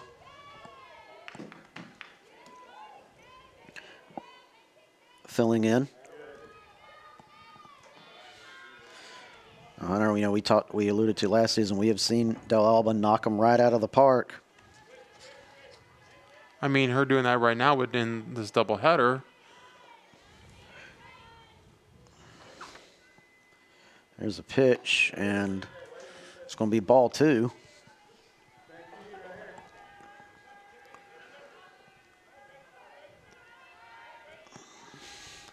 The Alba got an RBI of 1, was able to get on base 1 time last game.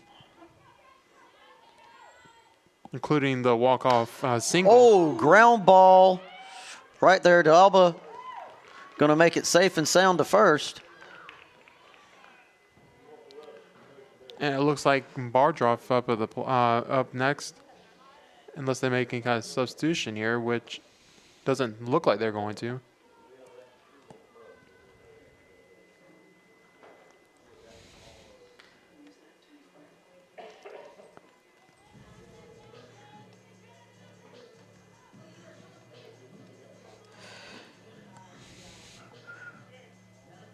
Going to see what Kenzie Bardroff can do here.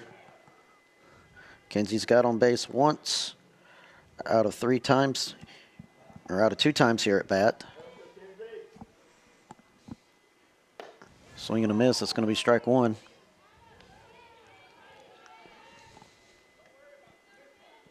Subbed in for Felicity Roberts at bottom of the 4th.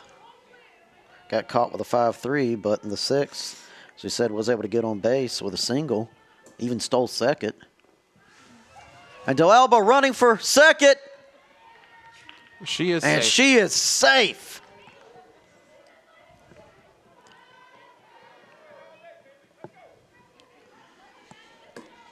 Kenzie Bardroff, 1 ball, 1 strike, 2 outs.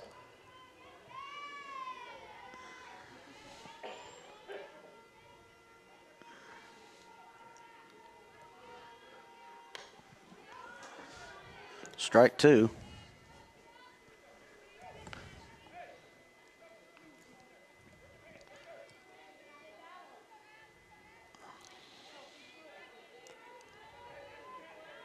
One ball, 2 strikes, 2 outs. The Alba is on second.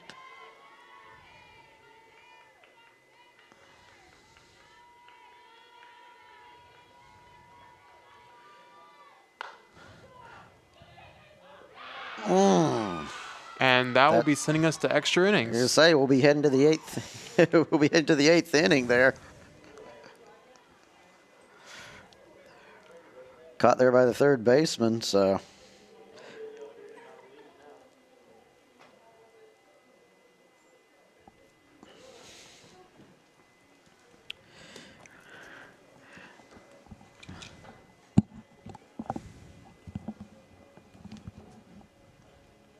And Hunter, thinking about it, I want to say this is the first time that we've went to the 8th inning here in a home game. If memory serves, I don't remember it happening last season. I don't know. It's like I'd have to check our record books. Either way, it's been a minute. I think this is it may be the first one on our broadcast.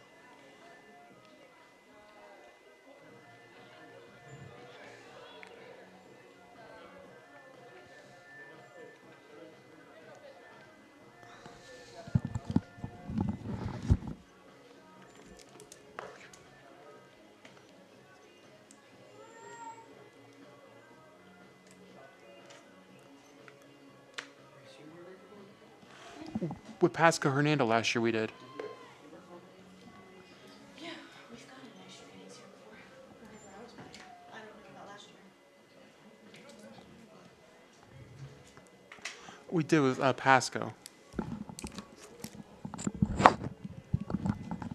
Yeah, checking the record books, looks like Pasco Hernando might have been the last time that we went to the 8th inning. Yeah, I can check that because I'm pretty sure we did last year.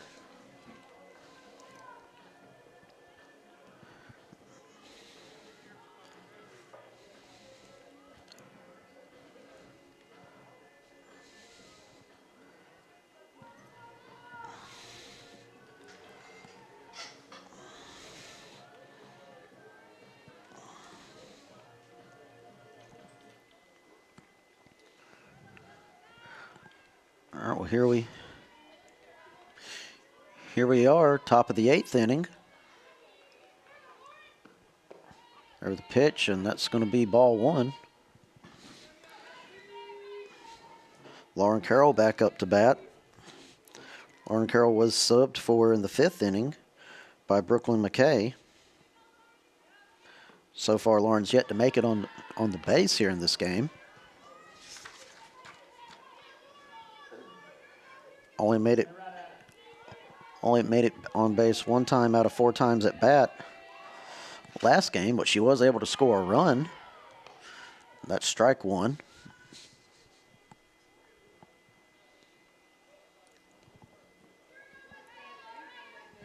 April 12th of last year, Florida State College of Jacksonville, when we went to extra innings.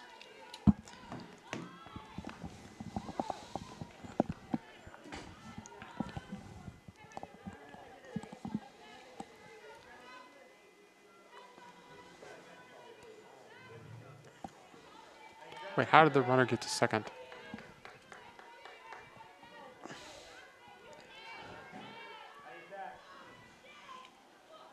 All right, here we go.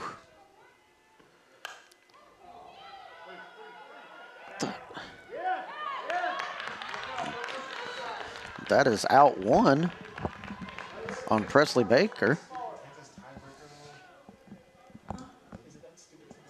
Yes, that's Texas tiebreaker. It's not stupid. It makes it faster for extra innings, so you're not there for forever.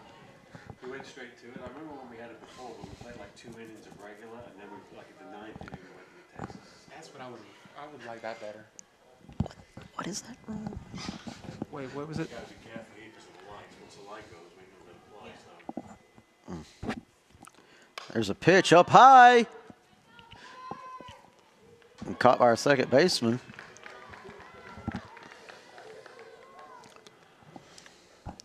I mean, we still have at least an hour before it gets dark. I think we do. Look how dark it is. Like the shade. Because it's not dark. The light becomes not full light. They cut it. Oh, Kylie, number 45, Kylie Pearson now up to bat.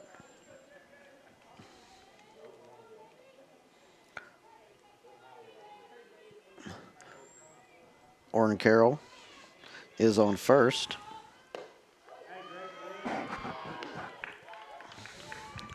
do we play this team again? Theoretically, if we ran out of time, could we finish it there? Maybe it's called a tie. Oh, ground ball there, caught by the shortstop. Number 45 going to make it safe to second. Lauren Carroll advancing to second. 45 making it to first. 45, Kylie Pearson.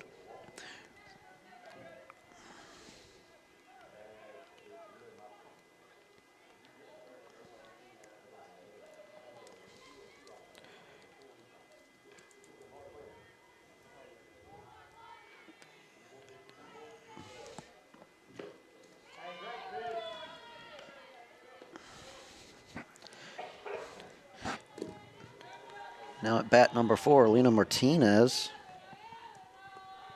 Been able to make it on base once so far.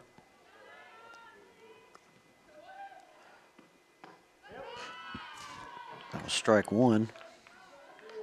1 ball, 1 strike, 2 outs.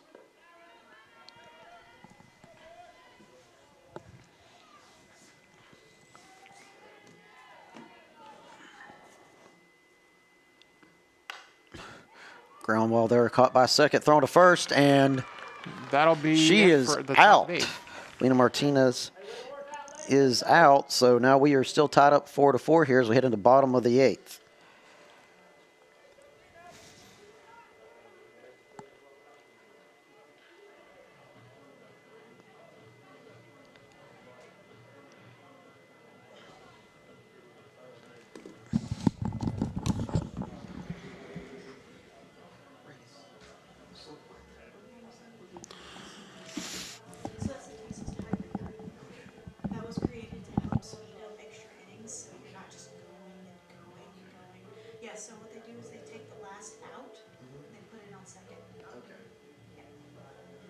always the last. I didn't realize. I think Yeah, you can't last out of pick. the last inning. No, you can't. It's got to be the last out of the last inning. Gotcha. Yep. So it doesn't matter if it's a fast girl or a slow girl. It's got to be your last out. Gotcha. That way it's fair. Because if you go and do that and you get to pick anybody you want, you're just gonna pick your runner, your pinch runners that are the fastest. Yeah, then a wild pitch, and you can Yeah, start that. but the other team would too. Exactly. You but both get to do still, it. But still, it makes it fair if it's got to be the last person out.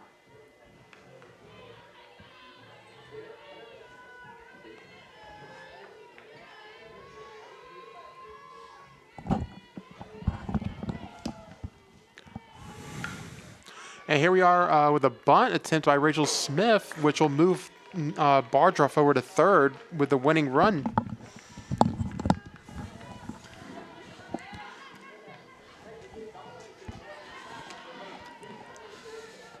Bardruff now on third.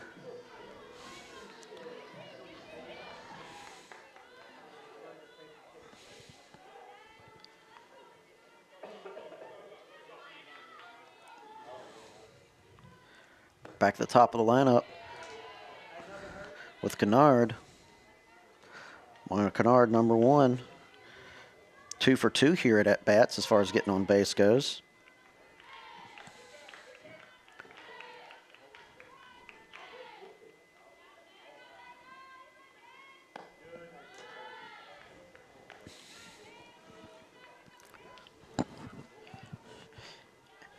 And checking the rule book, as well as our rules expert here in the press box, Reese Chastain, the Texas Tornado tiebreaker has been invoked.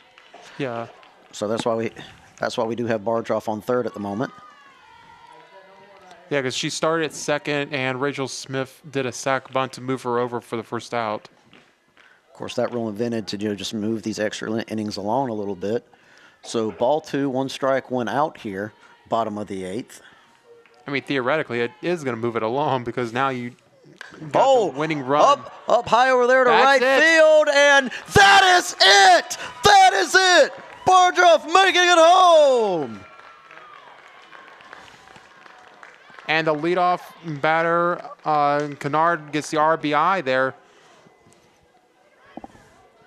And that will be a 5-4 final over the Mangoes.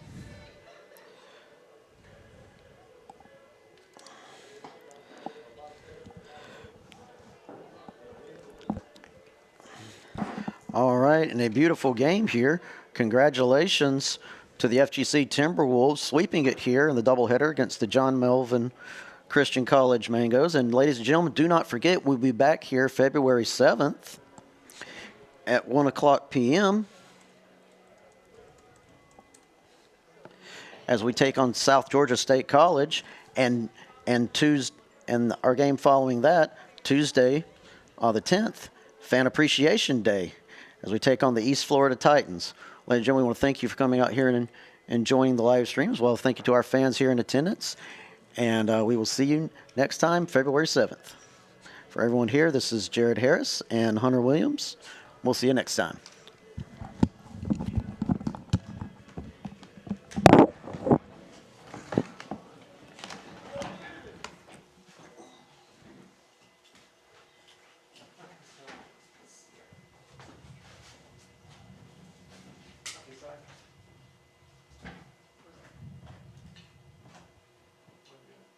They're doing the same, correct? That's why I stopped. Thank you, Reese. All right, ladies and gentlemen, thank you for coming out and supporting your